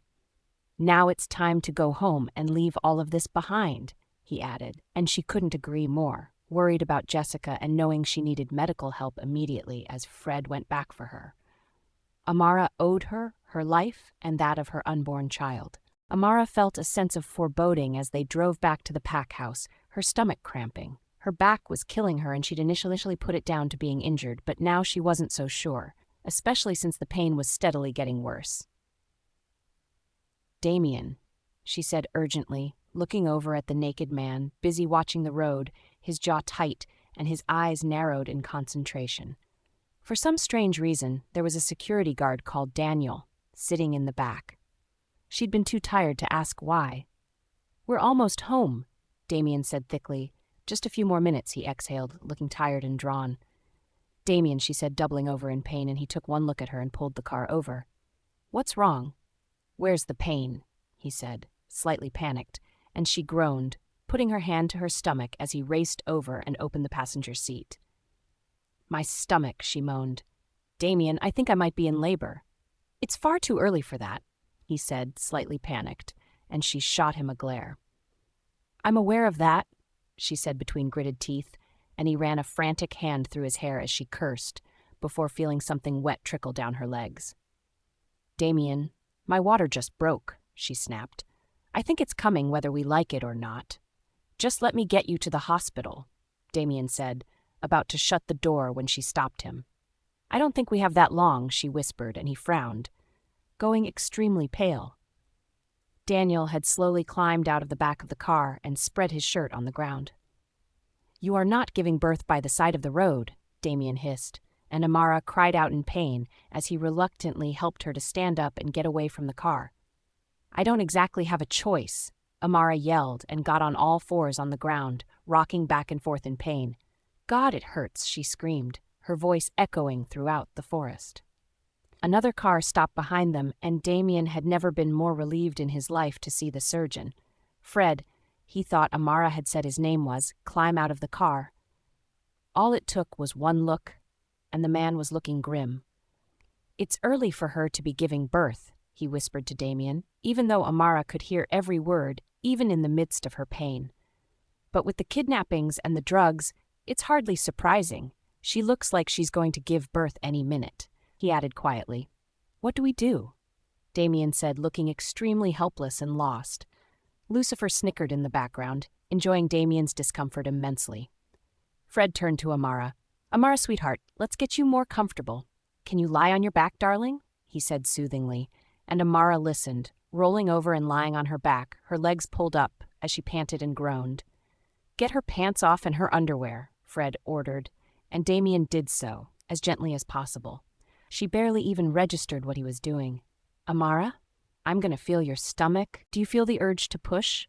Fred asked, and she nodded, biting her lip and then letting loose another horrible scream. "Definitely contractions, and they are not far apart at all. I need to check how dilated she is," he muttered, and Damien shot him a scowl. "Do it," Amara shouted. "Just do what you need to do," she howled, and he was quick but thorough, looking at his alpha anxiously. "She's fully dilated. We have no choice but to have the baby where we are." "Amara," he said, grabbing hold of her hand and squeezing it so that she'd look at him. "I'm going to tell you when to push, all right. You need to push down as hard as you can," he added, and she miserably nodded. Right now, she would do anything to get rid of this pain. He let go and placed one hand on her stomach, getting right between her legs, while Damien took hold of her hand and squeezed it from the side. "Push!" Fred shouted, and she took a deep breath and bore down with all her might, crying loudly. "That was good, Amara," Fred complimented her. "Another push," he said firmly, and Amara screamed, pushing down and feeling like she was being ripped apart. The pain was that bad. Damien winced as he heard her, wishing more than anything that he could take the pain for her instead. But of course, childbirth doesn't work that way. Fred gave a small shout. "All right, Amara," he said gently as she panted at him, her eyes full of tears. Whimpering from the pain and occasionally screaming, "I can see your baby crowning. A couple more pushes and he or she will be out. You can do this," he encouraged her, and she wanted to keep crying, scream at him that it wasn't that easy, and would he like to shove a watermelon up his asshole. Instead, she squeezed Damien's hand hard, barely noticing she'd broken it, shrieking as she began to push again, feeling exhausted and completely drained. She was so tired, all she wanted to do was sleep. But her baby needed her, and that was enough to keep her going when all she wanted to do was give up. "All right, Amara, this is it. One last big push," Fred said, his hands at the ready. She just stared at him blankly, pushing out of reflex and feeling something that stretched inside of her before sliding out. Fred easily directing the baby into his hands. Amara panted, falling back onto the ground, unable to move, her head moving sideways as she sought to see the baby she had given birth to. Fred beamed at Damien, who looked like he was about to keel over and faint. "Is my baby all right?" Amara whispered, and Fred took the pup over to her and Damien, a broad smile on his face. "Congratulations, Alpha Damien and Luna Amara," he said quietly as he placed the baby onto Amara's shoulder. "You have a son." "A boy," marveled Amara as she let go of Damien's hand and gingerly placed her hands around her slippery son. Fred quietly took his shirt off and wrapped it around the child as Damien flexed his hand, trying to get his circulation going. "He's beautiful," Amara whispered, her baby meeting her eyes, seeing that instead of the blueness most babies had, his eyes were almost an obsidian black color. She gently touched his hand, feeling a spurt of love. She'd completely forgotten about the pain, excited to see her baby, which, despite being premature, seemed to be healthy. Damien wiped a tear from the corner of his eye and stared at his son. He'd never seen anything so tiny before, so perfect, and his heart skipped a beat. Lucifer was smug. Apparently he'd known they would have a son, because it would look like Lucifer. Damien let him have his moment. "He's gorgeous," Damien said in awe, with a shaky smile, "just like his mother." "The baby is healthy," Fred said to both of them, "but it wouldn't hurt to get him checked out at the hospital before going home. You both need to be looked over as well." They both grinned, looking like two proud parents, despite the fact they were still at the side of the road. "What should we call him?" Amara said softly, cooing to her beautiful baby, which was now wriggling and seeking her breast. "Lucifer, Lucifer, Lucifer," chanted his wolf, while Damien rolled his eyes. As if, "How about Gabriel?" he suggested, as his wolf sulked in the background. Amara mouthed the name and smiled lovingly at her mate. "It's perfect," she breathed. Needless to say, when they finally made it to the hospital, they caused quite a stir as a group. A naked Alpha, a half-naked Luna, a shirtless surgeon, and a shirtless security guard. It fairly caused a sensation, and people wouldn't stop talking about it for months. Jessica smiled down at her growing belly, a protective hand over it, watching the sunset and enjoying the cool, sweet breeze as it drifted through her long blonde hair. "It's all right, little one," she whispered. "Mummy is going to keep an eye on you forever and always," she cooed and heard a snort behind her. "Talking to our baby again?" he teased, and she turned to give him a sheepish look. "Well, you are the one who suggested it in the first place," she said hotly, and he grinned, coming forward and giving her a loving peck on her cheek. "I didn't realize you'd be talking to our daughter every minute of every day," he defended himself as she leant back against him, his arms wrapping themselves around her waist and his head resting atop hers. Jessica felt incredibly blessed. After everything that had happened, the moon goddess had seen fit to give her a second chance mate after all. She tried to avoid looking at the scars on her stomach and part of her arm, but as usual he noticed and drew her in tighter against him. "Those scars just mean that you are a fierce warrior," he whispered, and she nodded, trying not to get too upset by it. After all, they had been inflicted by a tiger, not a shifter, and therefore, for some inexplicable reason, hadn't healed. She had wondered at times if it was because it was done by a shapeshifter, but they would never really know for certain. It still made her self-conscious, though, and she tended to favor long flowing skirts and shirts that covered them up, much to her mate's chagrin. If he had his way, she would wear whatever she wanted and not care what anyone else thought. Amara and herself had become firm friends. Amara, the first woman she'd seen when she finally woke up in the hospital. It was astonishing just how close they were, considering their past history and everything Jessica had ever said or done to the Luna. But the one thing that was amazing was the compassion and the kindness that Amara exhibited, forgiving Jessica everything, even when she couldn't really forgive herself. She felt a kick in her womb and moved her mate's hand to her stomach as he sucked in a breath, feeling awed by their offspring and soon-to-be-delivered child. Jessica had never imagined that she would ever become a mother and hadn't even entertained it in the realm of possibilities. But now that she was going to become one, she couldn't think of anything more exciting as she went through a new chapter in her life. "You know, we really have to come up with a name," he muttered in her ear, and she giggled, feeling the warmth of his breath. It was a bone of contention between them when it came to choosing a name, both of them unable to agree on any when it came to their daughter. "I know," Jessica said wistfully, the sun beginning to set and the moon beginning to rise as she shivered slightly from the cold. "How about Rain?" she suggested, holding her breath. It had come to her last night, and she really loved it. For some reason it seemed to suit their daughter really well, but she also felt like there was a high possibility that he would reject it, just like all the others. There was complete silence, and she moved from foot to foot, fidgeting and feeling impatient. The longer the silence went on. "Rain," he murmured at last, testing the name out on his tongue as she waited with anticipation. "It's different," he whispered, and she felt a spark of hope. Was he finally going to say yes? "Rain," he muttered. "I like it. I think it's a perfect name for our daughter," he exclaimed, and she felt an overwhelming burst of happiness. Finally, they had agreed on one, and just 2 weeks before she was due to give birth too. He whirled her around, and she stared at him wide-eyed as he took hold of her hand and brought it to his lips, kissing them softly.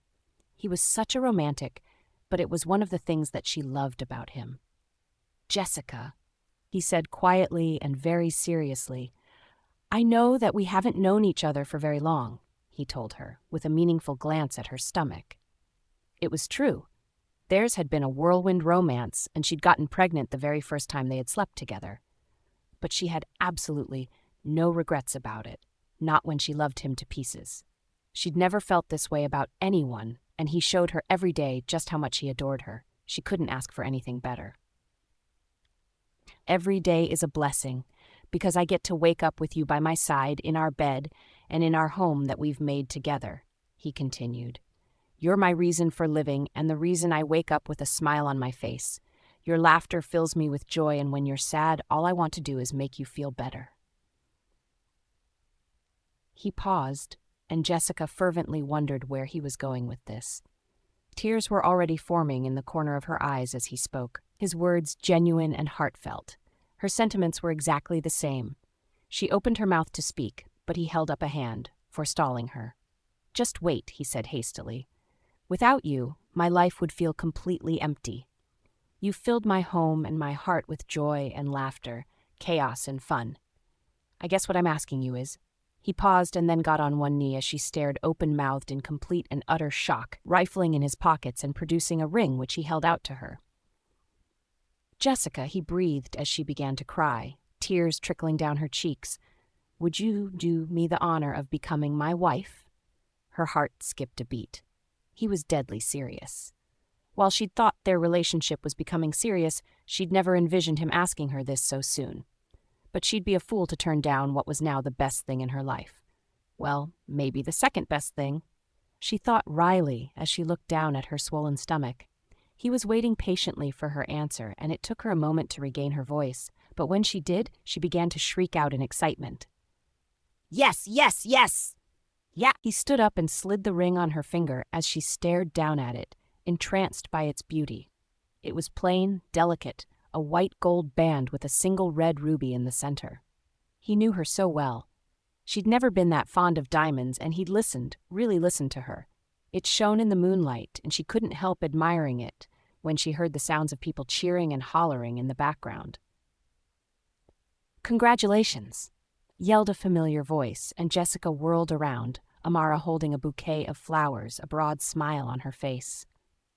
"You were in on it," Jessica said in disbelief, taking the proffered flowers as Amara gave her a massive hug. "Of course," Amara laughed, Damien coming up beside her and shaking Fred's hand as he beamed.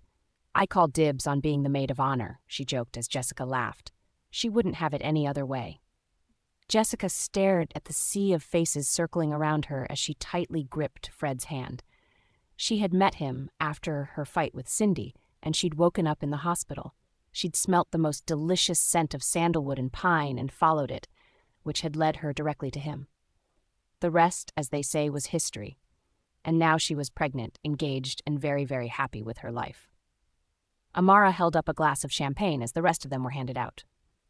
To Jessica and Fred, she yelled, and the crowd roared as Jessica reluctantly handed her glass back over. She smiled at her fiancé. "To our future together," she whispered. "And the rest of our lives together," finished Fred. Meaning every single word, the music went on, filling the air with the sweetest sounds as she stood there, dressed in the most beautiful dress she could imagine, and holding on to the bouquet of flowers as if her life depended on it. "Are you ready?"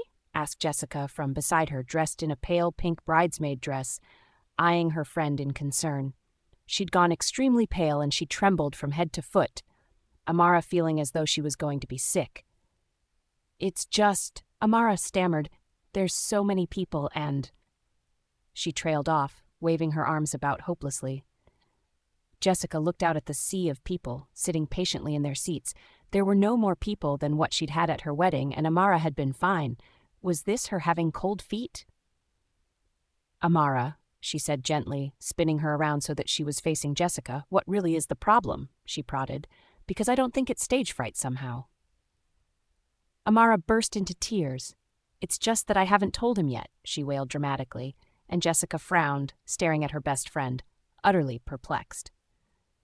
"Told him what?" she asked with a sigh, ignoring the music and the crowd waiting nearby.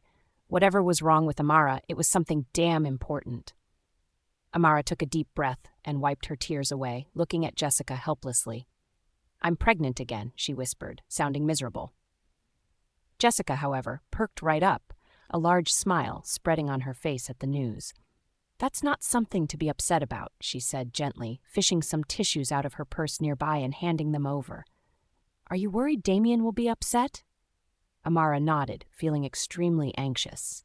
After all, their little boy Gabriel wasn't even 1 yet, and now she'd discovered she was having another one. Damien had expressed waiting for a while, and now this had happened. She was sure he'd be upset. Pregnancy hormones, thought Jessica to herself. They absolutely created havoc when you were pregnant. She was sure that's all this was. "Amara, Damien absolutely adores Gabriel to pieces," she pointed out wisely. "Do you really, seriously think that he won't love this second child just as much?" Amara thought about it. Put that way, it did sound like she was overreacting. Jessica was correct in that Damien adored their little boy to pieces, and Gabriel was nuts about his father. In fact, sometimes she thought he preferred Damien to her, his mother. They were thick as thieves, those two. "Sweetheart," Jessica whispered, giving her friend a hug, "you need to tell him, but I promise you that he's going to be so excited at the news that he's not even going to think about being angry. Remember," she pointed out wryly, "it takes 2 of you to make a baby. He's just as at fault as you are." "That's true," Amara whispered, feeling her tears beginning to fade away as she giggled. Jessica was so right. It was silly of her to let this ruin her special day. "Let me fix your makeup," Jessica said with a sigh, and she struggled for a few minutes until Amara at least looked presentable and less like a panda bear from the mascara running.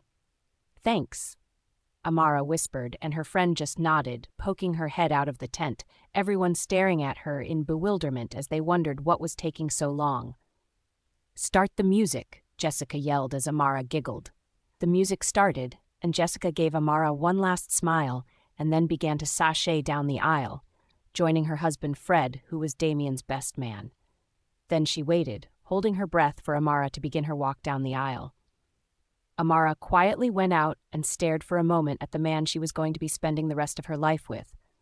God, he was so handsome, waiting in a tuxedo, his hands in his pockets as he stared at her like she was the most beautiful woman in the world.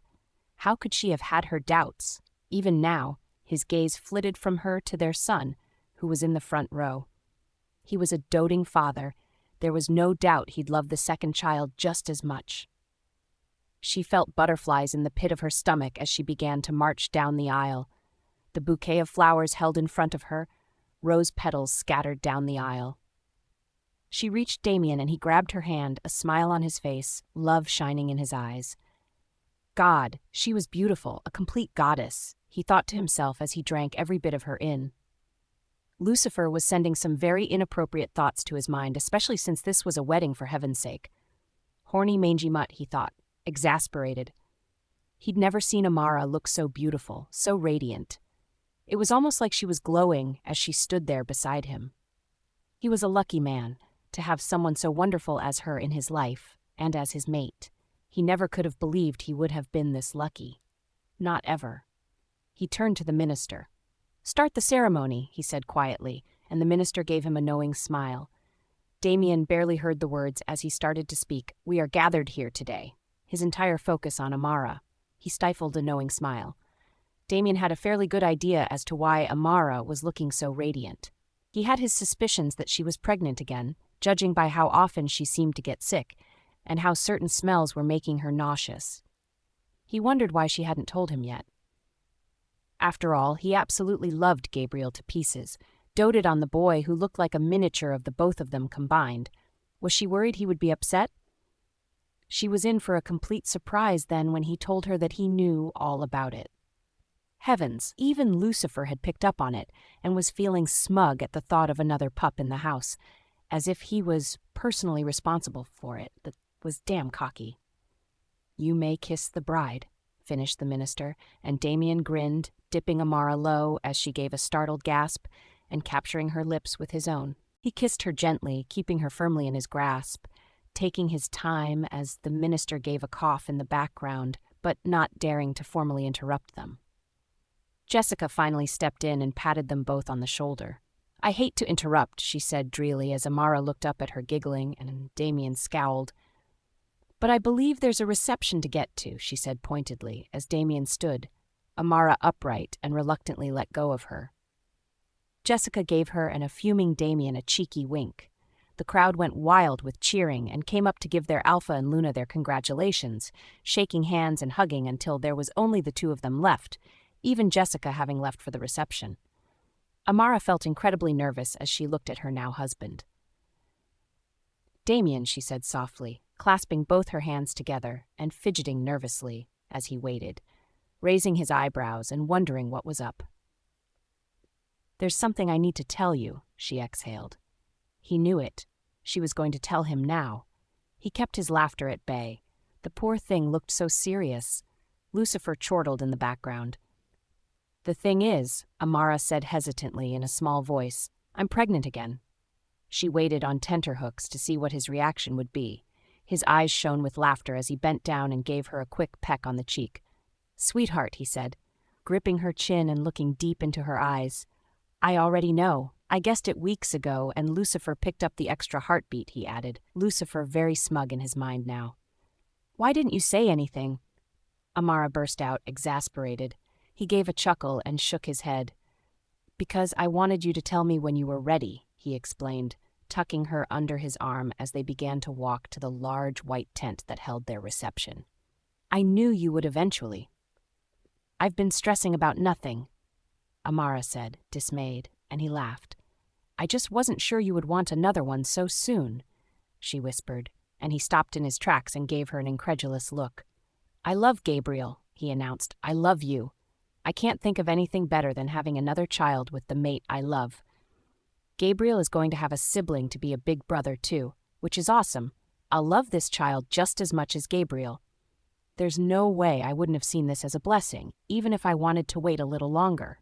"Amara, I'm ecstatic," he told her, and she nodded, love bursting inside herself at his declaration. She'd never loved him more. They burst into the tent and sat down by the wedding cake. Gabriel was handed to his father by another pack member. He began to bounce his child up and down as food was served, and Amara watched, incredibly touched by the scene. He was an excellent father, and was going to be an excellent husband, she had no doubt. She tingled all over as she remembered when she must have conceived. They hadn't stopped their shucks life just because they'd had Gabriel. Instead, they'd had to get a bit more creative, and he still dominated her. But she enjoyed it. There was something about the way he protected her and cherished her that made it all the more sensual and exciting. It was going to be a lot harder with two children, but she knew they would manage to keep their lives exciting and adjust to being a larger family.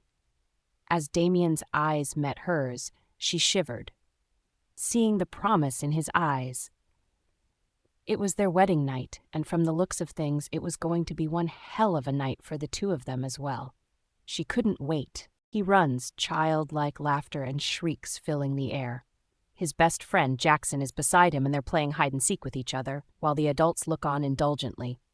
He's 5 years old and turning 6 soon. A big boy, he thinks to himself proudly, his parents also watching him with keen eyes from a distance.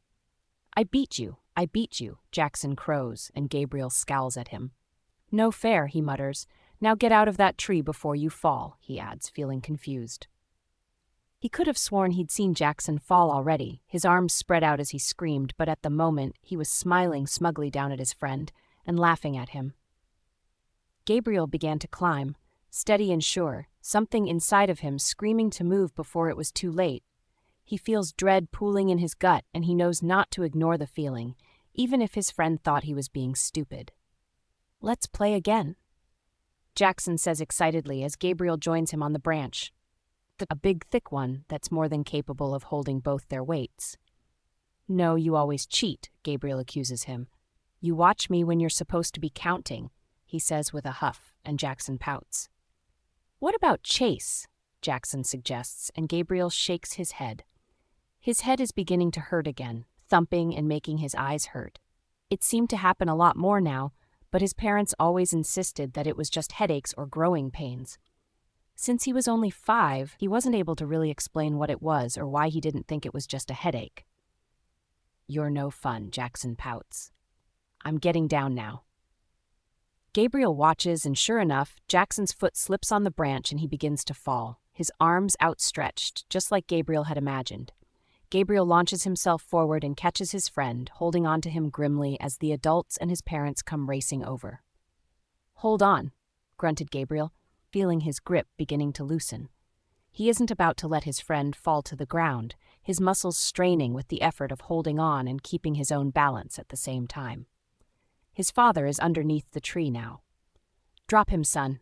I've got him," he yells, and Gabriel reluctantly lets go, watching wide-eyed as his friend falls into his father, Damien's arms. Jackson is crying now, and Gabriel watches as he runs over to his parents, who immediately hug him and thank Gabriel's father personally. He just waves it off and regards his son thoughtfully. "You did well," his father told him, seeing Gabriel struggling to maintain his delicate balance. "Now jump down and I'll catch you," he added. His mother joins his father, a hand to her mouth, looking anxious. "Be careful, honey," she calls out to Gabriel, who blushes. Why was his mother so overprotective? It was embarrassing. But part of him enjoyed how much his mother took care of him.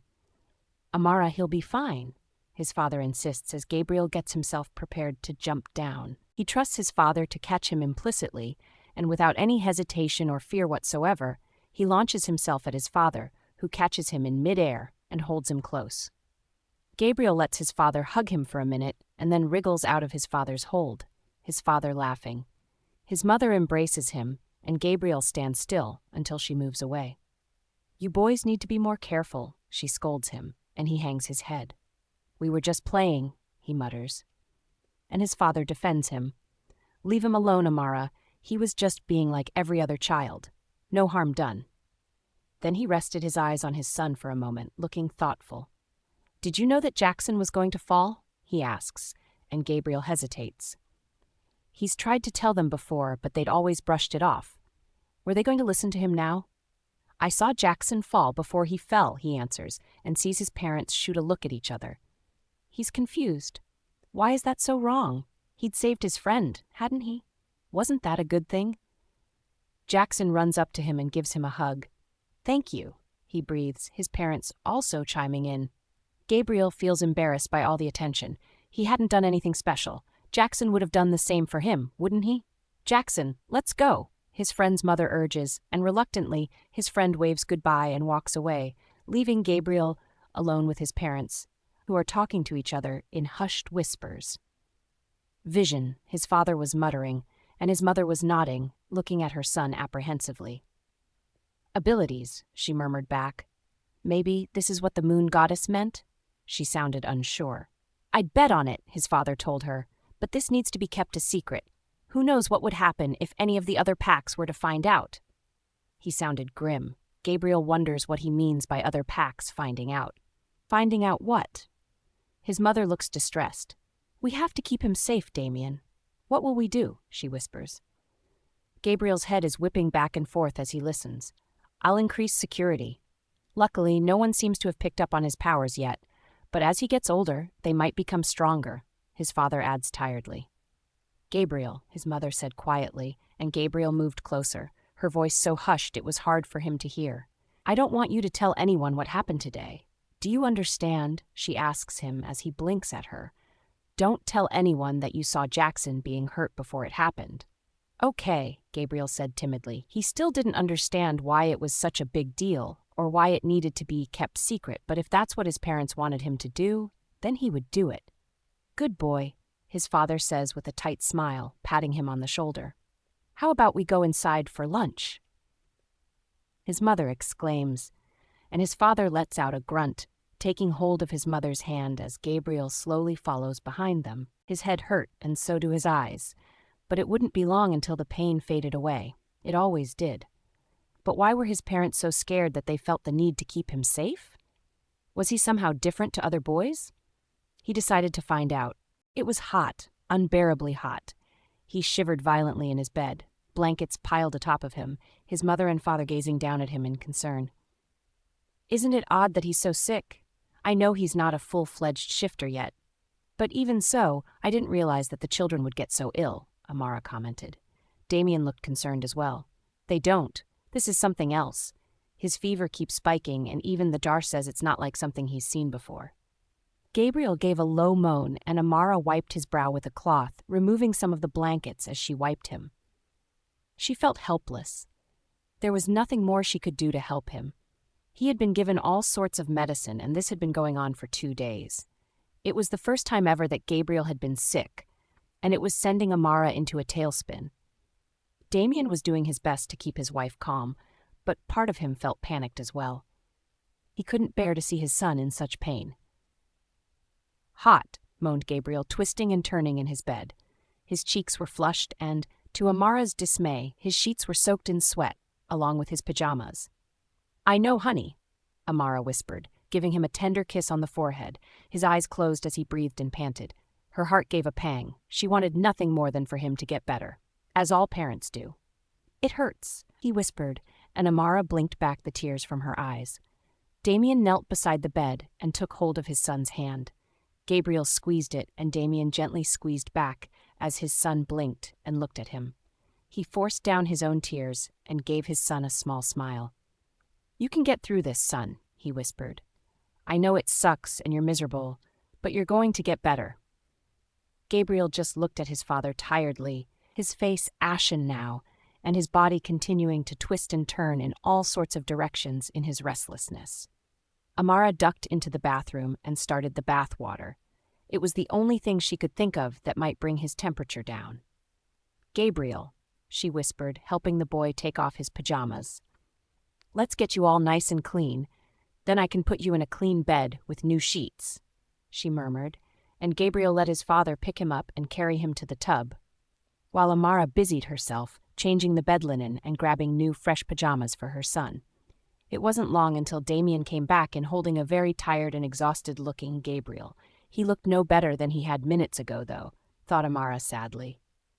"Hurts," Gabriel whispered, and Damien hugged him tight, almost letting go and dropping Gabriel to the floor, when the boy arched his back and began to scream, its shrillness filling the silence of the room and startling both his parents. "What's going on?" cried Amara, and Damien looked just as panicked as his eyes met hers. "I don't know," he almost shouted at her. Damien quickly put the writhing boy on the ground and watched, horrified, as Gabriel's head began to throw itself back and thrash around.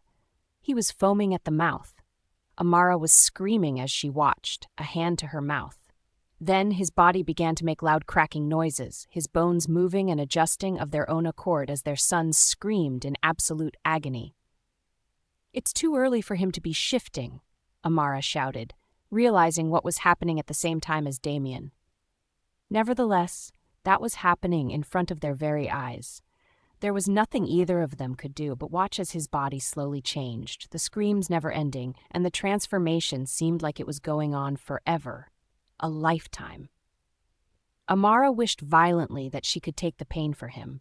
She'd never heard of a shifter changing this young before. Gabriel was only 12 years old, for heaven's sake. He still should have had a few years to go before he changed. Damien was thinking along the same lines as he stood close to his son, his heart thudding wildly in his chest. Then Gabriel gave one last scream, and there was utter silence as Amara and Damien looked at his wolf in disbelief.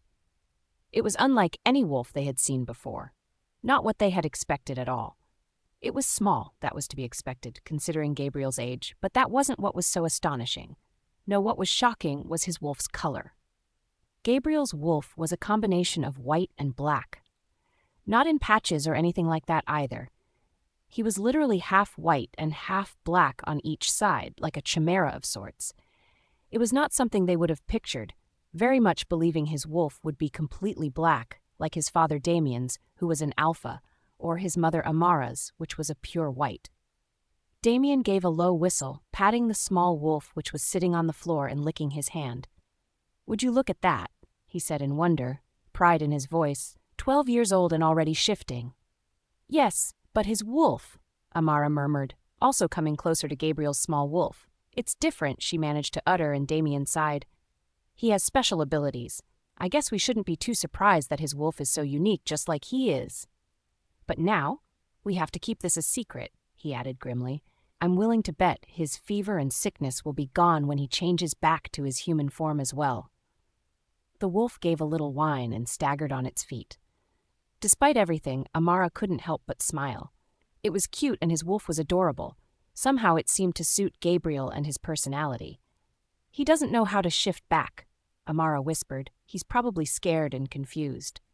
Damien stood up. "Gabriel," he said quietly as the wolf patted its head, "you need to change back to your human form. Picture yourself in your mind, from your hair color to your toes and everything in between," he tried to explain, hoping it would work. Amara held her breath, waiting to see what happened. There were more sounds of bones adjusting and shifting, and soon enough, Gabriel stood there, a confused expression on his face, as his mother rushed forward and hugged him, immediately discerning that his temperature was now normal and his cheeks weren't flushed with fever anymore. "Are you okay, Gabriel?" Amara cried, and he nodded, wriggling out of his mother's protective grasp as his father patted him on the shoulder. "I was a wolf," Gabriel told them proudly, and Amara smiled in relief while Damien fought not to laugh. Gabriel definitely wasn't traumatized by the experience, despite how painful it must have been for him. "My wolf's name is Lightning," Gabriel told them excitedly. Amara and Damien shot looks at each other. "Can you still talk to him now?" asked his father. Gabriel nodded. His eyes were shining now. "It's bedtime," Amara said firmly, ushering the very sleepy child into bed. Gabriel climbed in and yawned hugely, curling up underneath his blankets. Both his parents tiptoed out of the room as the child finally fell asleep, a contented smile on his little cherub face. "Damien," Amara said anxiously, walked back towards their own bedroom. "Do you think that we can continue to keep him safe?" Damien took hold of her hands and forced her to stop, his eyes boring into hers with determination etched on his handsome face. "There is nothing I won't do to keep our son safe, and this secret for now. We need to research his wolf and find out if there's ever been another one like it. Amara, don't worry. Our son is safe. We are safe. But we don't know just how far along his ability to see into the future is going to get, and that's what frightens me the most." It frightened her too, and she gave her husband a timid nod as they closed their bedroom door. She would die for her son, if need be, and she knew that Damien felt the same. She just hoped it wouldn't come to that. Gabriel flew through the air, his wolf clawing and fighting with a furious energy as he took on his opponent. The crowd cheered as he fought, his wolf stronger, more agile, and easily able to dodge the various attacks aimed at him. The other wolf, a plain black one, charged, and Gabriel leaped through the air and twisted, scratching his claws along the wolf's back as it gave a loud and angry growl. This had been a long, ongoing fight, and he had to admit that he was getting tired. But the other wolf didn't intend to give up so easily. It tackled him, head on, and Gabriel rolled over, scratching and biting, getting up and dodging to the side as the wolf raced towards him once again. It was time to finish this, thought Gabriel, his wolf in agreement. He took the initiative, tackling the other wolf and biting into its neck, his jaws clamping down, although he didn't go any further than that. The wolf let out a growl and then submitted, to Gabriel's satisfaction, as he let go and walked back towards the center of the training ring.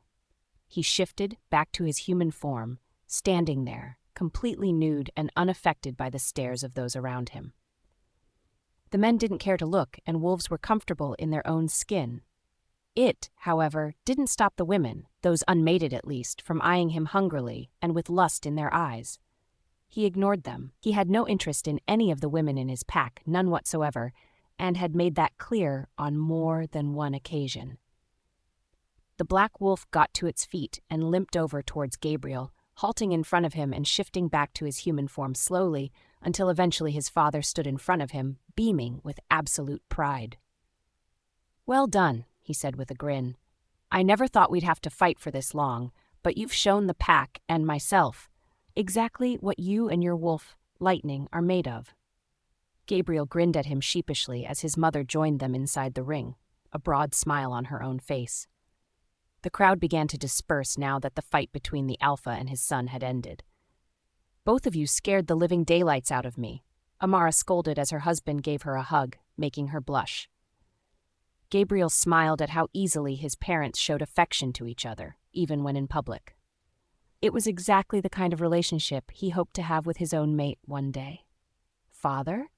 Gabriel said quietly, "I feel like I cheated in a way. I wouldn't have been able to beat you if I hadn't been able to see the moves you were going to make before you actually made them." "You did have an advantage," his father agreed jovially, "but that's just an asset. In a real fight, Gabriel, that gift you have will be extremely useful. It's not something you can control, and even with it, you still fight extremely well. I have no doubt that you still would have given me a run for my money, gift or no gift. Don't sell yourself short." Amara gave her son a loving hug and gave him a swift peck on the cheek. "You've done so well, Gabriel. I'm so proud of you," she whispered lovingly as he gave her a tender smile. "I have something to tell you," Damien added, giving his son a serious look. Gabriel wondered what it was, perhaps a present? It was his 18th birthday today, after all, and the first time the pack had ever seen his wolf. He'd heard the gasps from the crowd when he initially shifted and heard the mutters as well, but they'd taken his wolf's appearance in stride, and nothing more had been said as the fight had gone on. "Son," Damien said firmly, "you've more than shown what a capable leader you are when it comes to defending the pack and its members. You have unwavering loyalty and show how much you care about each and everyone that is in the pack as well." Well, of course, he did, thought Gabriel, a little bemused. He loved this pack with a fierceness and protectiveness of someone who couldn't even think of living in a different one. This was the pack he had grown up in, with his parents, and he had absolutely no intentions of leaving. "I'm proud of you, what you've become, and no doubt what you will continue to do in my absence." Absence, thought Gabriel a little wildly. What on earth did his father mean by that? Why hadn't he had any visions of what was happening? It was all a secret. He glanced at his mother, who was smiling widely from ear to ear, apparently knowing exactly what was going on. "What absence?" Gabriel asked warily, and saw his father shoot his mother a loving glance. "I've promised to take your mother on a honeymoon," he said quietly. "We never really got to have one after being married, and it's time I made it up to her," he added. And Amara leant against her husband as Gabriel stared dumbstruck. Surely they weren't going to. "We want you to step up as alpha of the pack, Gabriel," his mother said gently. "Not just in our absence, but as the new leader of our pack. Your father and I would like to take a step back from it all and be able to leave all of this in your hands. It's only right, as you are our son, and we know that you'll lead it fairly and wisely. But the decision to take over is ultimately with you. If you don't want to be alpha, you don't have to be. It's your choice." Gabriel didn't even have to mull it over.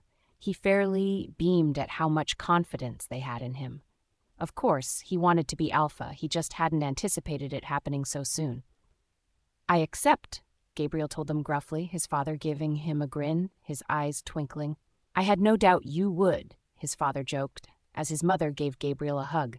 "When do you leave?" asked Gabriel, and they shot each other a guilty glance. "Tomorrow," coughed his father as Gabriel stared at them incredulously. "Tomorrow," Gabriel echoed in disbelief. "We'll go over a few things with you before we leave. You'll also have to at least pick your beta. Our one is also going on vacation," coughed his father again, and Gabriel closed his eyes in resignation. Why was he not surprised at this news? Oh well, he knew exactly who he wanted by his side as beta. That was an easy decision for him to make. "Anyhow," his mother said cheerfully, "I think it's time you both got dressed," she said sternly, as both men glanced down at their naked bodies in amusement. "And go and celebrate your birthday. You only turn 18 once, you know," she said pleasantly, and both men dressed hastily as Amara gestured for them both to follow her. Gabriel was pensive as he wandered back to the pack house behind his parents. He was concerned about officially being alpha. Would he simply be following in his father's footsteps, or would he be able to make his own mark when it came to leading the pack? He wasn't sure, but he was excited to find out. It's dark, so incredibly dark, but she's used to it now. Her eyes have become accustomed to it. The floor is incredibly cold, the hard concrete freezing her feet.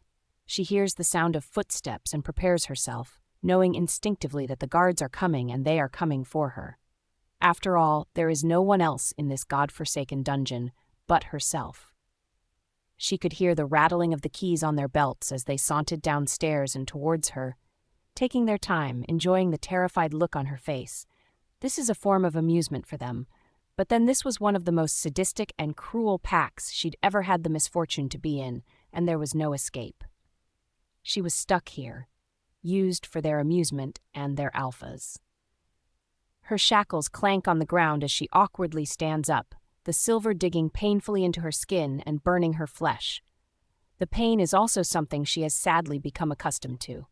She's had these shackles on for so long now that she doesn't know what it's like to not feel pain.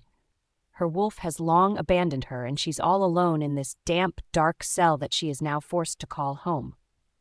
"Hello," one of the guards sneers, spitting into the cell as she backs away silently, to the far corner, used to the protocol now. He leers at her. "Shame we can't have some fun with you," he grins, and the other one cuffs him on the back. "Do you want Alpha Logan to punish you?"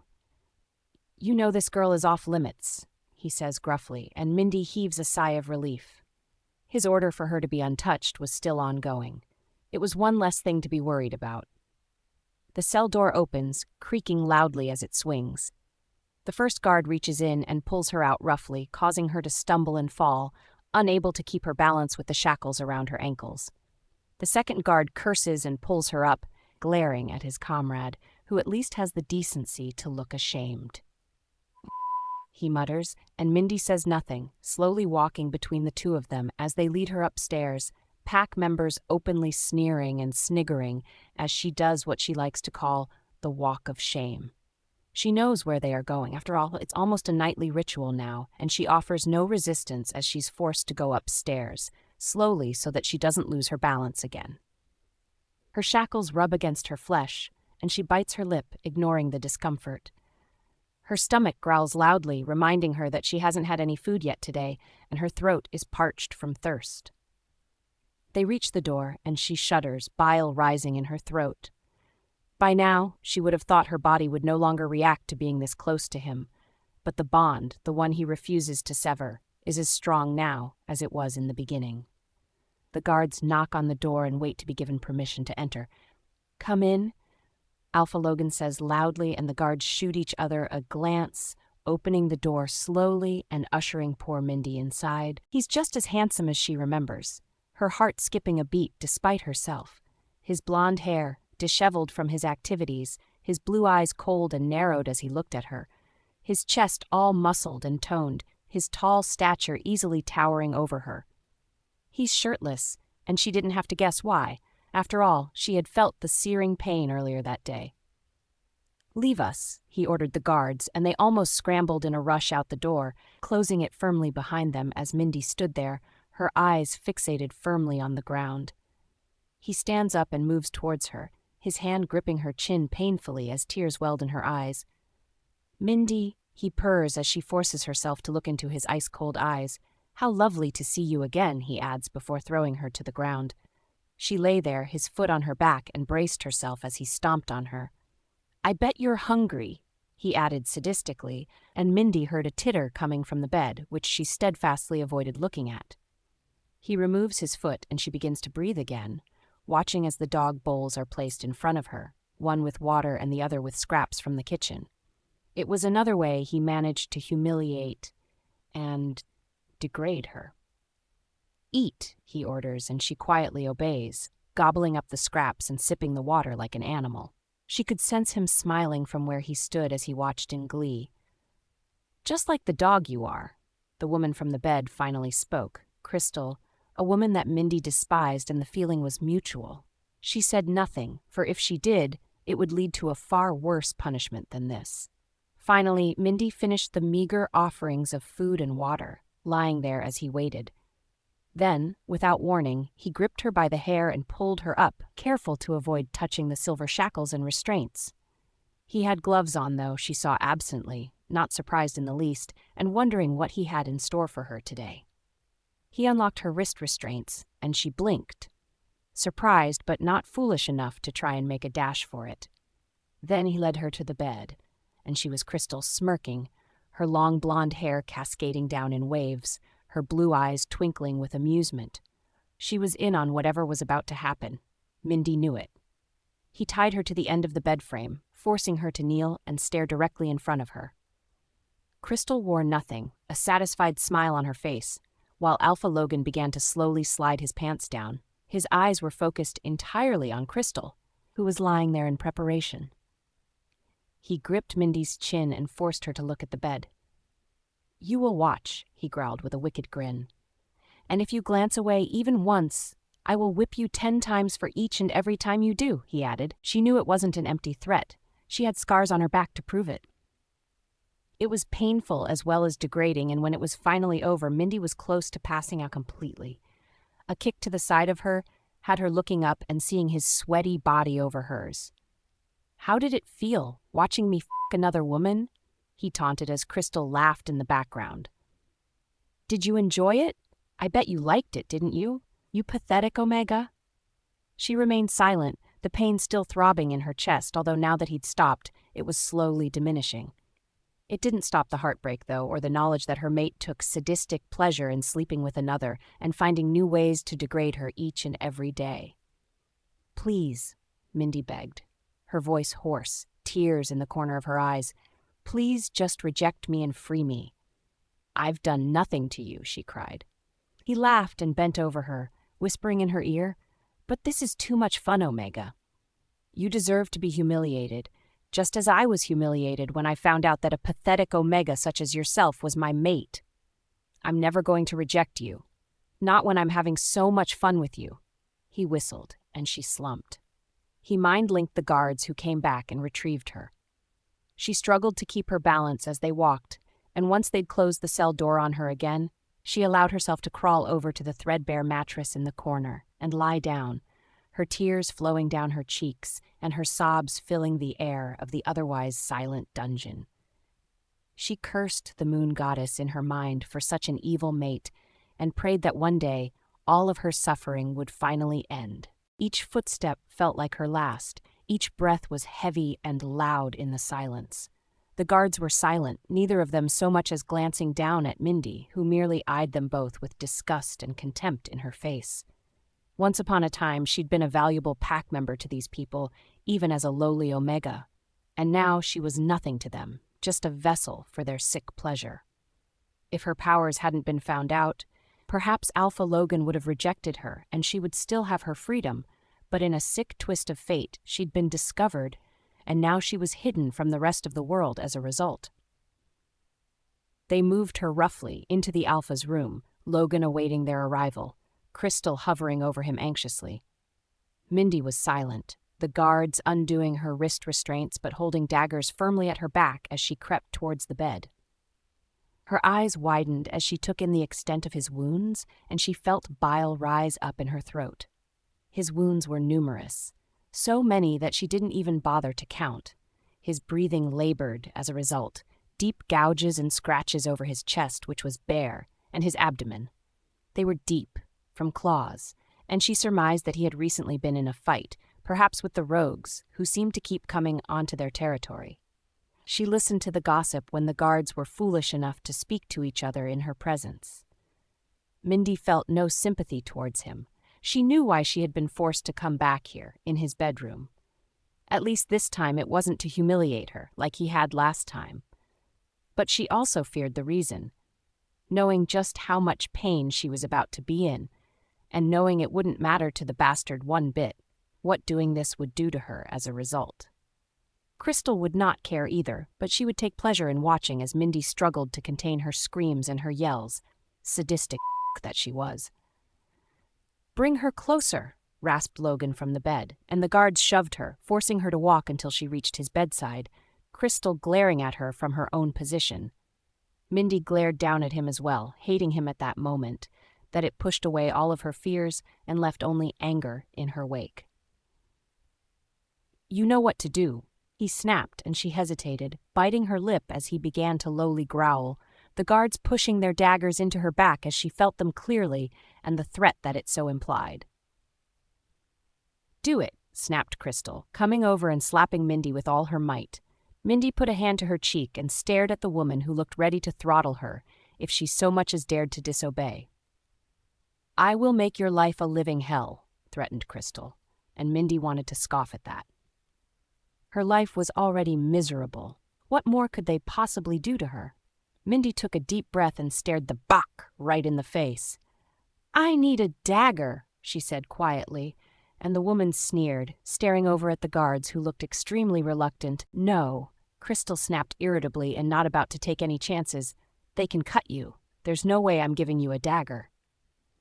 Mindy glanced over her shoulder and motioned one of the guards to come around to the front of her.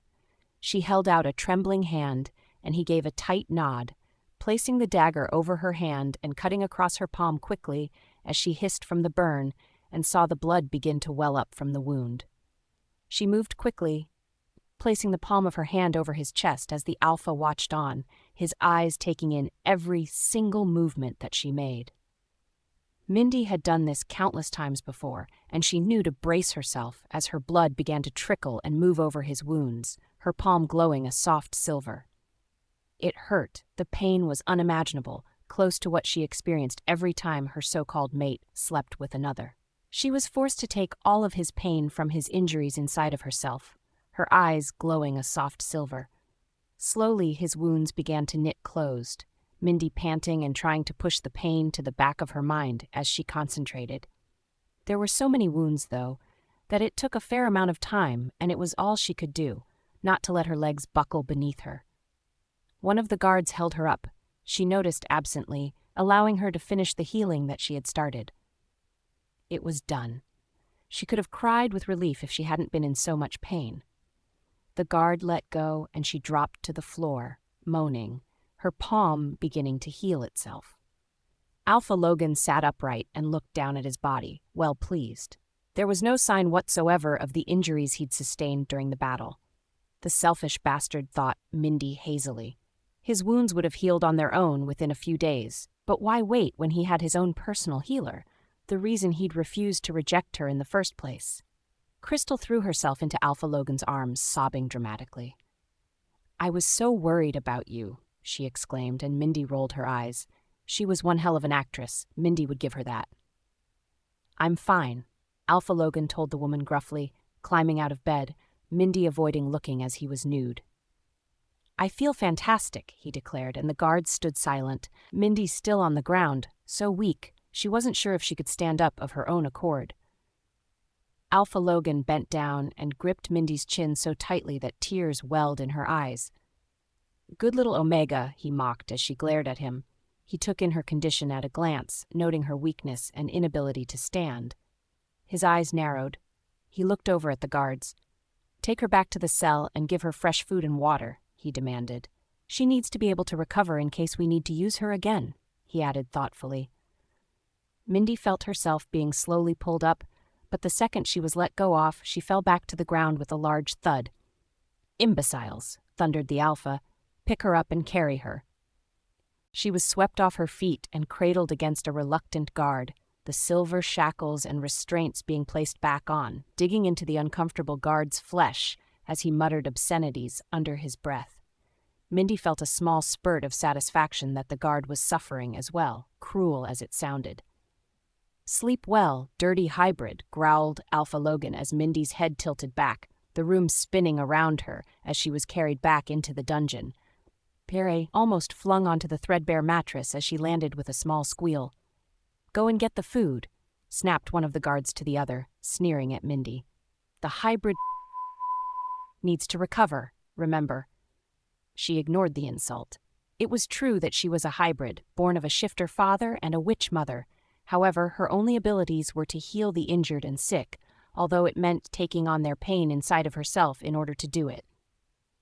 Alpha Logan had discovered her ability when she'd healed a pack member, believing herself to be unobserved, the pack member near death. It had been her downfall, and when he'd discovered they were mates, well, that had just been the icing on the cake, hadn't it? She couldn't believe just how unlucky she was. The food was almost thrown into the cell, and she crawled towards it on her hands and knees, her stomach growling and her throat parched. Healing always took her strength and made her hungry. Without the food, her body wouldn't recover as quickly. The guards laughed as she began to wolf down the food, amused at how messily she ate, even as she felt some of her strength returning. She lay on her mattress and felt her eyes beginning to drift closed, tired and needing to replenish her energy stores. She tuned out the guards as she passed out unconscious, blackness surrounding her, as she gave herself to it gratefully. It was dark. That was the first thing he realized, his eyes scanning his surroundings. Cells rested against damp and dank brick walls, the silver glistening even in the pitch blackness. He felt like he was floating, as though looking down from a distance, his eyes narrowing in on one cell in particular. A woman sat there, her dress loose and patched in places, her skin a glistening white that almost seemed to glow. Her hair seemed to blend into the darkness, but even from here he could see the brightness and vividness of her eyes, which seemed to be staring directly at him. Who is this girl? Tears flow down her cheeks, and silver shackles and restraints tie her hands and ankles together. He can see the burning of her flesh, where the silver touches and feels a spurt of anger. She's clearly a prisoner, but what has she done to warrant such treatment and confinement in what is clearly a dungeon? She doesn't look dangerous. If anything, she looks half-starved and extremely malnourished with dark circles beneath her eyes, as though she barely sleeps. Her eyes are beseeching him and he gets closer, unable to resist her pleas, hearing them in his mind. "Help me, please help me," she calls out in his mind, her voice husky with a sense of urgency. "Who are you? Why are you here in my dreams?" "I don't know. I feel like you're in my dreams. I have done nothing wrong. The alpha of my pack keeps me locked up for his own reasons. I cannot escape. I am guarded day and night." "Why does he keep you locked up? What are his reasons for doing so? Did you commit some kind of crime?" "I've committed no crime. He's supposed to be my mate, but he doesn't want me, a lowly omega. So he rejected you?" "He has not. I am a hybrid, born of shifter and witch blood. I have the power to heal, using my blood, but it comes at a price. I take all of the pain from the injuries inside myself and experience the pain they felt. It is excruciating and leaves me tired and sometimes unwell afterwards." He could sense the truthfulness of her words, the sadness emanating from her voice inside of his mind. He feels nothing but contempt and disgust for an alpha that would use a member of the pack this way, let alone a woman who is meant to be their mate. But how could he help her? It would be against pack laws to go on another's pack in order to release a prisoner, and there was all sorts of red tape he would have to go through. But she also didn't look like she had much time, her frailty clear for anyone to see. "Where are you?" "The Bloody River Pack. Alpha Logan is our leader and one of the most bloodthirsty alphas you'll ever meet. I've heard of your pack. It's notorious for being incredibly strong and an alpha that's ruthless, being its leader." "Ruthless is right. You cannot ever let your guard down around him." Suddenly the woman cries out, doubling over and holding a hand to her chest, her face contorting in pain. She screams, the sound filling the silence, sobbing wildly as she falls to the ground. He feels helpless, unable to do a thing to help her. What on earth is happening to her to cause such a reaction and such pain? "It's because my mate is with someone else right now. The pain will pass eventually." Gabriel feels nothing but disgust. How anyone could be capable of acting that way towards a mate was a despicable act. The woman is the most beautiful girl he's ever seen, and he feels drawn to her somehow, wanting nothing more than to help this beautiful creature and free her from her prison. He feels himself falling from a great distance, his arms stretched out, hearing her screams continuing. He feels a giant swoosh of air, and then he jolts awake, his heart thudding wildly in his chest as he jerks upright, the sun shining into his bedroom, the curtains swaying from the breeze of his open window. What the hell was that? It was one of the most vivid dreams he'd ever had. It almost felt like he was actually inside of it, moving around, like it was completely real. He glanced down at himself and groaned out loud. The sheets and his entire body were drenched in sweat, droplets still dripping off onto the sheets. He felt a searing pain in his chest, which was gone just as quickly. He couldn't get the image of the beautiful woman out of his mind, or the sadness he felt coming from her. Could it be one of his visions? But his head didn't hurt like it normally did, and it was far more extensive and longer than they normally went on for. Gabriel knew about the Bloody River Pack, though, and it did exist, as did the Alpha Logan, who was their leader. Would a dream contain that sort of information? Of course not, which meant his dream had to be real. Gabriel felt a moment of regret. He hadn't thought of asking the woman her name and wished he knew it now. How interesting. So Alpha Logan was harboring a hybrid in the dungeon and using her, his mate, to probably heal himself and the other pack members against her will. He would have to consider his options carefully, thought Gabriel grimly. He couldn't very well just storm onto the Bloody River Pack and take the woman by force, not without causing a war between his pack and theirs. He wouldn't put others' lives at risk for something that might not be true, even if his gut was telling him it was. He climbed out of bed and walked into the bathroom, starting the shower and letting the steam fill the room. Gabriel stood beneath the water and let it soothe his tired muscles and cool down his body. He frowned. Perhaps it would be wise to at least gather some intel about the Bloody River Pack and its members before coming to a decision. Surely there was something that might persuade Alpha Logan to release the woman without anyone getting hurt or injured in the process? He resolved to find out. The morning after his nightmare, Gabriel was farewelling his very ecstatic mother Amara and his father Damien goodbye as they left on their trip, having told him they would be gone for several months. He wisely decided not to share his vivid dream with them or his intentions on researching the Bloody River Pack. The last thing they needed was to be burdened with something just before they left for an actual honeymoon. Besides, his father had decreed him Alpha. This was something he needed to handle alone. "Be careful," he called out as his mother waved from the window of the car enthusiastically, his father giving him one last wicked grin before he climbed into the driver's side and began to drive off, Gabriel feeling a bit morose. He shook the feeling off. He was an Alpha, for heaven's sake. He could run the pack without his parents holding his hands. Another car pulled up, and Gabriel wondered idly who it was. His parents had not informed him of any visitors that were to be expected. It wasn't from another pack. Normally there would be several cars if that was the case, instead of a solitary one. The door opened, and Gabriel watched as a young man climbed out, his clothes disheveled, his brown hair mussed, his blue eyes sparkling with good humor. He helped a young girl out of the car, who appeared to be in much the same state. It didn't take a genius to work out what they had been up to, the driver grabbing their luggage out of the boot for them. Gabriel wanted to groan out loud. Why now? Why now, when his parents had already left? This was the last thing he wanted to have to deal with, and the very last person he wanted to see. The young man walked right up to Gabriel, the woman tucked under his arm. "Daniel," Gabriel said tightly, almost growling his younger brother's name. "What on earth are you doing here?" he exhaled. Daniel gave a nonchalant shrug.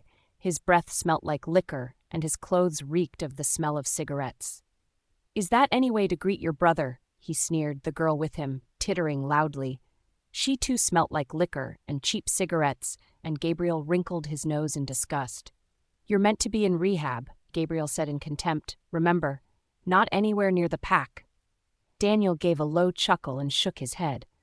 "I finished the course, Gabriel. I'm all clean," he hissed, and Gabriel so badly wanted to believe him, but every other time his younger brother had made that claim, it had been nothing more than a complete and utter lie. Past experience told him that this time would be no different. "Do Mom and Dad know?" Gabriel asked quietly, and for a moment he saw something flash across his brother's face, but just as quickly it was gone. "I was keeping it a surprise," hedged Daniel. What a surprise, thought Gabriel bitterly. In other words, he had discharged himself and his parents had no clue their other son had come home. Gabriel eyed the girl, her blonde hair almost completely covering her face, her makeup smeared, her dress so tight that her breasts were almost spilling out of her top. "Who have you brought with you?" he said pointedly, and his brother gave a small smile. "This is Cindy," he purred, the girl holding out her hand to Gabriel and almost losing her balance in the process.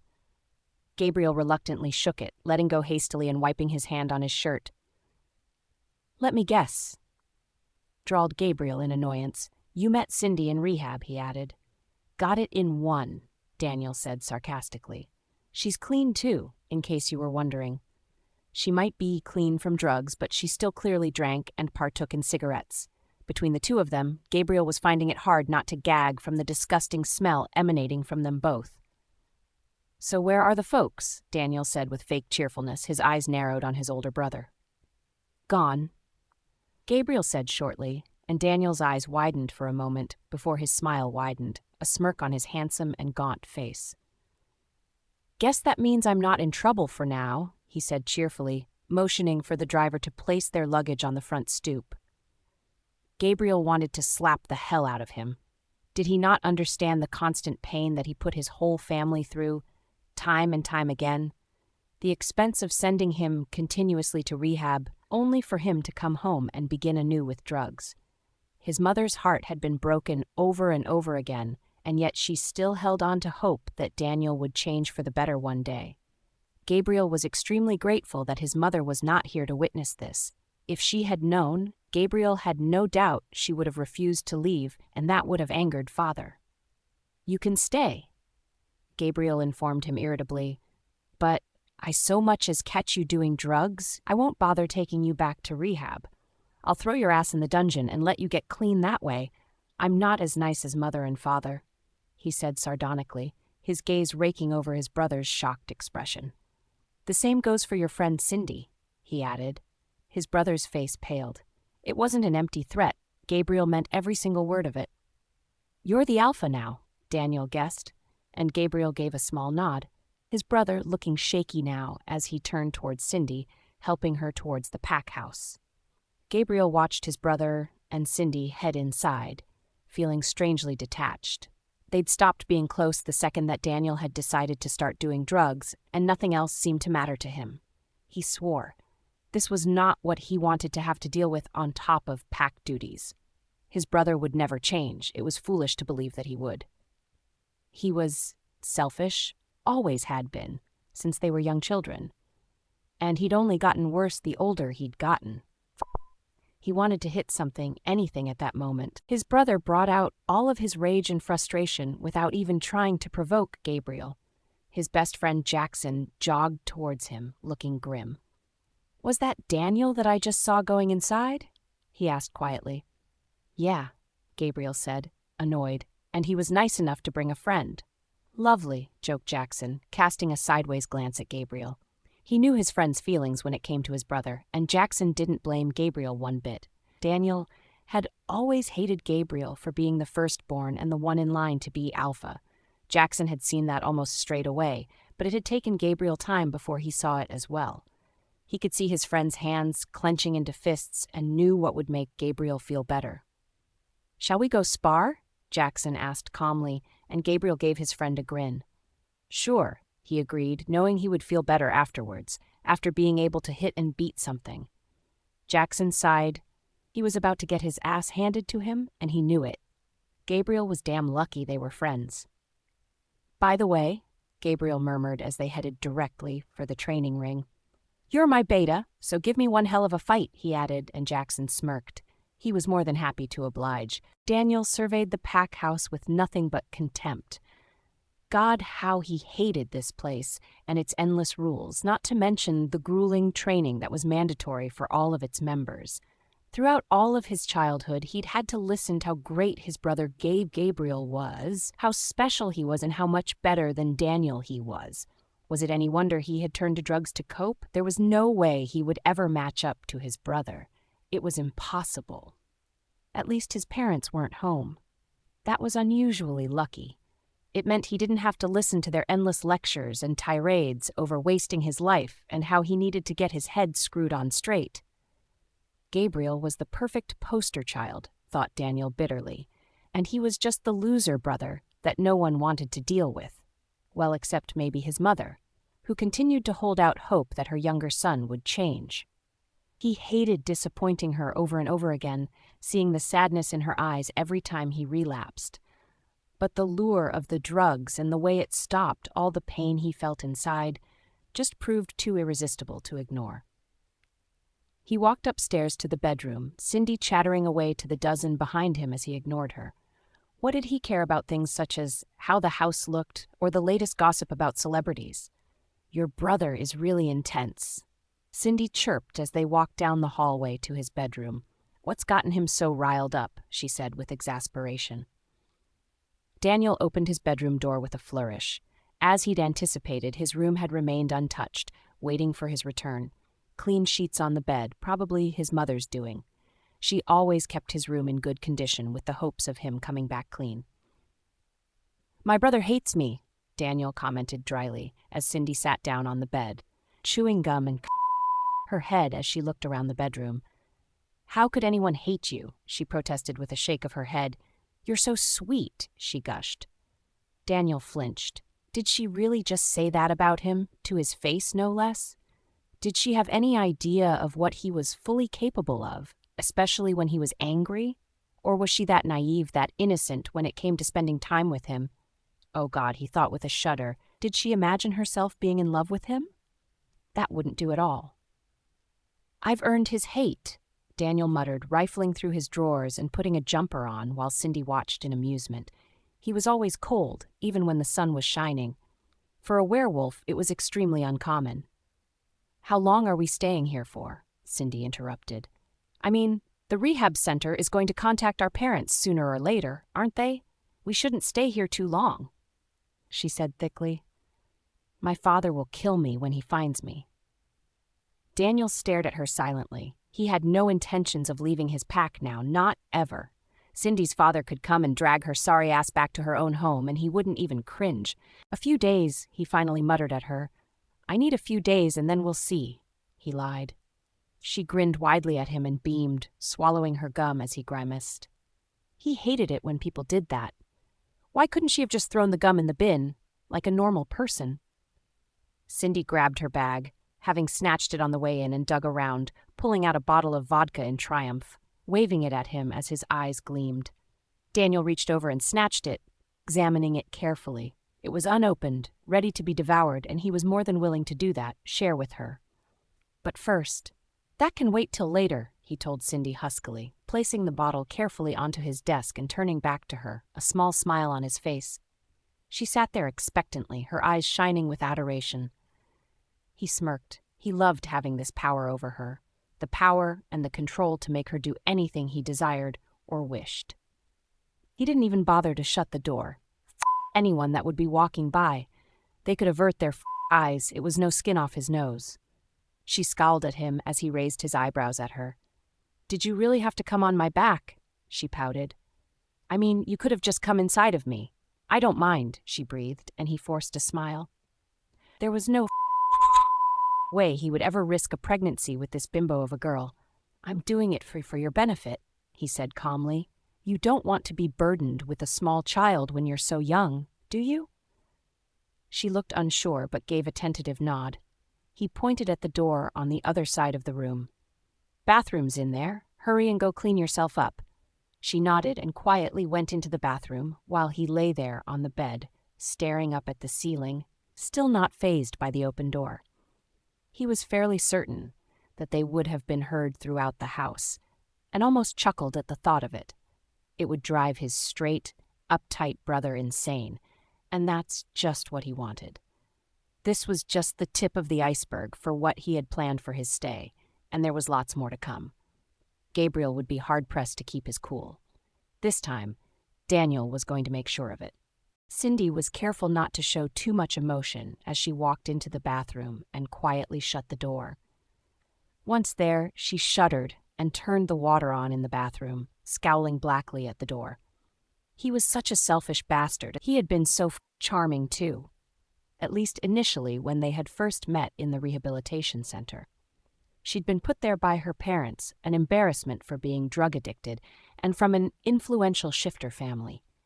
Daniel had been like a kindred spirit, telling her that he could never live up to his perfect brother. They had been inseparable ever since. It's not like there was much to do when you were getting clean.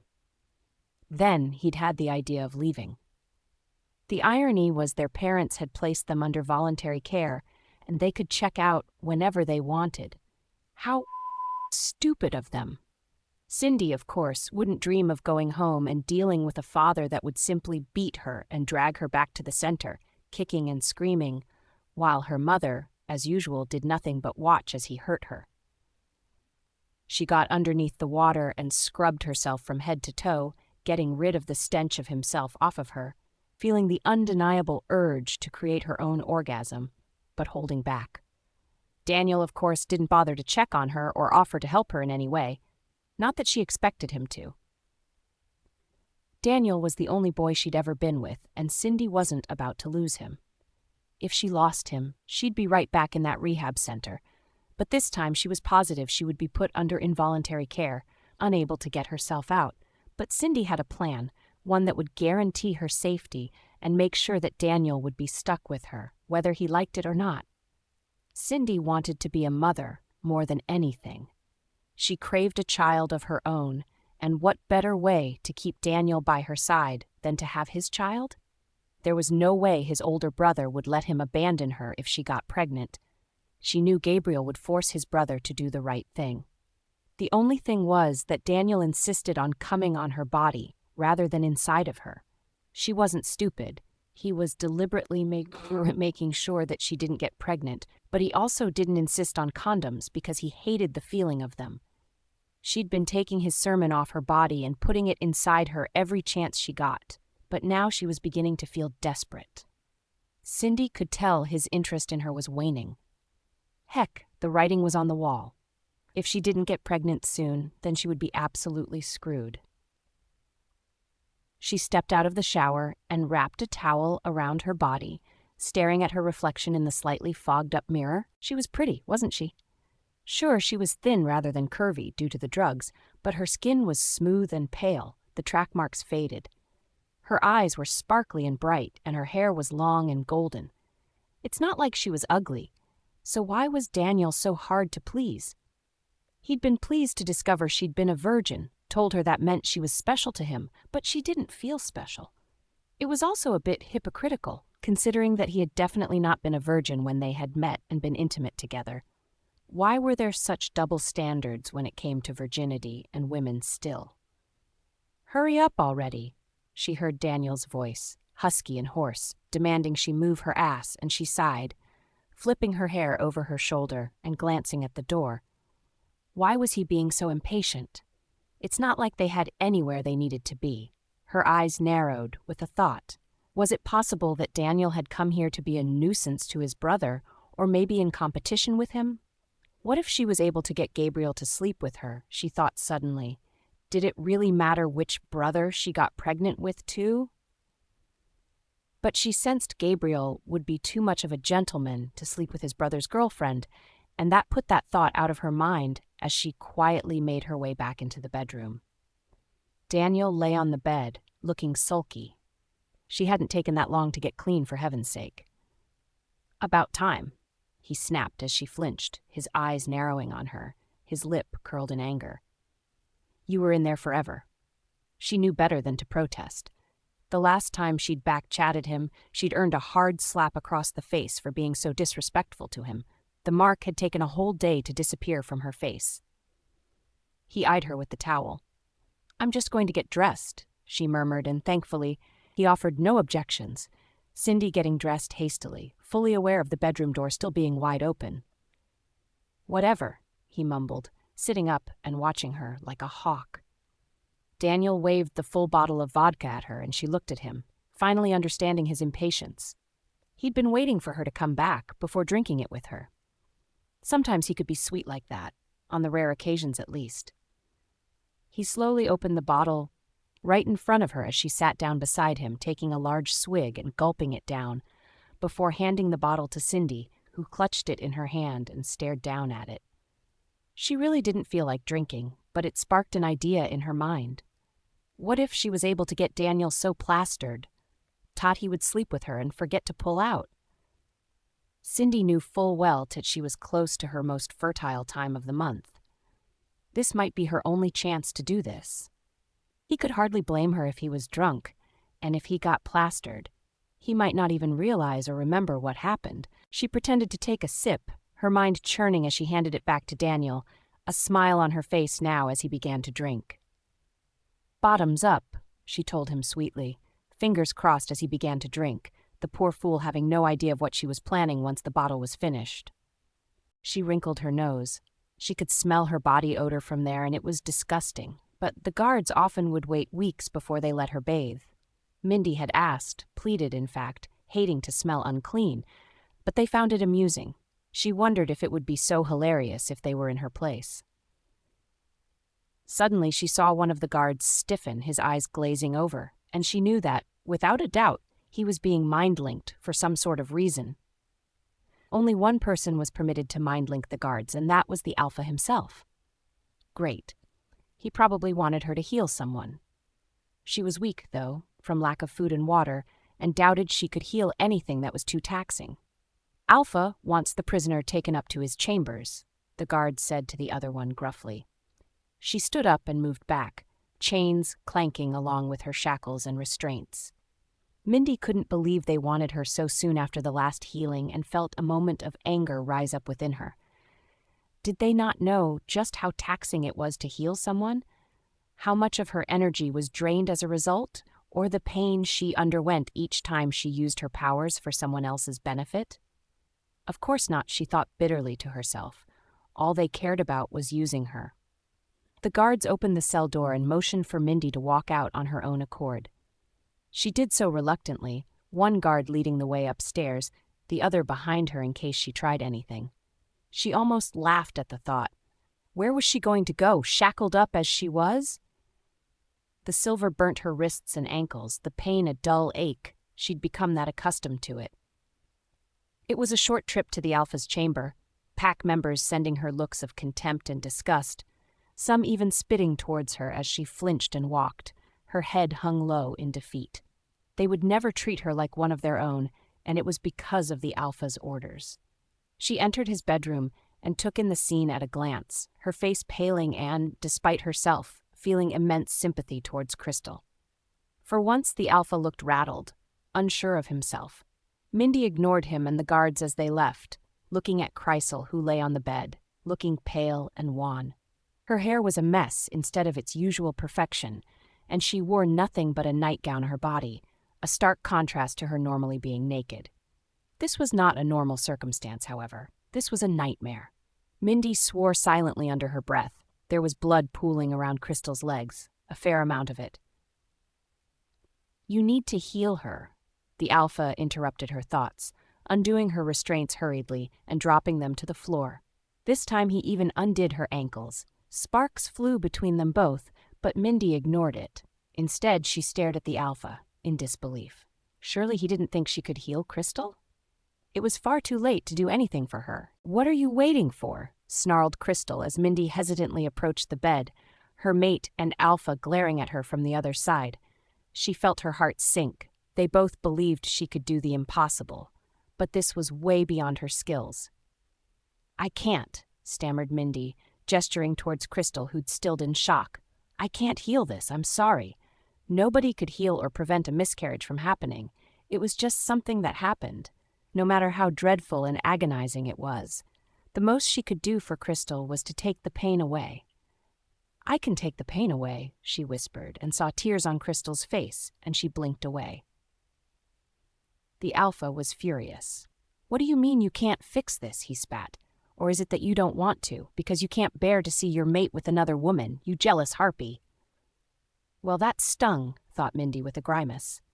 But this had nothing to do with it. But it didn't even matter that it was Crystal lying there. She just couldn't do the impossible. Mindy placed a hand on Crystal's stomach in response and concentrated, her power swirling down her hand and into Crystal's body, sending warmth and taking the pain into herself. Mindy could feel the cramping, the immense pain, and even the anguish that Crystal was currently feeling at the loss of her baby. She reluctantly pulled back her hand, hearing Crystal's quiet sobs and the Alpha looking completely broken. This child, had it been a boy, would no doubt have been his heir. She waited by the bedside as Crystal suddenly reached up and slapped her in the face, hard. "You murdered my baby," she screamed out loud, hysterical, foaming at the mouth. Mindy was incredulous. Surely she didn't think that Mindy was capable of such a thing, even as badly as they treated her? The Alpha's head shot up and he strode over to Mindy and grabbed her by the throat, lifting her as she scrabbled and clawed at his hands, her body dangling from his grasp. "You would dare to kill my child," he breathed, and her eyes widened, her face turning blue from the lack of oxygen. She tried to desperately shake her head, and he tightened his grip before letting go, Mindy falling to the floor and desperately trying to take deep breaths. She saw his eyes glaze over as he mind-linked someone, presumably the guards. They came bursting in and immediately retrieved the shackles and restraints, forcing them back on her roughly, with little care as she cried out from the pain. The Alpha's eyes were pitch black as he looked at his men, who were dragging Mindy upright as she stumbled and weaved back and forth due to still being dizzy from her strangling. "Get her out of here," he hissed at the men who nodded. "Lock her up against the wall," he added, and Mindy's heart skipped a beat. She knew exactly what that meant, and bile rose up in her throat. "Please," she said thickly, and he turned his head away, Mindy whimpering as the guards led her out of the room, almost shoving her down the stairs, Mindy managing to avoid falling. Bastards, she thought miserably. She took small steps, desperate to prolong the inevitable, but they pushed her, making her stumble forwards, keen to get her to her cell. She trembled and felt cold all over as she heard the loud creak of the cell door being opened. The guards laughed as she fell inside. "Get her ready," one of them commented behind her. "The Alpha is angry with her. She murdered their baby," he added grimly. Mindy felt hands grip her clothes, and then, with a loud ripping sound, they were pulled off her, leaving her exposed in nothing but her bra and panties. The shackles were taken off, but the restraints remained, the guard's eyes cold and his face grim as he carried out his work. He gripped her hand roughly and shoved her towards the back wall. There were loops or hooks embedded in it, and she was chained back up, her back facing the front of the cell, her face staring blankly at the wall, her arms raised above her head. "It's the least you deserve," the other guard hissed, making sure her restraints were tight as she flinched at his derisive tone. "I didn't kill the Alpha's baby," she sobbed, but a backhand to her cheek instantly made her quiet. "Liar?"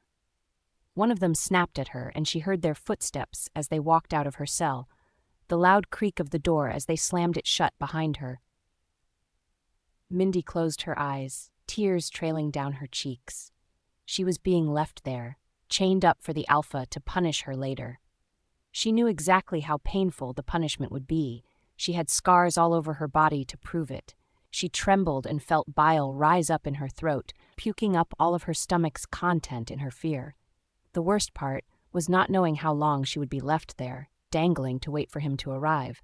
It could be hours or even days, and that only made the fear she felt towards him that much worse. Mindy dangled there, all alone, shivering in the coolness as nightfall approached.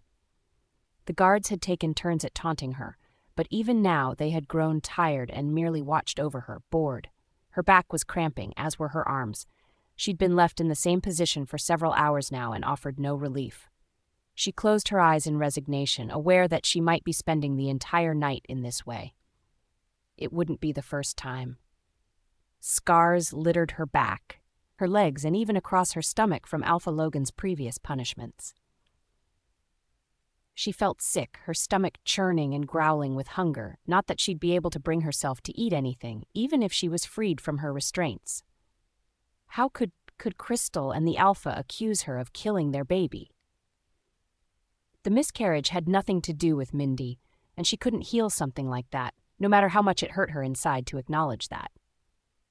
There was no way that Mindy could have saved the unborn child, no matter how desperately she had wanted to.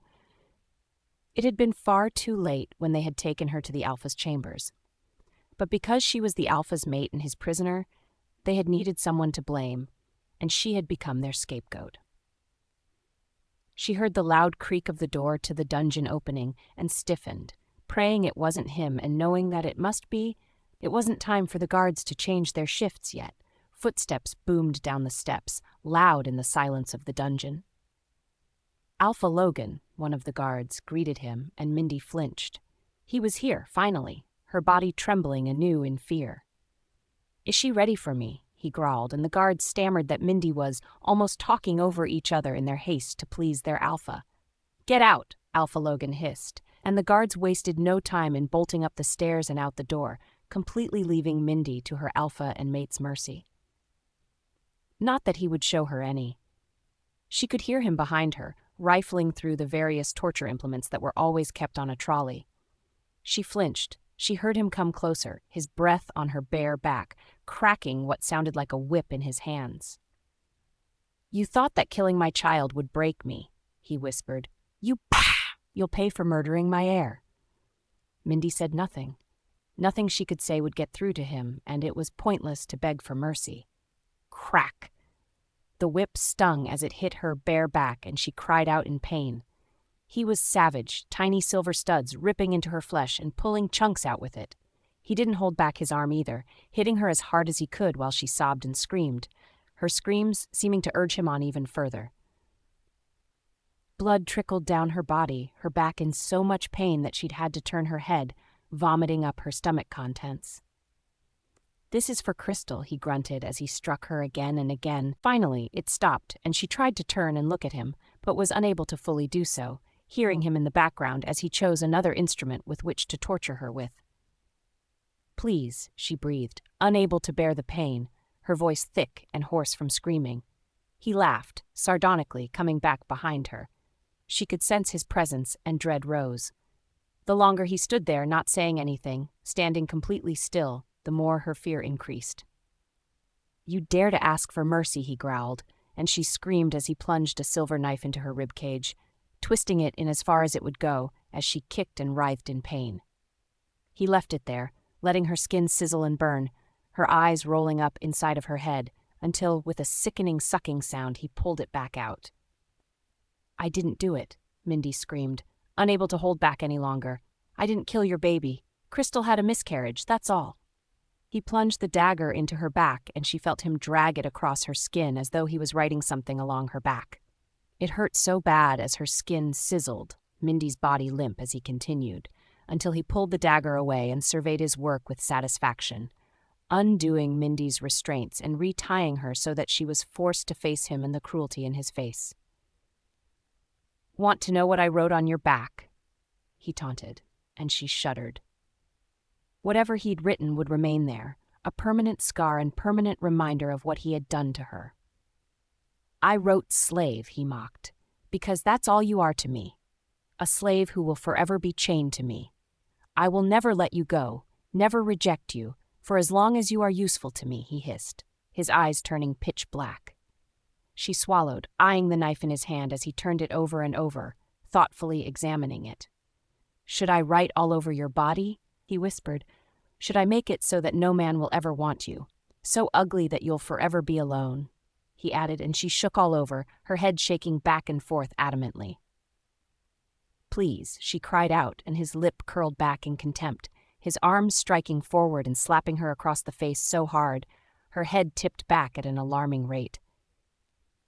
"My child should have lived," he snapped. "You should have saved it when you had the chance." He kicked her in the stomach, and she shrieked from the pain. "Never mind," he said quietly. "It just means getting Crystal pregnant all over again. I will have my heir, and you will never come near my chosen mate ever again," he threatened. Like she wanted to be near the woman that Alpha Logan had declared to be his mate, even though it clearly wasn't true. Crystal took as much pleasure in torturing her as the Alpha did. He plunged the knife into her stomach, and she spat out blood, his eyes raking over her in disgust. "I can't believe the moon goddess gave me such a filthy of a mate," he sneered. "You're nothing but pathetic, a weakling, and a slut, just like your mother was the pack slut." That hurt more than the wounds he was inflicting on her. He pulled the dagger out, and she panted. She couldn't take much more. She was barely holding on to consciousness as it was. He placed the blood-stained dagger onto the trolley, and she watched with hopeful eyes as he stood there. His arms folded. He cut his head and stared at her in silence as she waited, blood trickling down onto the hard concrete floor, her whole body shivering as it seemed to get colder, as though she was becoming feverish. He must have mind-linked them, because the guards came dashing back in a rush. Alpha Logan glared at them. He motioned towards Mindy impatiently. rage still present on his face. "Get her down from there," he hissed, "and leave her on the floor." "She can heal on her own," he said with a scowl. One of the guards hesitated, taking in just how bad a shape Mindy was in. "What if she dies?" he ventured to ask. "Then we would be without a healer." Alpha Logan turned to regard the guard, who shrank back from the look on his face and in his eyes. "She won't die. She's been hurt this many other times and always healed." He shrugged, looking nonchalant. The guards nodded, quietly watching their Alpha storm upstairs, the door shutting with a decisive slam. Mindy moaned, and the guards hurried to free her from her bonds. "He really did a number on her this time, huh?" one guard commented to the other one, who looked grim. "He went further this time. I wouldn't be surprised if she really did die," said the other one, as they dragged her down and lay her on the threadbare mattress. Mindy barely heard them, her breathing labored, her body shivering. One of the guards was merciful enough to place a blanket on her. Both of the men backed out of the cell and shut the door, watching over her. "Guess all we can do is wait and see if she heals." Mindy heard dimly as her eyes closed, and she succumbed to the darkness that had come creeping into her vision. She knew no more after that, oblivious to everything as her body completely shut down on itself. It was cold, a feeling of emptiness inside him. From what he could discern, there was barely any minimal lighting, and the floor was made of cold concrete. There were no guards, something that struck him as odd, considering he appeared to be walking around inside of some dungeon. He could hear small cries, small mewling sounds as someone was struck with what sounded like a whip of some description. However, it sounded decidedly feminine and not masculine. A woman prisoner being tortured, perhaps? Gabriel inched closer, feeling strange. He seemed to be transparent as he glanced down at himself, as though he blended completely in with his surroundings. When he tried to touch anything, his hand went completely through it. That was enough for him to realize this was a dream and nothing more, but a vibrant, vivid one that felt like he was really there. He came to the last cell in the corner of the dungeon, a woman dangling from a wall, her back facing him, while another man stood behind her, a whip with silver studs clutched tightly in his hands. Even from here, Gabriel was able to see his anger, but it was the despair and the sadness in the girl's eyes that called to him. He sucked in a breath as he took in all the gashes across her back, her hair covering her eyes. But it was no matter. He knew instantly it was the girl he had seen in the last dream, the one who'd seemed to desperately need his help. Blood trickled from her wounds, and she shook from head to toe. What punishment was this? What could the girl have possibly done to warrant such torture? "Please," he heard the girl whisper, "please." The man, who Gabriel surmised was the Alpha, was implacable. "You killed my baby," he roared, and Gabriel flinched. Surely she couldn't have killed an innocent child. "She had a miscarriage," the girl sobbed. "I couldn't heal her." Gabriel frowned. It sounded like the girl was completely innocent of the crime the Alpha was convicting her of, but he also wondered by what she meant by the healing aspect. Was she part witch, a hybrid? Such things were not too rare in packs, but it wasn't exactly the norm. For some reason, hybrids have always been regarded as suspicious and untrustworthy. As it was, Gabriel couldn't sense her wolf and wondered if she even had one. Gabriel so badly wanted to help her, to ease her suffering, flinching and cringing from every scream and cry she uttered as she was beaten right in front of his eyes. The Alpha showed no mercy, and Gabriel felt a roaring sense of hatred towards the man. It hadn't escaped his notice that she was covered in old scars, which meant she had been tortured numerous times and most probably by the Alpha himself. He had never been so relieved to see the Alpha leave the room, watching disgruntled as two guards rushed back in and helped her to the disgusting threadbare mattress in her cell. She was unconscious within moments, and he came closer, the guards not even sensing his presence, thank goodness for visions or dreams, and stared down at her bruised and broken body. "Who are you?" Gabriel whispered, the guards settling down in the background and chatting away to each other. "Why am I so drawn to save you?" he added. Her eyes opened, and he stepped back in shock. Could she see him again? Was she the only one who could? "Please," she whispered hoarsely, eyelids fluttering, curled up in a fetal position. "Please save me." Her desperation was obvious, and Gabriel could not deny her request, or the need he felt to gather her into his arms and hold her close, keep her safe from harm. His wolf was going insane now, and Gabriel frowned. It was unusual for his wolf to be present in his dreams. But his wolf was also feeling overprotective of the wee girl. "Tell me your name," he urged. "I know where you are. I know where your pack is. I'm going to come for you, but I need to know your name," he said wildly. Her eyes blinked up at him, and then her mouth slowly opened. Gabriel was forced to bend down to hear what she whispered from her lips. "Mindy," she breathed. "It's Mindy." He gave her a smile. Mindy was a beautiful name, just as lovely as she was. He wished there was something he could do for her now, but he couldn't touch anything solid. The guards, he noticed, with a scowl, did not seem to care about her comfort as well, let alone show any concern about getting her medical attention. His hands fairly itched to strangle the both of them to death. Gabriel could feel himself weakening and knew that meant he was dangerously close to waking up. Mindy was barely keeping her eyes open now, but she gave him a small smile, as though he'd managed to give her a small ray of hope. He wanted her to have that, wanted her to have something to cling on to. "I'll come for you," he whispered, and stopped still when she quietly spoke. "Your name," she coughed, and he stared down at her, his eyes raking over her body with nothing but compassion. "It's Gabriel," he said, unsure if he'd told her the first time. If she'd forgotten, it was no surprise. She smiled and then fell back to sleep to his relief as he watched her breathing even out and her chest rise and fall. He wished he could heal her. As it was, he felt like he was floating down from a great distance again, the room spinning wildly round and round until he bolted upright, gasping for breath, feeling his body fall to the floor with a giant thud. He glanced around. He was back in his own room and he sighed in relief, awkwardly getting up and climbing back into bed. His thoughts strayed back to the vision he'd had and the girl he could never forget. Now he knew her name. "Mindy," he whispered, liking how it rolled off his tongue. He was coming for her. He couldn't afford to delay his plans now that he'd seen the danger she was in. It was lucky she was still alive, he assumed, considering what her body had already had to go through. He sat and stared out the window, taking in all of his men on the training grounds and the patrol. It was time to search out Jackson and organize to leave as soon as possible. "Hold on a little longer, Mindy," he whispered longingly. "I'm coming for you, and I'm taking you back home with me."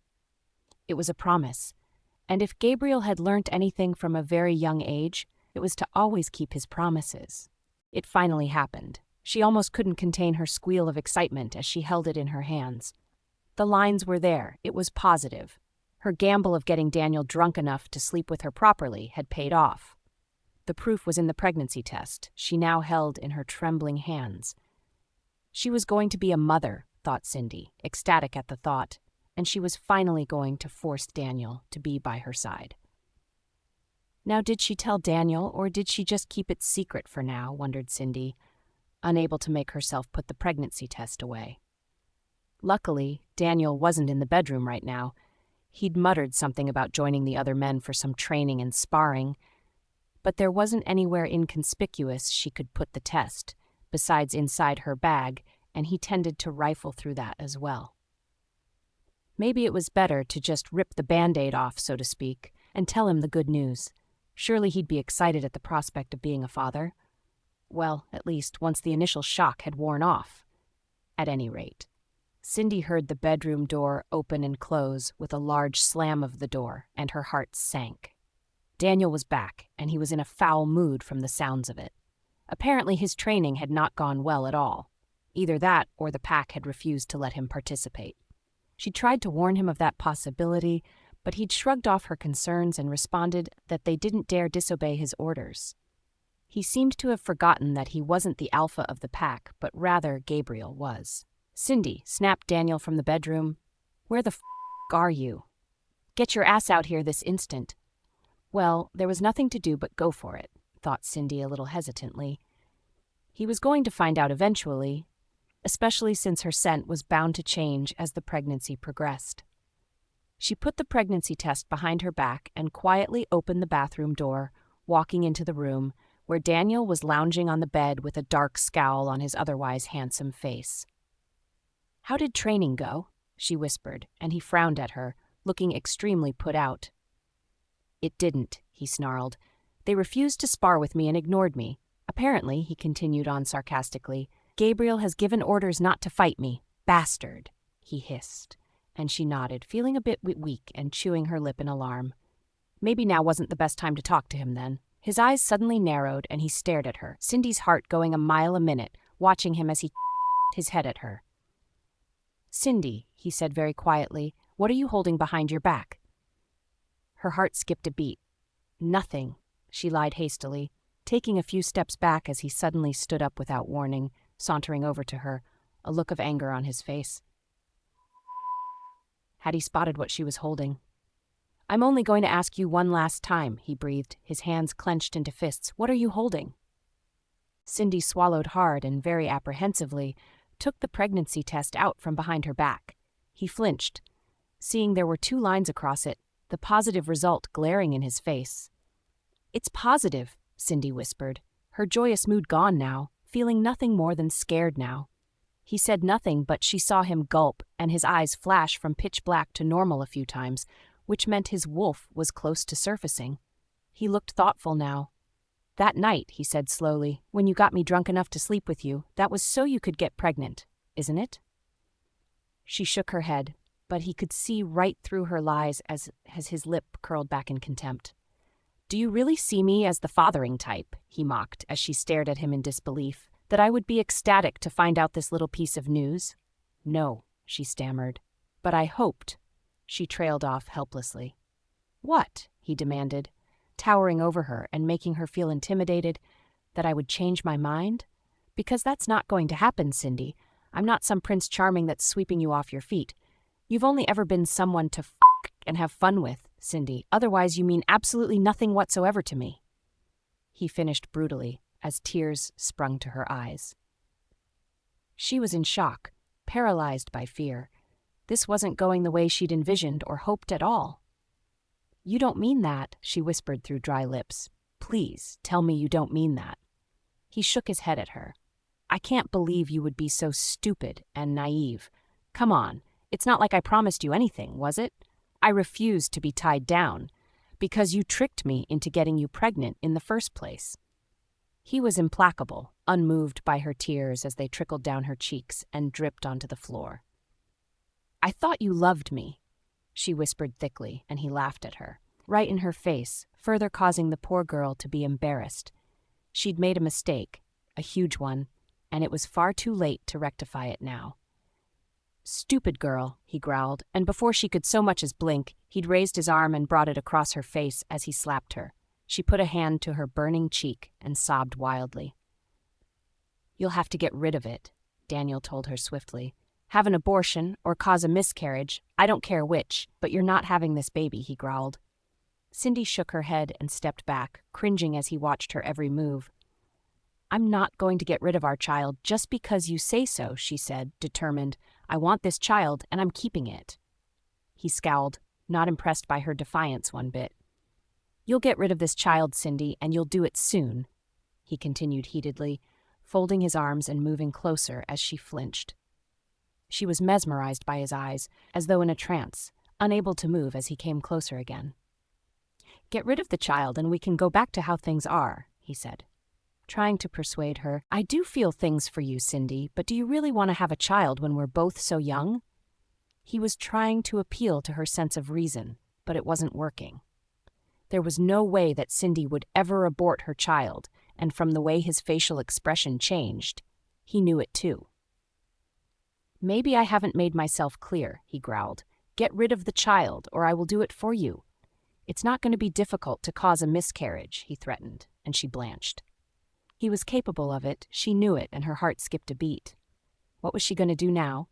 She couldn't very well stay there, not with that threat. Her hand went to her stomach protectively, and he stared down at it, rage on his face. "Last time, Cindy," he whispered menacingly as shivers ran down her spine. "Tell me you want an abortion. Tell me you'll do as I say," he hissed. "She'll do no such thing." Another voice growled from the doorway, and Cindy's eyes widened in surprise as she whirled around in shock.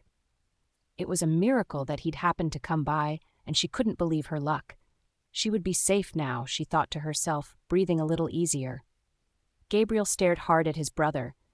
He'd overheard the last few things that Daniel had thrown Cindy's way, especially about the abortion, and been sickened at how cruel his brother was. "She tricked me," Daniel told his brother furiously, but Gabriel merely lifted an eyebrow. "You risk pregnancy every time you do the deed, so don't give me that crap," Gabriel snapped. "This situation is both of your faults, and if Cindy doesn't want an abortion, then she's not getting one. End of story. It's her body, her choice, asshole. You'll have to deal with it." Daniel was fuming, but Gabriel didn't even spare him a second glance, taking hold of a startled Cindy's hand and tugging her towards the doorway. "You can sleep in the adjoining room to mine," he said, throwing his younger brother a dark look. "You'll be safe there." Daniel understood the implication. It meant he couldn't get his hands on her, not with all the security Gabriel had now that he lived in the alpha wing of the pack house. Damn it. He watched his brother gently drag Cindy out of the room, her eyes now sparkling with happiness. Daniel cursed them both in his mind. She was ruining his life, and she didn't give a damn about doing it. He wasn't surprised about Gabriel's stance. His brother had always liked saving damsels in distress, he thought sourly. But, he thought grimly, his brother couldn't be with Cindy every hour of every day, and when she was alone and vulnerable, he'd strike and make sure that child of his never got the chance to be born.